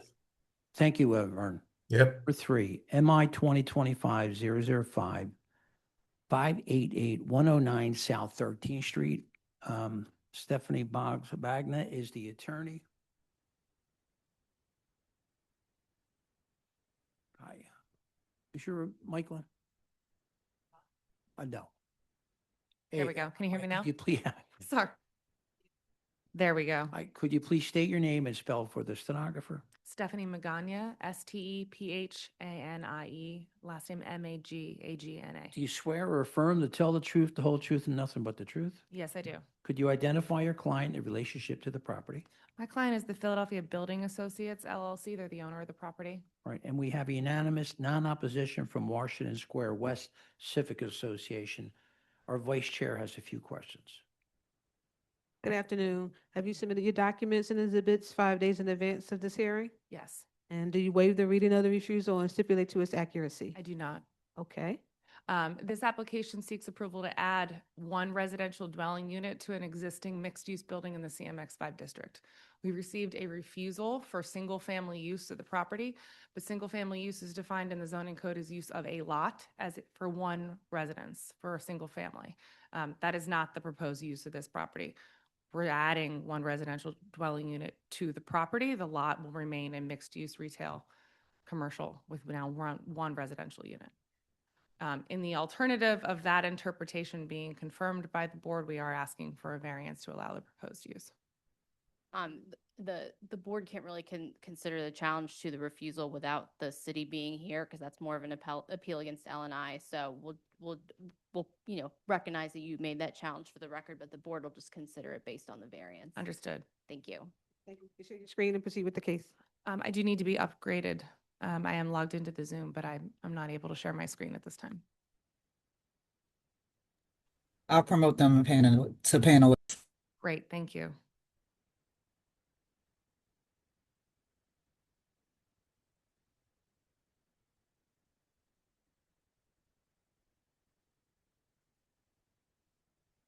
Oh, okay, thank you. Give me 1 second.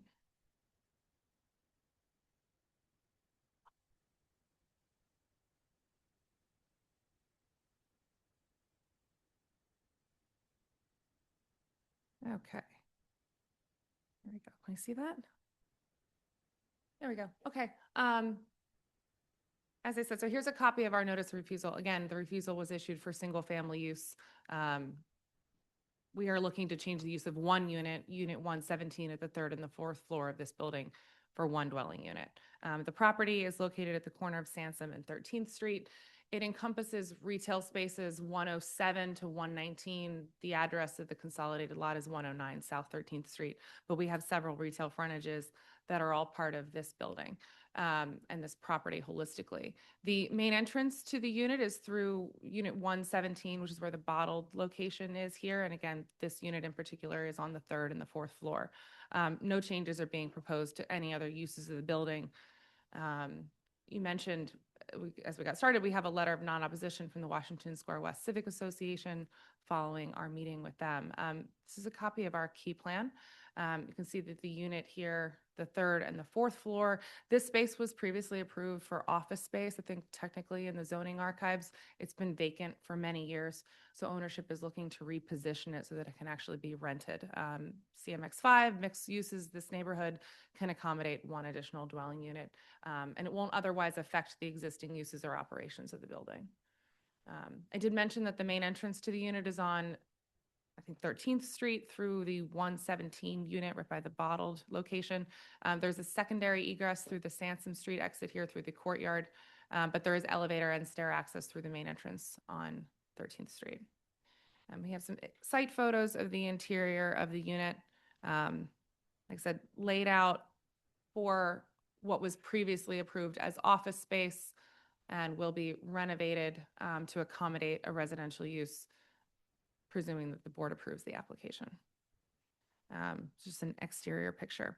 With that, I have John Weckerly from Boxwood Architects. They are the project architects here. If I could have him sworn in. We also do have owner representation here as well, if there's any questions. This is the architect. Sir, could you please, is your mic on?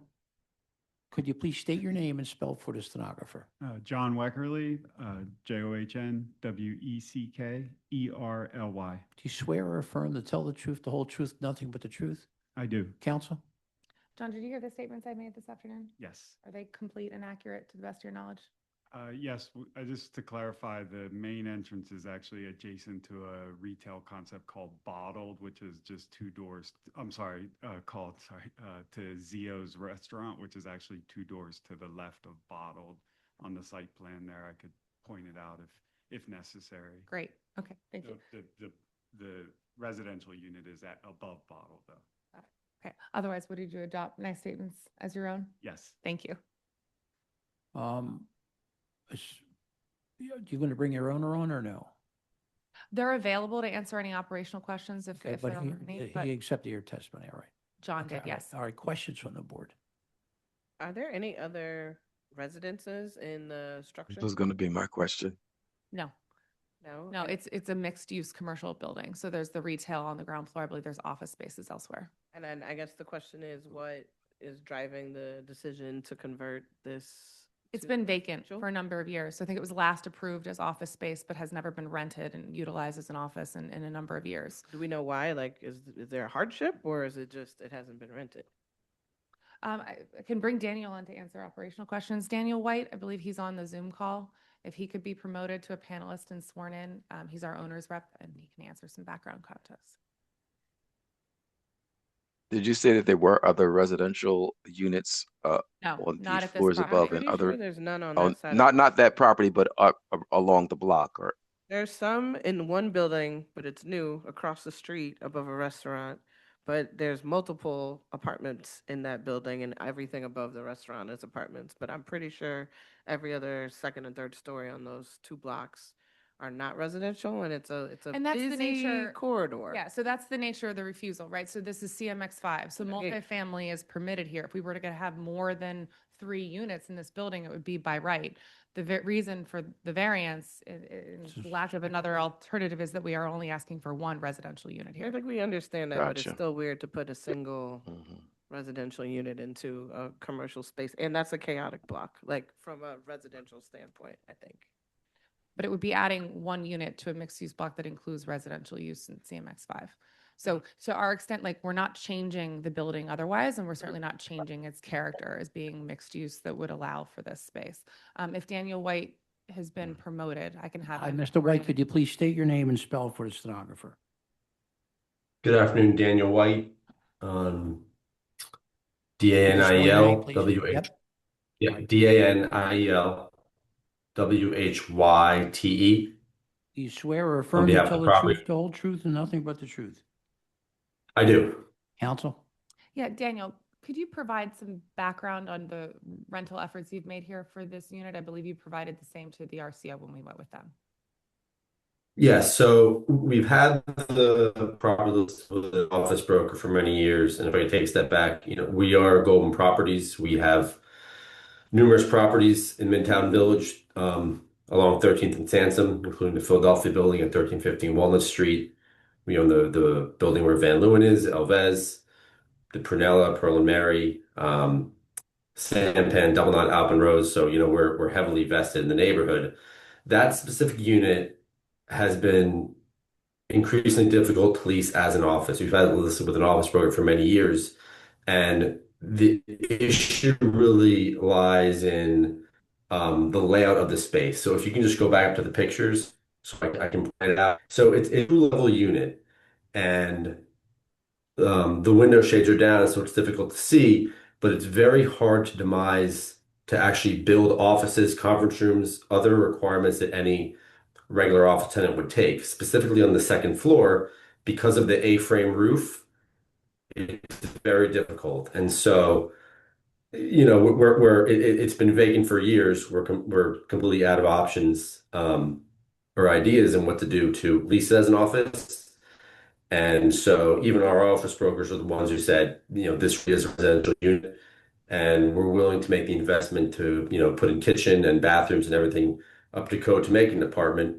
We have several apartments right across the street above the other retail and restaurant stores we have that we've been extremely successful in leasing. We're 100% leased, and a lot of those are rented to office workers in the neighborhood, service workers, other that work close by and want to be there. So really, it's due to the layout of the space is what's driving the change. Thank you for that. I think that does provide a little bit more clarity for the reasoning. In terms of management, are you guys going to be managing the residential unit yourselves? I'm assuming the same way you'd manage the ones across the street.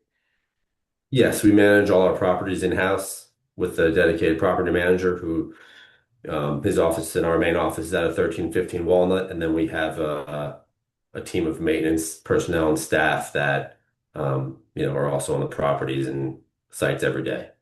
And then just because I acutely know this block very well for a number of reasons, part of what makes that block really chaotic is there's not a lot of entrances. Like there's an architecture firm already up there. It's really hard to find their door. It's really hard to get into their office. How is the residential tenant going to be able to sort of navigate and have safety and separation from all the other sort of uses on that block? Because there's a lot of restaurants, a lot of stores, a lot of bars, a lot of people. Sure. So we actually, on 13th Street, we actually, by the entrance, the entrance used to be set back inside. What we did was, and we brought out the vestibule towards the street to prevent, people from, sleeping in that area and whatnot. We also installed a castle system, which is, video monitoring, access panel. And, the person who lives there will be able to allow guests in through an app, through the Castle app, and they log in, they're able to provide entrance either through their phone or for a key card. So it's very secure. And all our office tenants are happy. All the office tenants have been there a long time. And, we're also very selective with our tenants. We run full background checks. We make sure everyone's right. We try to meet with them so that there wouldn't be an issue of, of the wrong person being in the same building as an office tenant.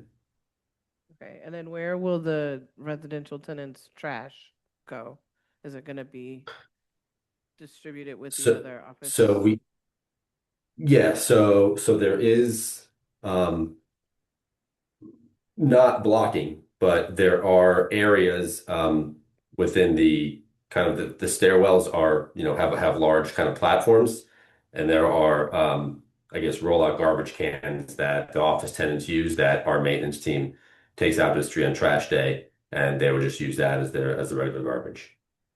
And then my sort of last question is really related to quality of life. Like it's very loud on that street, it's very bright on that street, and Class A office space has a different rating in terms of insulation for both noise and sound and light than a resident, that person that would be there all the time. What are you doing to the unit to sort of ensure that whoever's living there is gonna be able to live there comfortably and not kind of be impacted at night by the rest of the activities going on that street? Yeah, understood. And that's kind of a decision you make and knowing the neighborhood when you move in. We, again, our apartments above the retail across the street, those tenants know what it is. We explain to them when they're into the lease. And we don't have any complaints because they know the neighborhood they're in. And I think that's part of the allure is that people want to live in that neighborhood, eat, work, play, so to speak. I myself have stayed in several of those units when I'm down in Miami when I've been up there, and they're really great units. So, Any other questions? Questions from our attorney, Hillary Emerson. Just a clarification, because I noticed on the floor plans that it looked like only part of the unit was actually being converted, like the third and fourth floors would be converted to residential? Correct. Okay, so I just wanted to point that out to the board because it may be that it's not the entire unit 117, it's only part of it. So if the board is inclined to grant, you may want to include a proviso that indicates the use is limited to the third and fourth floors. Yeah, I should be able. Okay. Okay.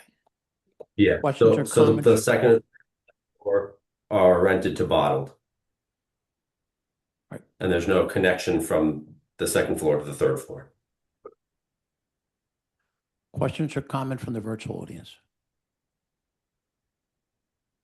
No hands at this time, Chair. Planning Commission. Amy Boyd with the Planning Commission. The comprehensive plan recommends no change in zoning at this location from the current CMX5 commercial mixed use. The proposal is to add a dwelling unit in an existing mixed-use building where residential is already allowed. The Planning Commission the Planning Commission has no objection to the board granting the requested variance for single-family household living. MI 2025-005-588-109 South 13th Street. I vote yes with proviso, limiting use to third and fourth floors. Michael Johns, my vote is yes with provisos. Cheryl Gaston, my vote is yes with provisos. Tanetta Graham, my vote is yes with proviso. Ryan McAdams, my vote is yes with proviso. Diane Nguyen, my vote is yes with provisos. Thank you. Number 7, Thank you. MI 2025-006-068, 2009 North Howard Street. Andrea Solomon is the attorney.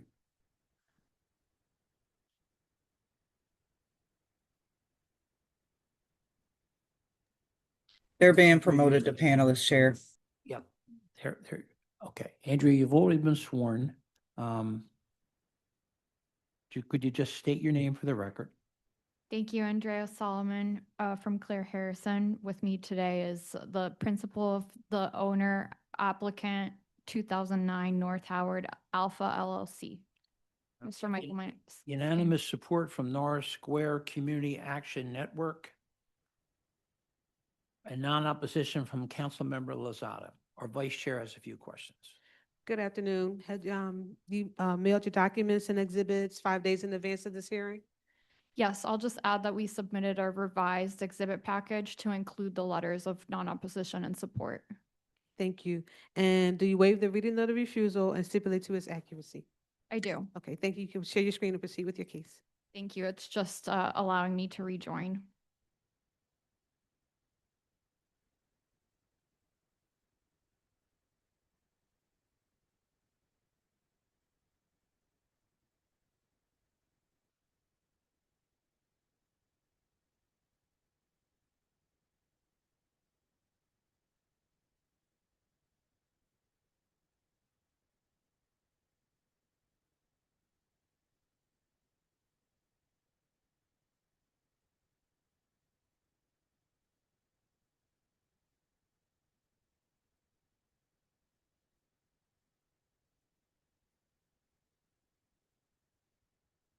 Okay, thank you. Good afternoon. Again, I'm here on behalf of 2009 North Howard Alpha LLC. With me today is in attendance is Mr. Michael Scanapico. As Chairman Bergman stated, we met with the coordinating RCO, North Square, back in December and received a letter of unanimous support. The meeting was very well attended, 21 votes in support, and a letter of non-opposition from Council Member Lozada. The applicant acquired the property in 2022. This application is limited to the ground floor units. Right now, they're zoned for industrial, artist studios. Since the applicant acquired the property, they haven't been able to lease them as artist studios. They've also marketed them for retail use as permitted by right, tried to get a coffee shop, some a bakery use, other uses in there, and have not been successful in getting commercial or industrial tenants. So we're here today to turn 8 of those bi-level units into dwelling units for a total of 88 dwelling units at this property. It's improved with 2 buildings, 2 4-story structures, and parking on the ground floor. This is a photo of, it fronts both Hope Street and Howard Street. Hope Street is very narrow and primarily residential use. And same thing with Howard, is a little bit wider, but has legal street parking on both sides. So essentially same width, but again, a very residential block. This is the layout of the typical bi-level unit. It's about 900 square feet. And the refusal, because of the building, though the surrounding block is primarily residential, is zoned for IRMX. This is the view of the interior of the units. They're bi-level units, very light and bright. Initially, we were trying to get, like I said, artist studios in here. Thought it was a good space to get up and coming artists up and running, but they haven't been able to lease. So we want to get some the rental of the dwelling units in here. With that being said, I'd like to ask that Michael be sworn in so he can adopt my testimony. Michael, could you please state your name and spell for the stenographer? No. Here you go. Much better. Michael Scanapico, MICHAEL-SCANNAPIECO. Do you swear or affirm to tell the truth, the whole truth, nothing but the truth? I do. Counsel. Michael, you saw the entirety of my presentation. Is it true and accurate to the best of your knowledge? Yes. And do you adopt it as your own testimony? Yes. And I'll just ask, can you talk a little bit about the marketing efforts, the possible tenants that you approached to try to get in here? Yeah, sure. Happy to. So we did marketing in a number of different ways. We tried, Craigslist. We tried approaching some neighborhood tenants that we thought could be a good fit. We also worked with the team at Scout, who has a office building with creatives, about 200 tenants in South Philly, to try to be in a newsletter there. And then, this is a eco-friendly building. Solar has a lot of different elements to it, which makes it somewhat unique. So tried to use that to also push kind of the retail concept out, website and everything else. So wanted to give some perspective. So there was 8 units left? There's a total of 10 units on the ground floor. 2 of them are already dwelling units, and 8 artist studios that we're converting to an additional Questions 8 from dwelling the board? units. You said these are bi-level? That's They're correct. bi-level units? Yes, they're about Okay, 900 square feet.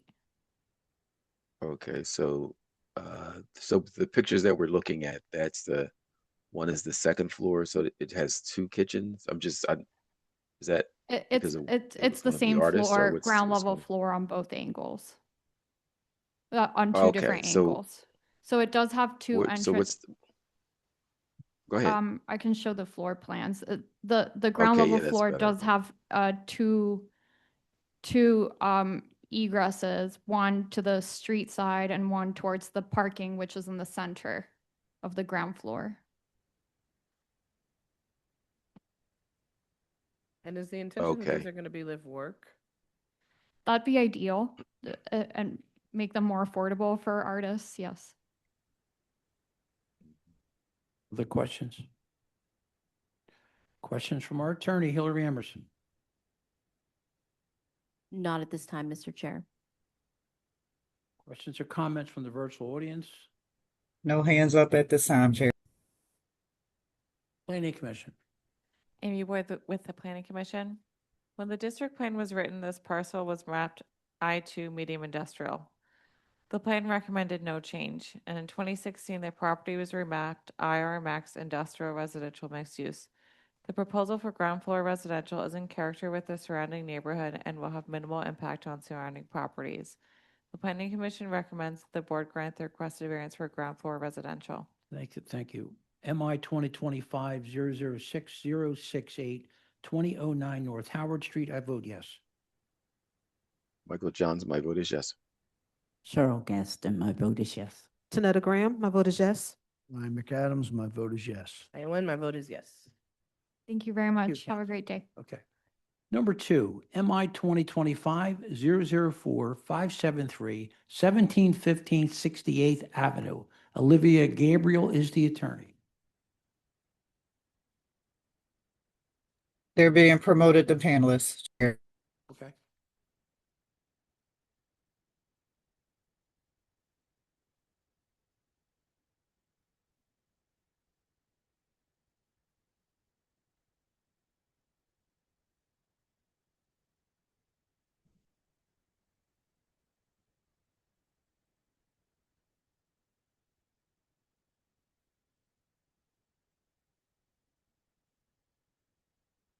Good afternoon, everybody. Hi, counsel, could you please state your name and spell for the stenographer? Yes, good afternoon. My name is Olivia Gabriel, Oliviagabriel, and I am counsel for the applicant. All right, do you swear or affirm to tell the truth, the whole truth, and nothing but the truth? Yes, Could you identify your client in relationship to the property? yes. My client is 66 Beechwood Properties LLC, and I also have the owner of the LLC, Sandra Heeman, present. All right, thank you. Is that an RCO letter there, Hillary? It looks like it. We had not. Yeah, we have not received Oh, the wait. RCO letter. Am I right? Oh, sorry. This might be. From the other one? Oh, yeah. Okay, all right. But, counsel, do you have a letter from the RCO? I requested it. I have Okay. not received it. We did have a meeting. Okay, our vice chair has a few questions for you, and then we'll proceed. Okay.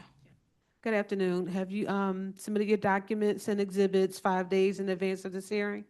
Yes. Okay. And do you waive the reading of the refusal and stipulate to its accuracy? Yes. Okay, thank you. You can share your screen and begin your case. Thank you. I did submit omitted exhibits to include tax clearance certification. And with the board permission, I will submit another omitted exhibit because I have labeled some of the photos to reflect uniformity with the plan, with the rendering. And I will share screen.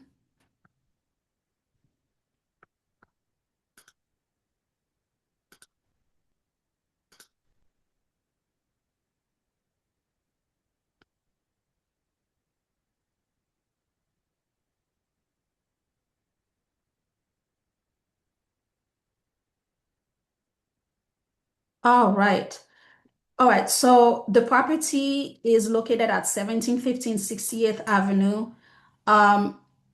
When my client purchased the property in 2021, they believed that they were purchasing a property that was zoned for 4 units. And one of the reasons why they believed that it was zoned for 4 units is because the previous owner gave them a rental permit for 4 units. After they purchased the property, they started to make cosmetic renovations. And unfortunately, the cosmetic renovation took longer than they wanted due to COVID, limited funds, and illness. the work was not completed until 2023, and they purchased the property in 2021. When they attempted to renew the rental permit, that's when they found out that the property was actually zoned for 3 units, not 4 units.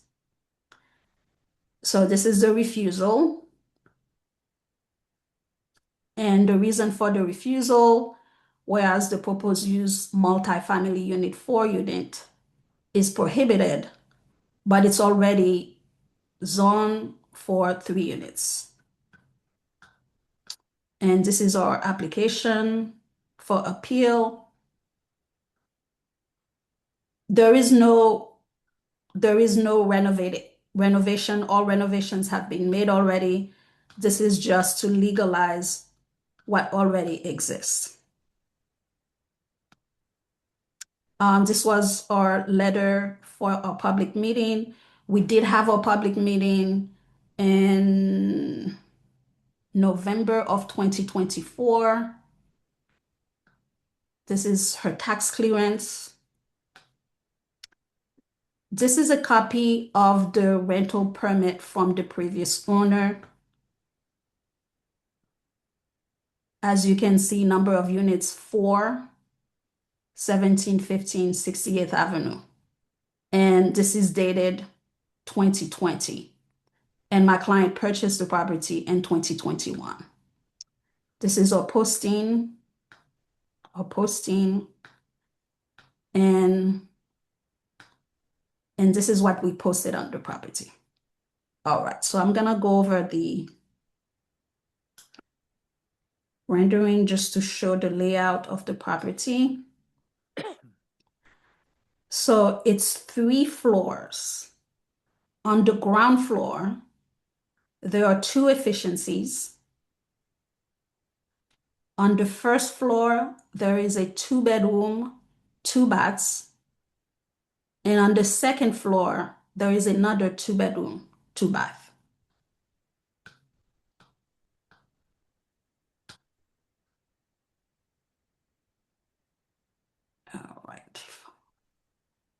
All right, so on the ground floor, we have the 2 efficiencies, Studio A and Studio B.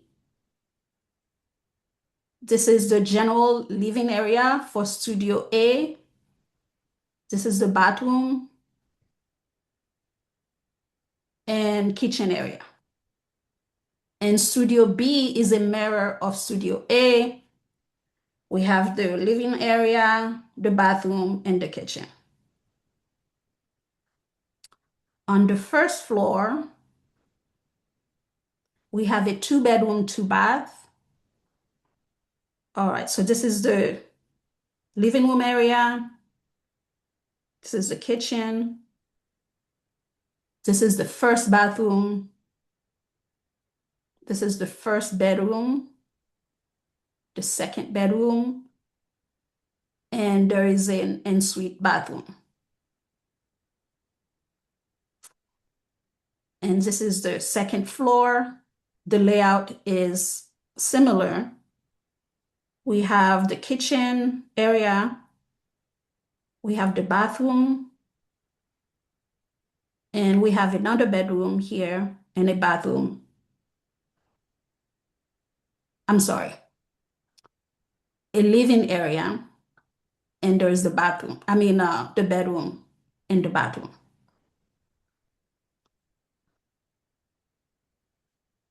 So this is the side of the property, and the white portion is the front of the property. And once we go up the steps, then you can go to the first and second floor. To access the ground floor apartments, these are the 2 doors on the side.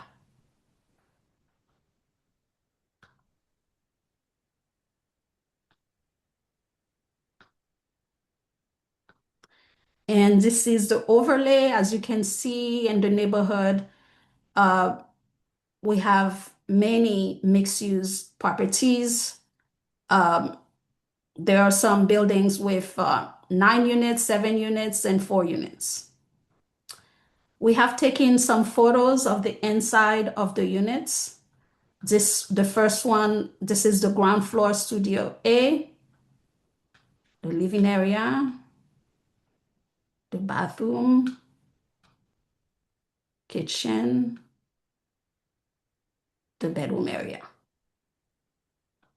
And studio B is a mirror of studio A, kitchen, laundry area, the living area, bathroom area. This is the first floor, 2 bedroom, 2 bath. This is trying to make it a little bigger. Oops, oh, maybe I should not have done that. Okay, here we are. Living area, bathroom, number 1, living area. Let me make sure that I stayed where I was, sorry. Okay, first floor, 2 bedroom, 2 bath.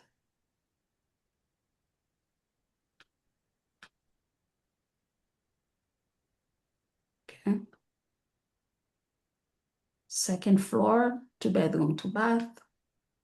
Bedroom 1, bedroom 2, bathroom 1, bathroom 2.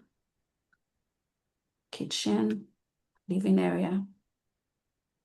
Okay.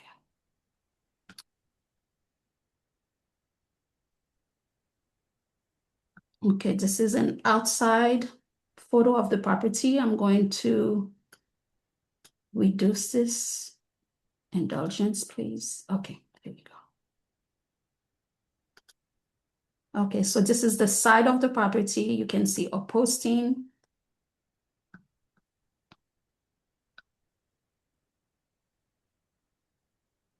Okay, this is the back of the property. This is a parking area for 2 cars. Only 2 tenants drive, so there is only 2 spaces needed. But in the future, if more spaces are needed, there is on-street parking.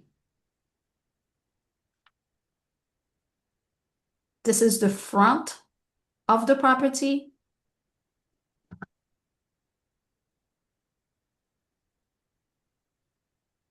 Here it is. And you can see there are 5 meters. Each one of the units have their own meters, and there is 1 meter for common area. This is your tax clearance. This was the permit for the previous owner. And this was the application in 1959 for the 3 units. I believe in 1959, that's when they received permission to have 3 units. But between 1959 and prior to my client purchasing the building, it became 4 units. We don't know exactly when that happened. And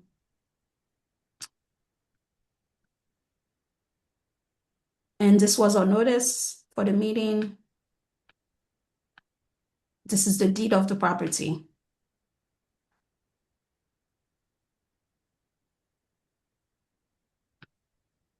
All right. That's the extent of my presentation. My client is present, Sandra Hemans. So bring your client on, please.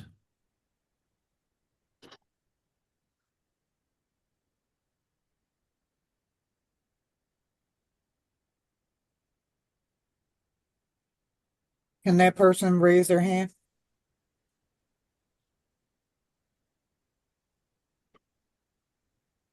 All right, here she is.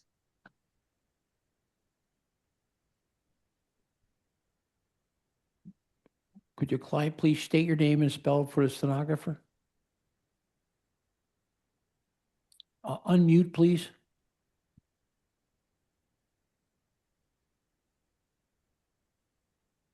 Could you unmute? That's it. Could you please state your name and spell for the stenographer? Sandra Hemans, Sandra, last name Hemans. Do you swear or affirm to tell the truth, the whole truth, and nothing but the truth? Yes. Counsel, please proceed. Thank you. Ms. Hammond, you heard the content of my presentation, Yes. and to the best of your ability, is that accurate? Yes. And do you adopt it as your testimony? Yes. Is there anything else you would like to add to what I have presented so far? Just that it would be, I'm appealing hopefully to get this unit to remain a 4, because it would be a considerable hardship for me if it has to be less than 4 units. Hence the amount of time, unfortunately, that it has already taken me to get it up and in. And Okay. I would just appreciate it. Questions from the board? Are all the units occupied? Yes. So all of the units are occupied. Can you go back to the unit layouts, Yes. the floor plans?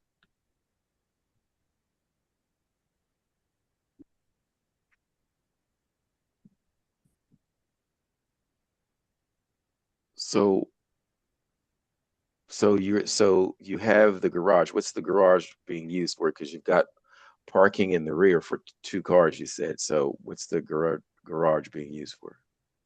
Right now, I just have it for storage. That's it. Okay. And the 2 units that are on the first floor, they're just efficiency units. Is that what this is? Yes.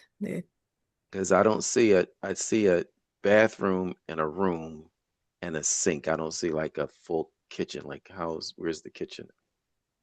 The Is that kitchen where that sink is? Is that where the opposite. kitchen is? Yes, it's like a kitchenette. So that's in that sort of hallway space or space across from the closet. That's where the kitchen is. That's the kitchenette Yes, for these it's the basement kitchenette. units. Yes.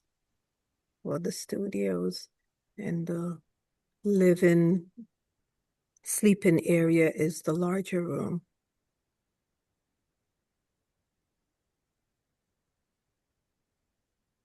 Any other questions? Yes, where's the trash stored for all the units? The 2 efficiencies, they like to use in the back of the building, where the cars are parked, for their trash cans and their recycling bins. The other tenants, they like to use the lower portion of the front porch to keep their cans.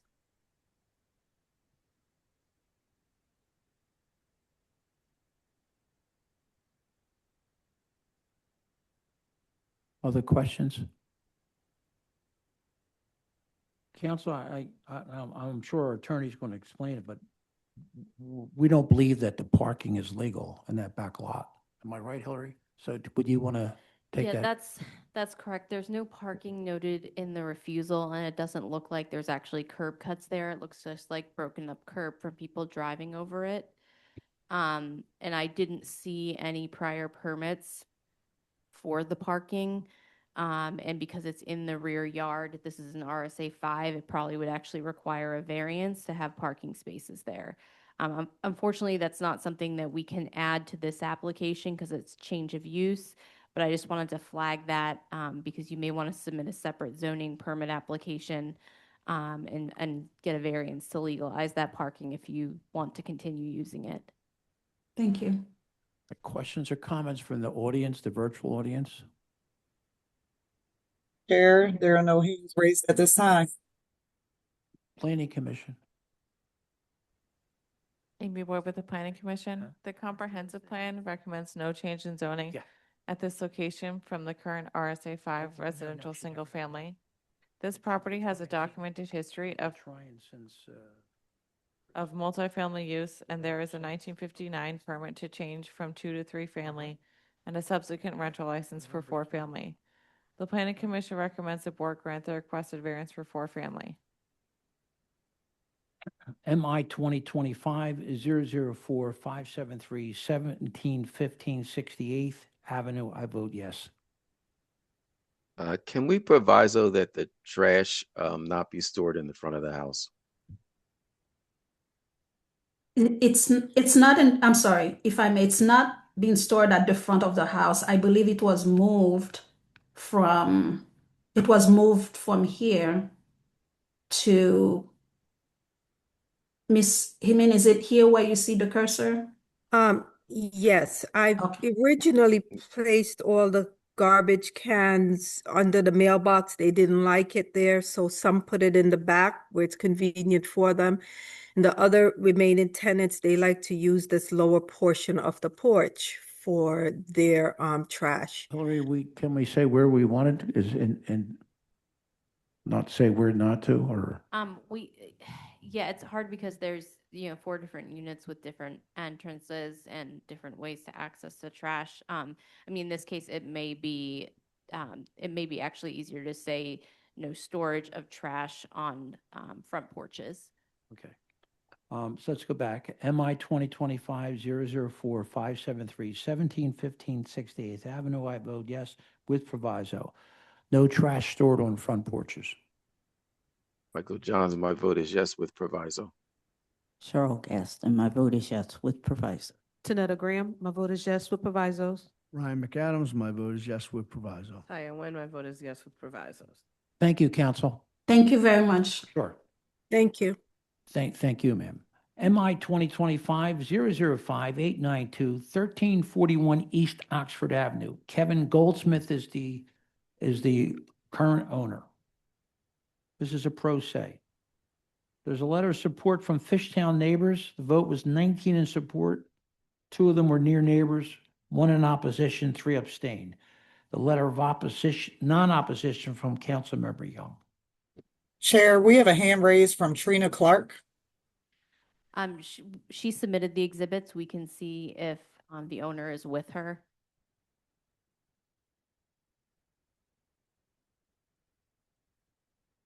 And I'm being advised that the owner is with her. Thank you. Good afternoon. Yes, I do have the owner with me and we can present the. Okay, so, well, all right, so the owner will be the one testifying, okay? yes. So, Mr. Goldsmith, could you please state your name and spell it for the stenographer? Yes. Good afternoon, committee. My name is Kevin Goldsmith, KEVIN GOLDSMITH. Right. Do you swear or affirm to tell the truth, the whole truth, and nothing but the truth? Yes. This application is for the relocation of lot lines to create 2 lots, Lot 1 and Lot 2, from an existing single lot. On each lot, the existing 3-story semi-detached structures to remain for use as single-family household living. The minimum required side yard is 5 feet, whereas 2.8 is proposed. You have letter of support from Fishtown and non-opposition from Councilman Young, and our vice chair has a few questions for you, sir. Good afternoon. Have you submitted your documents and exhibits 5 days in advance of this hearing? Yes. Okay, and the chair just read your refusal. Do you waive your reading of the refusal and stipulate to its accuracy? Yes, I do. Okay, thank you. You can share your screen and proceed with your case.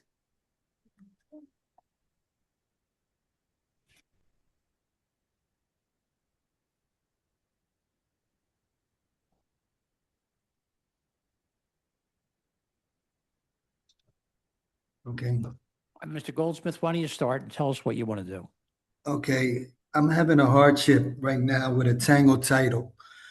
I need to divide the deeds, 2 separate single-family homes with separate OPA numbers.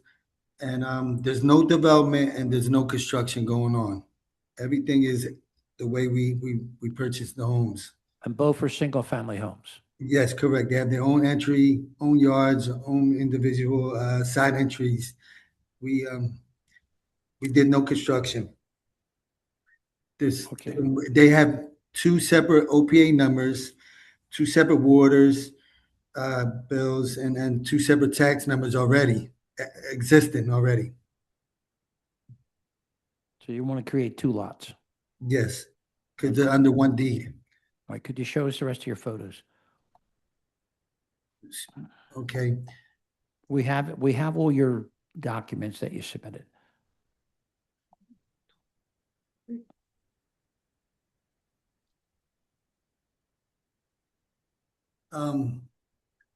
Right now, this is the property, my info as, the property owner for 1341 East Oxford. Yep. And this is the other OPA for 1343, showing that I'm the owner of the other existing home. Okay.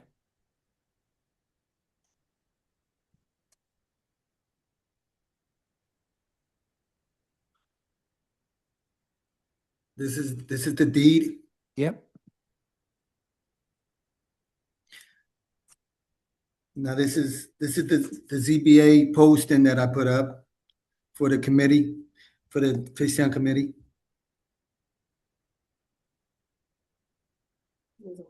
That's the zoning notice. Yep. That's Mr. Everett's letter. And this is the approval from Fishtown Neighborhood Association. Yep. And now this is the plan, and which is what I was approved also from the commission.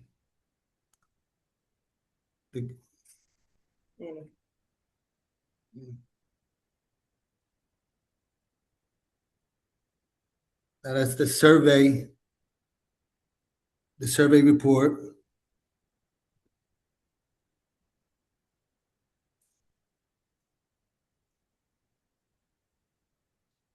Now this is the floor plan for 1341 East Oxford, showing that has its own floor plan.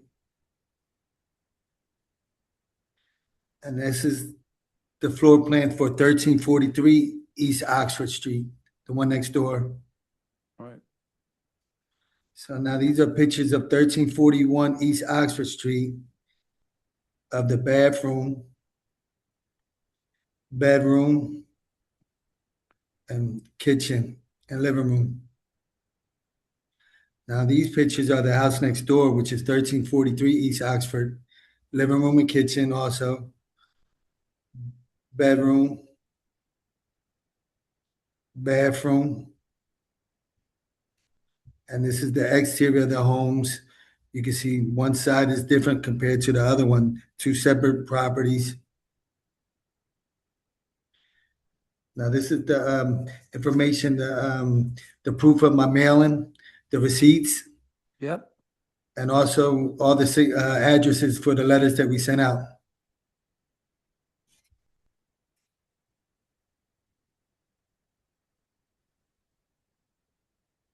Are you through? Yes. Questions from the board?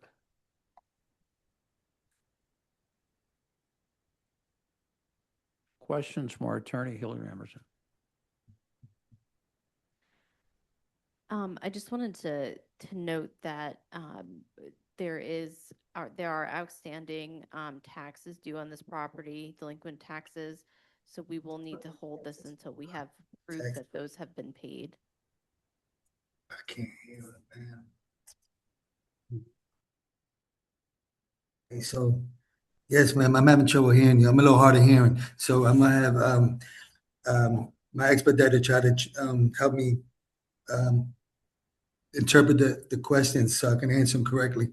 Well, it wasn't a question. No, it wasn't a question. I was just letting you know that the board won't be able to vote on this today because there are delinquent taxes on the property. Yes, that's one of the reasons why I'm here also, because I went to apply to refinance, and that's when it came up that they did not like to borrow the money to catch up with my taxes. I was trying to refinance, and the deeds are. I was gonna say, once we have proof that I believe it's the 2025 taxes have been taken care of either by agreement or paid in full, then the board will be able to vote on this matter. Okay. This is the real estate taxes you're asking for? That is correct. Okay, for both properties? Well, one is caught up, 1340, I think 1341 is still owed for 2025, I believe. Yes. Yeah, I could take care of that matter ASAP. Okay, all right. that would be great. Just So- let us know and submit proof of that, and then the board will be able to vote on this matter. Questions or comments from the virtual audience? Chair, we have one hand up from Mr. Everett? Robert, Yeah, Everett. FNA zoning chair. I think that's RCO chair. Mr. Everett.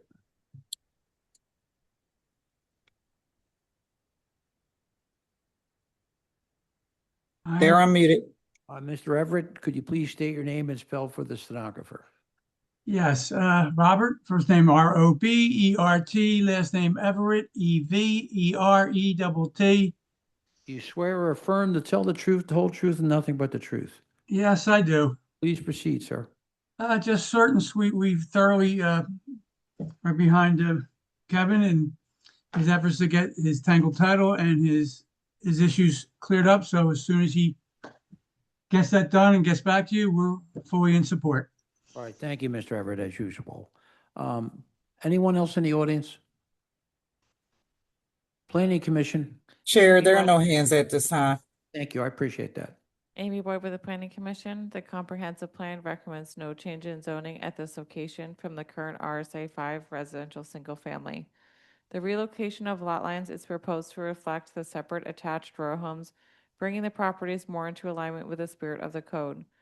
The side yards configurations are existing. The Planning Commission recommends that the board grant the requested variances for side yard depth. All right. So, Mr. Goldsmith, you've been told, once you have that done, just let us know and we'll get it back. Yes, I will take care of it before the end of this week. All right, I'll thank try you to- very much. I appreciate it. Thank you for No, your testimony. thank you. Thank you. Yeah, thank everyone for and listening. I appreciate it. See, I'll be with you in 1 minute.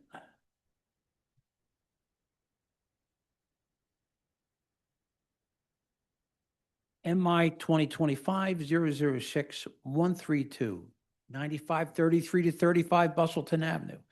Gabriel Fellis, Alex Sokoloff are the attorneys. They're being promoted to panelists, Chair. All right. Good afternoon, Chair, members of the board. Mr. Sokoloff, how are you, sir? Could you please state your name and spell for the stenographer? Absolutely. Oleg Sokolov, Oleg Sokolov. You swear or affirm to tell the truth, the whole truth, and nothing but the truth? I do. Could you identify your client in relationship to this property? My client is SAAS Financial LLC on the line later for the board's questioning and adoption of testimony is Aji George, managing member of the limited liability company. There's a letter of support with provisos from Greater Bustleton Civic Association. Our vice chair has a few questions. Sure. Good afternoon. Have you submitted your documents and exhibits 5 days in advance of this hearing? Good afternoon, Ms. Wynn. Yes, we have.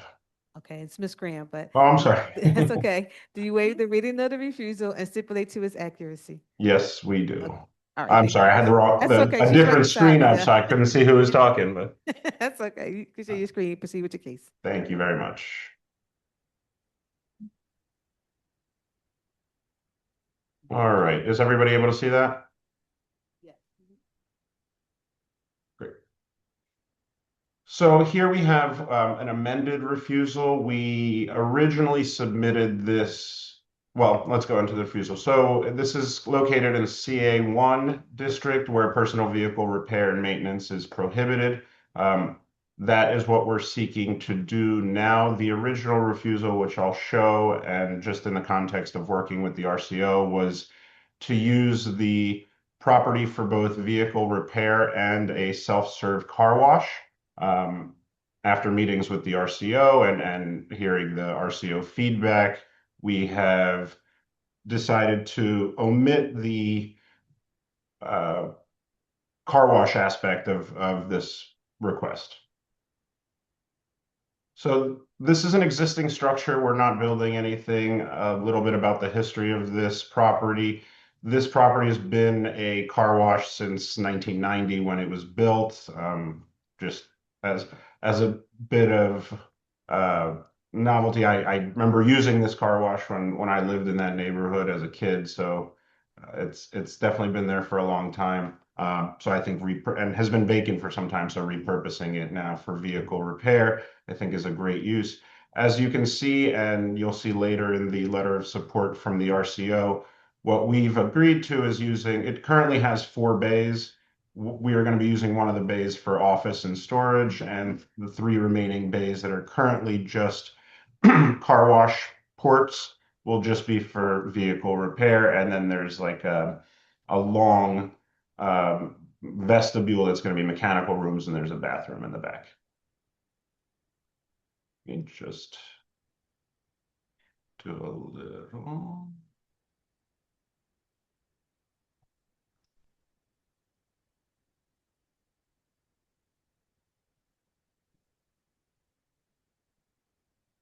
So this is the property. Like I said, many of you may be familiar with it. It's located on Bustleton Avenue, right between Grant and Murray. And it is quite a big lot. It's actually 9533255 Bustleton, so it's a double lot there. We're not going to be changing anything to the outside characteristics of the property, except for, and as part of the discussion and proviso per the RCO letter of support, we are going to be removing these vacuums. Some of the discussion with the RCO was about, noise. Directly abutting the property to the right and left are commercial uses, but behind it is a residential neighborhood. So we want to make sure that we don't have any kind of noise going on. So these vacuums will be removed.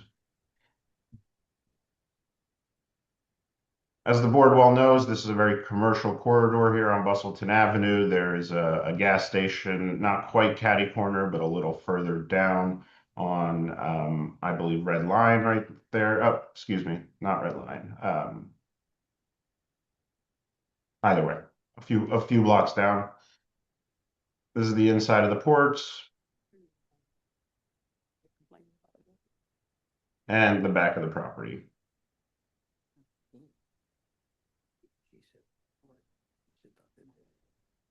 As I said, the neighborhood is definitely a commercial corridor. The entirety of this block between Murray and Grant is CA1, and these are the residential communities that I was discussing that directly abut the back of the neighborhood.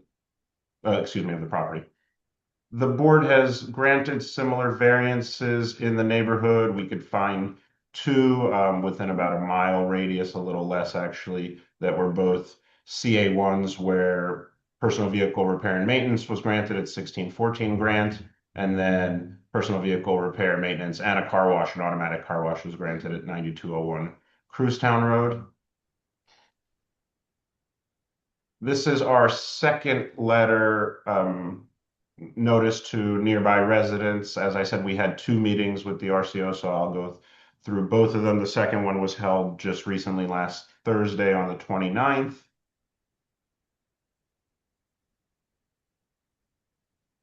And just for a little bit, this is again the amended refusal that was sent out. Here is our letter of support from the Greater Bustleton Civic League. And here are the provisos that we've agreed to after 2 meetings. So no part of the structure would be used as a car wash. We'll be installing noise reduction panels at the rear wall of the garage, and we'll be eliminating the outdoor vacuums. This is a petition of support that our client had signed by some nearby neighbors. So we have 7 signatures of support. It's a similar owner for many of these. So this property was purchased in July of 2024 by SAAS Financial. Here's the deed.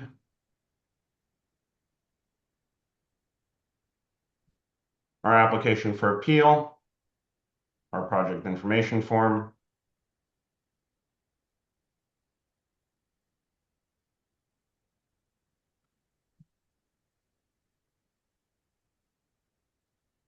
Our notice posters posted at the property. A little zoomed in, you can see for today's date.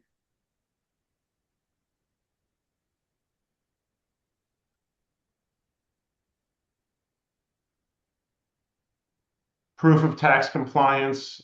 This was an outstanding balance that, if the board could see, was just paid on the 30th.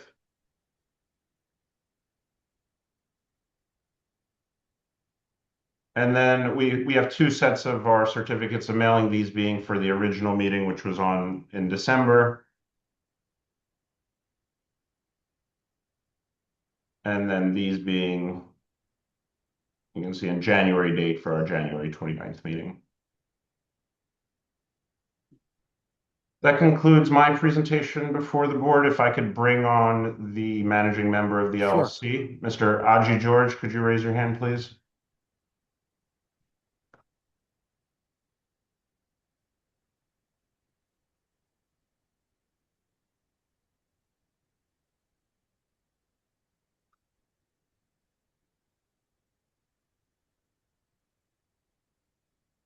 Mr. George? Yes, I'm Okay, sorry. Mr. George, could you please state your name and spell for the stenographer? My name is Aji George. That's Ajigeorge. You swear or affirm to tell the truth, the whole truth, nothing but the truth, sir. I do, sir. Counsel? Thank you. Mr. George, you heard my testimony before the board today, Yes, sir. and would it be accurate to say that it's true and correct to the best of your knowledge? Yes, sir. And would you adopt that testimony as your own? I do. Is there anything you'd like to add for the board's consideration of this matter? Just wanted to just say that I did work with the RCO committee and try to address all their issues, and we have come to an agreement of actually whatever the demands were to meet those demands. Thank you, Mr. George. Thank you. Questions from the board? Any body work being planned to be done here? No body work, no paint. No body work, no paint. Okay. Yeah, What is your plan for hazardous? I'm sorry, since you brought up the issue, we're not going to be selling tires. We'll be doing tire rotations and balancing and things of that nature. Okay. What's your plan for your trash and hazardous waste? There is an area in the back that's going to have the compliant types of cans that are required for all of that waste. And Mr. George, if you have more details on that, would you address Mr. John's question? Yeah, well, I will be probably putting a dumpster in the back, which is going to be recycled. Whatever needs to be done to meet the compliance, I will do that.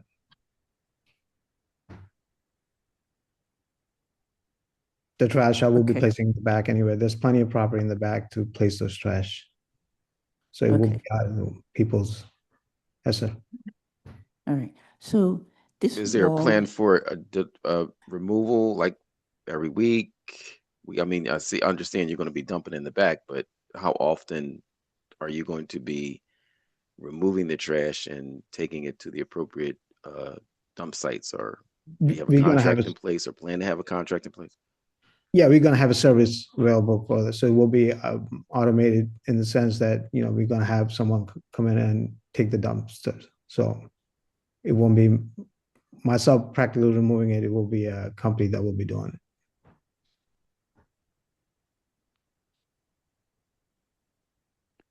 Okay.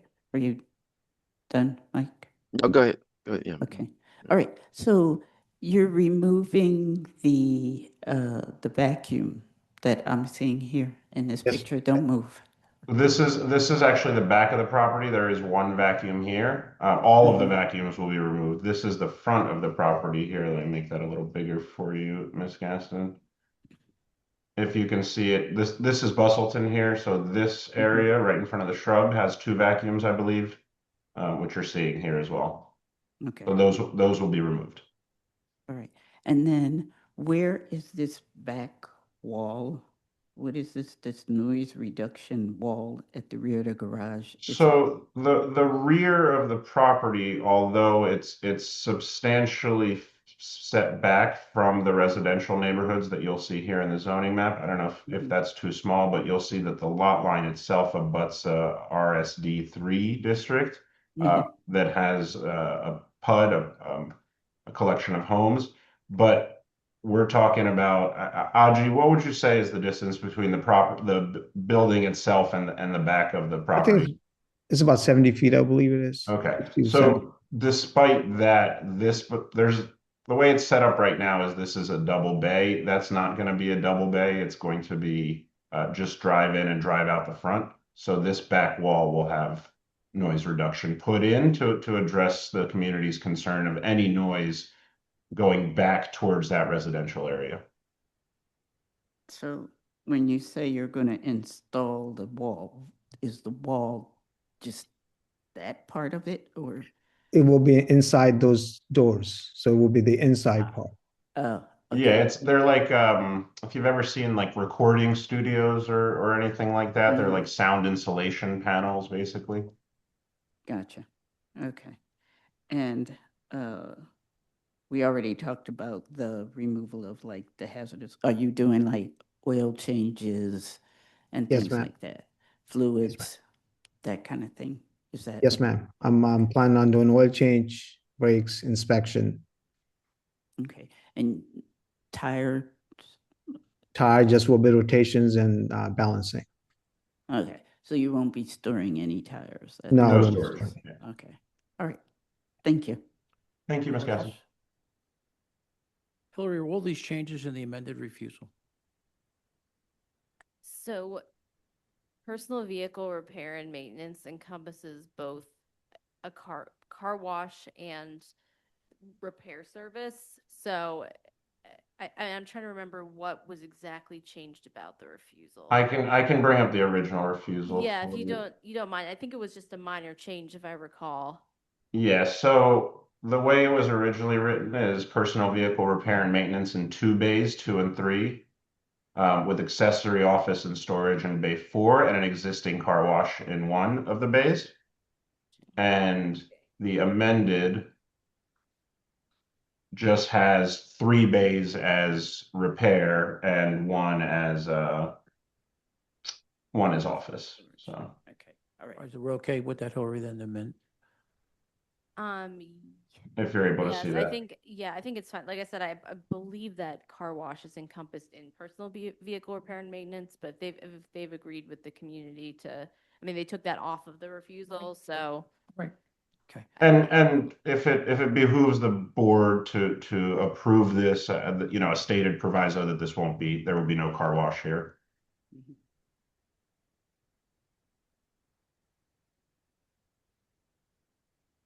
MI 2025-006-132-9533 to 35 Bustleton. Sorry, hold the on. planning commission. Oh, did I miss? Thank Miss planning? And I think, Oh, my God. I think, Alice Udovich from Councilmember O'Neill's office has her hand raised to speak Did I as well. overcorrect it? Oh, okay, all right. Yes. No, I'm getting a little excited here, but we're ready to break a record here.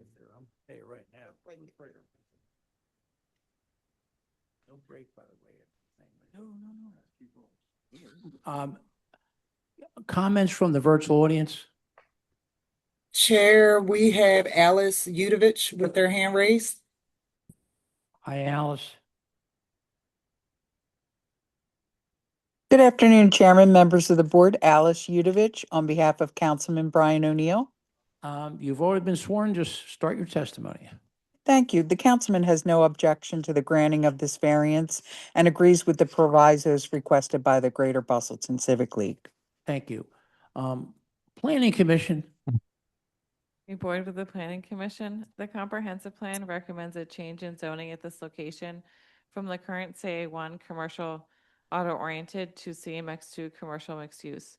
The property has a documented history of personal vehicle repair and maintenance since at least 2007. The Planning Commission recommends that the board grant the requested variance for personal vehicle repair and maintenance. Thank you. MI 2025-006-132-9533 to 35 Bustleton Avenue. I vote yes with proviso per amended refusal dated 12/30/25 and no car wash. Michael Johns, my vote is yes with provisos. Cheryl Gaston, my vote is yes with proviso. Tanetta Graham, my vote is yes with proviso. Ryan McAdams, my vote is yes with proviso. Diane Nguyen, my vote is yes with proviso. Is there anyone in the audience whose 2 p.m. case has not been called?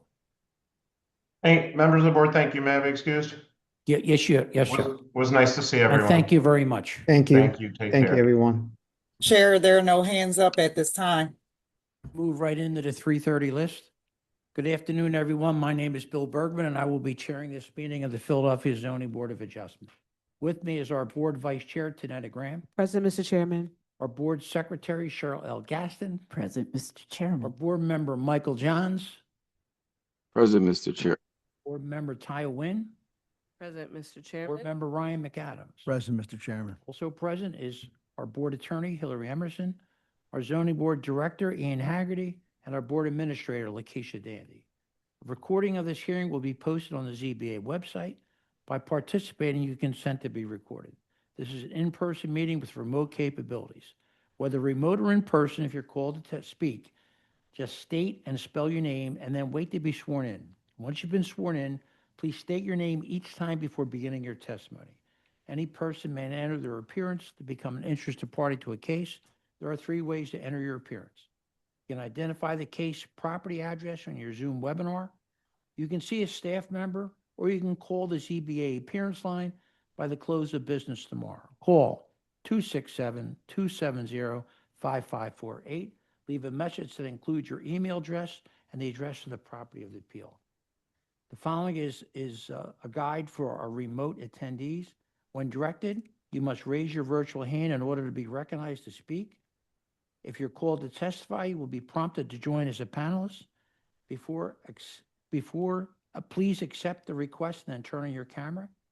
The webinar Q&A is for questions about the hearing. Do not comment on cases in the Q&A. If you're participating by phone, press *9 to raise your hand and *6 to unmute.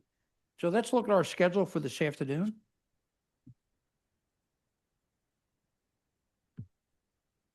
Number 1, MI 2025-000-792 2061 Byberry Road. This case is continued until 6/10/26 at 3:30 p.m. And number 3, MI 2025-004-950 2342 East Huntington Street. That case is continued until 6/10/26 at 3:30.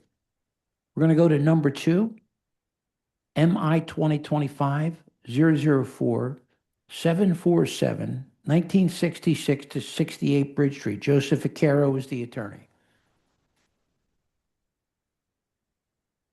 They're being promoted to panelist, Chair. Yep.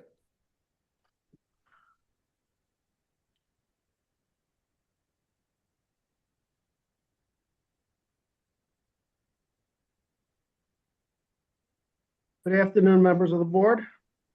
Good afternoon, counsel. Just state your name and spell it, please, for the stenographer. May it please the board, Joseph Vaccaro, V-A-C-C-A-R-O, on behalf of the applicant, B15 Enterprise, the owner of the property. And I have in the room Brian De La Nueces. He's Okay. a co-member. All right, Mr. Vaccaro, you've already been sworn in, so our vice chair has a few questions for you. But before we start, there's unanimous support from Frankfurt Neighborhood Advisory Committee and a letter of non-opposition from Councilmember Lozada. Thank you. Good afternoon. Have you submitted your documents and exhibits 5 days in advance of this hearing? Yes, I did. Okay, yes. And do you waive the reading of the refusal and stipulate to its accuracy? Yes, I do. All right, thank you. You can share your screen and proceed with your case. Okay, thank you very much. Find the exhibits.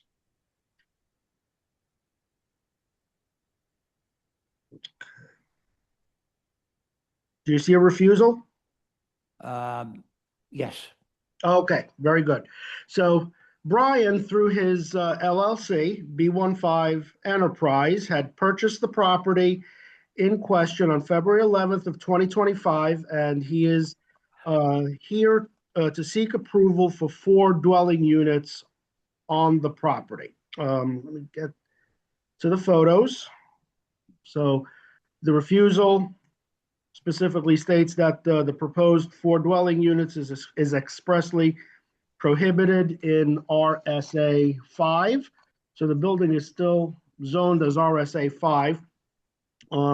Yet there was a restaurant and a beer distributorship down on the first floor.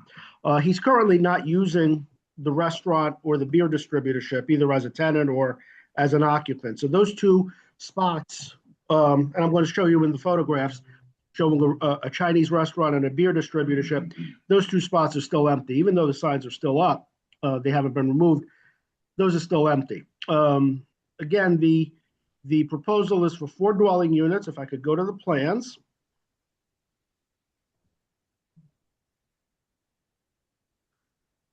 And the photographs. Scrolling down.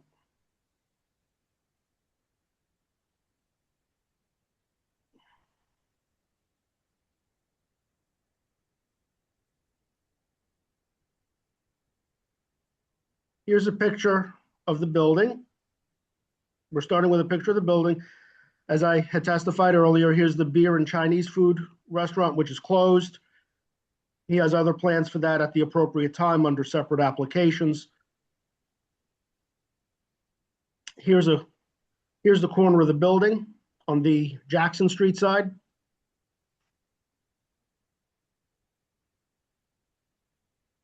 Here's the entrance to where the units would be. The staircase going up. And here is inside Unit A. We're calling it Unit A or Unit 1. There's some laundry facilities.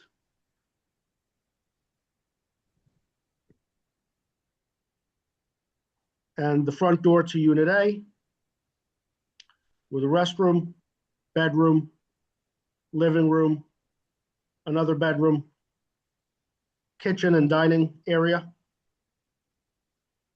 And here's Unit B, the same thing, another bedroom with a living room area, restroom. Unit C has a restroom, bedroom, kitchen and dining area. And Unit D, same thing, restroom, bedroom, kitchen and dining area. We have our letter of support. And the tax clearance, it may show a $4,924 balance. With respect to that, the taxes are due at the end of March, it's my understanding. And he has a mortgage on the property, and the mortgagee is Velocity Commercial Capital, and they're the ones that pay the mortgage. So even though there's a balance showing, it's paid through his mortgage. So if you could see the previous years, everything's all been paid off. We actually have a credit of $182 from the previous year. If he were making the payments personally, there wouldn't be any credits. And then there's zero balance going all the way down. If I could show you the plans.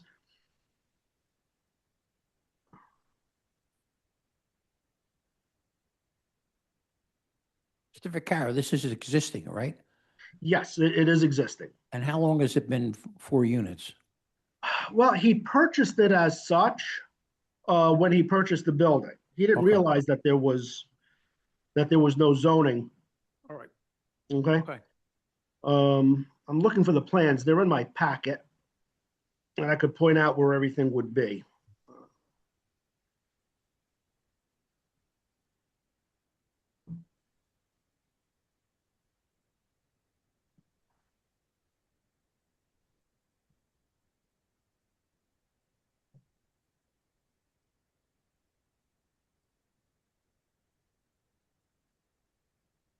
Here we go. So the 4 units, they would be split between the second and third floor. And if I could zoom in, starting with the second floor plan on the left, and that's page 15 of 58. So you have a den, kitchen and living room area with a restroom. Here's the other unit. If I could scroll this way. Kitchen and living room, bedroom.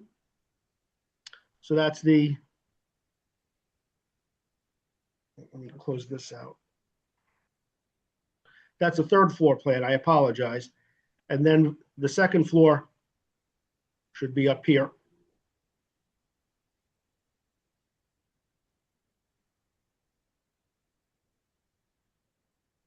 that's the retail area on the first floor. I'm looking for the second floor plans, but they're in here. They're in here. While I'm looking, does the board have any questions? Well, why don't we see the second floor? Is that, Sure. is that it there? That may be, it's labeled as third floor plan over here. Here it is, second floor plan. I apologize. I just needed to zoom out a bit. That was the third. Here's the second. So we have kitchen and living area, 2 bedrooms with a restroom. Here's the hallway. Here we have a restroom, kitchen and living area with a bedroom. So that's the second floor plan, and that's the third floor plan that I just described earlier. So why don't you bring your client on, adopt your testimony, and then we can have some questions. Sure. Brian, I'm going to turn the computer over. Brian, first of all, he's going to ask you to swear to tell the truth. Okay, so could you please state your name and spell it for the stenographer? Brian De Las Nueces, Brian. The last name's DeLasNueces. All right. Do you swear or affirm to tell the truth, the whole truth, and nothing but the truth? I do. Counsel? Mr. De Las Nueces, are you the owner of B15 Enterprise, the owner of the building? That's correct. And are you the sole member? That's correct. Did you hear my presentation to the board? Is it true and accurate? Would you make any changes to it? No. Would you adopt it as your own testimony if you were going to testify? Okay. Any questions, members of the board? Questions from the board? Yes, trash. Like, how's the trash stored for all your units? I know the commercial units are empty right now, but what's the difference between the trash?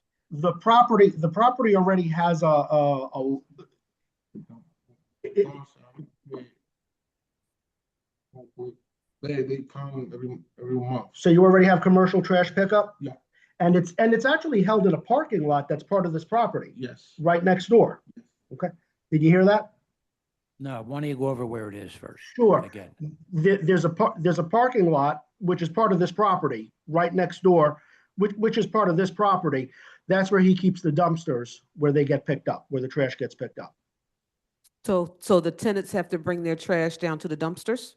Correct. Dumpsters that he Yes. provides Yes. with commercial trash pickup.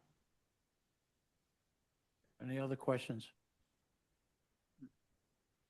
Yes. And there is also ample parking. There is also ample parking in that lot for the tenants. There's a question coming, Joe. I'm sorry. So when he purchased it, there were 2 units, 2 residential units, and the commercial units downstairs. Is that how this worked? There were 2 commercial units downstairs, but they were already empty when he had purchased it, correct? Yes, that's correct. So the 2 commercial units on the first floor, they were empty. He just bought it. His main focus was on the 4 residential units that we're discussing on the second and third floor.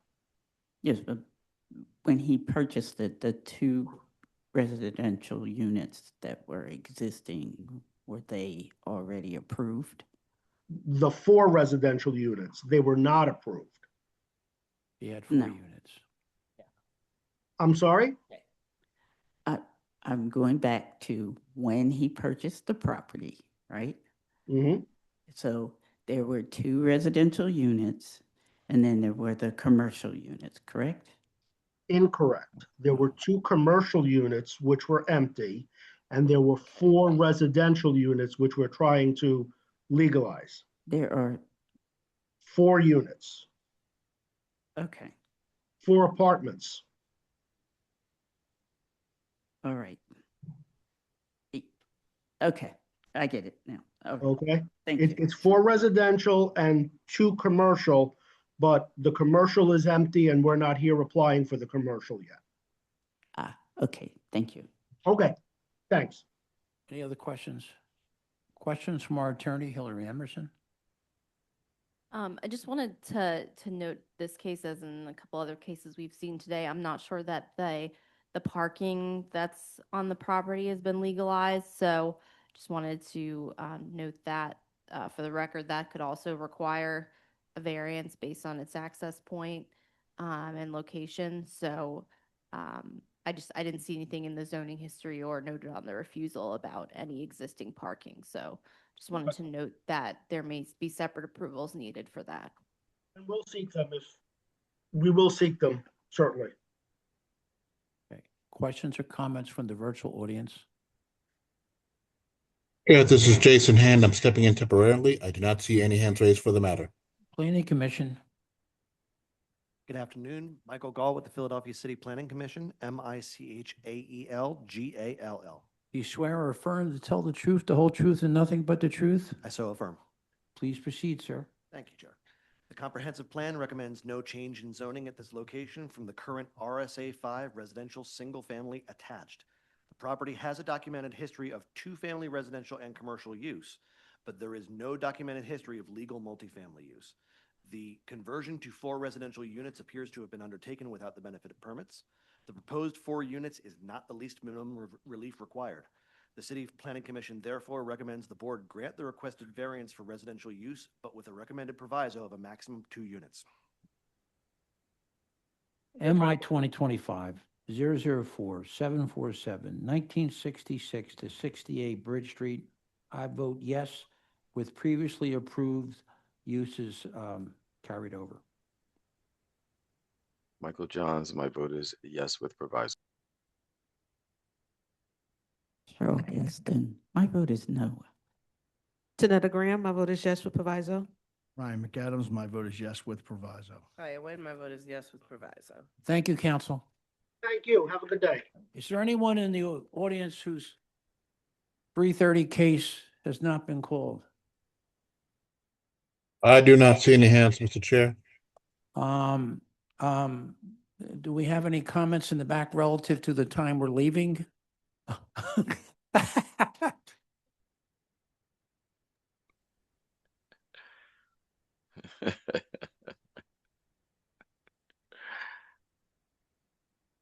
a good Take one, care, all. guys. All right. Take care.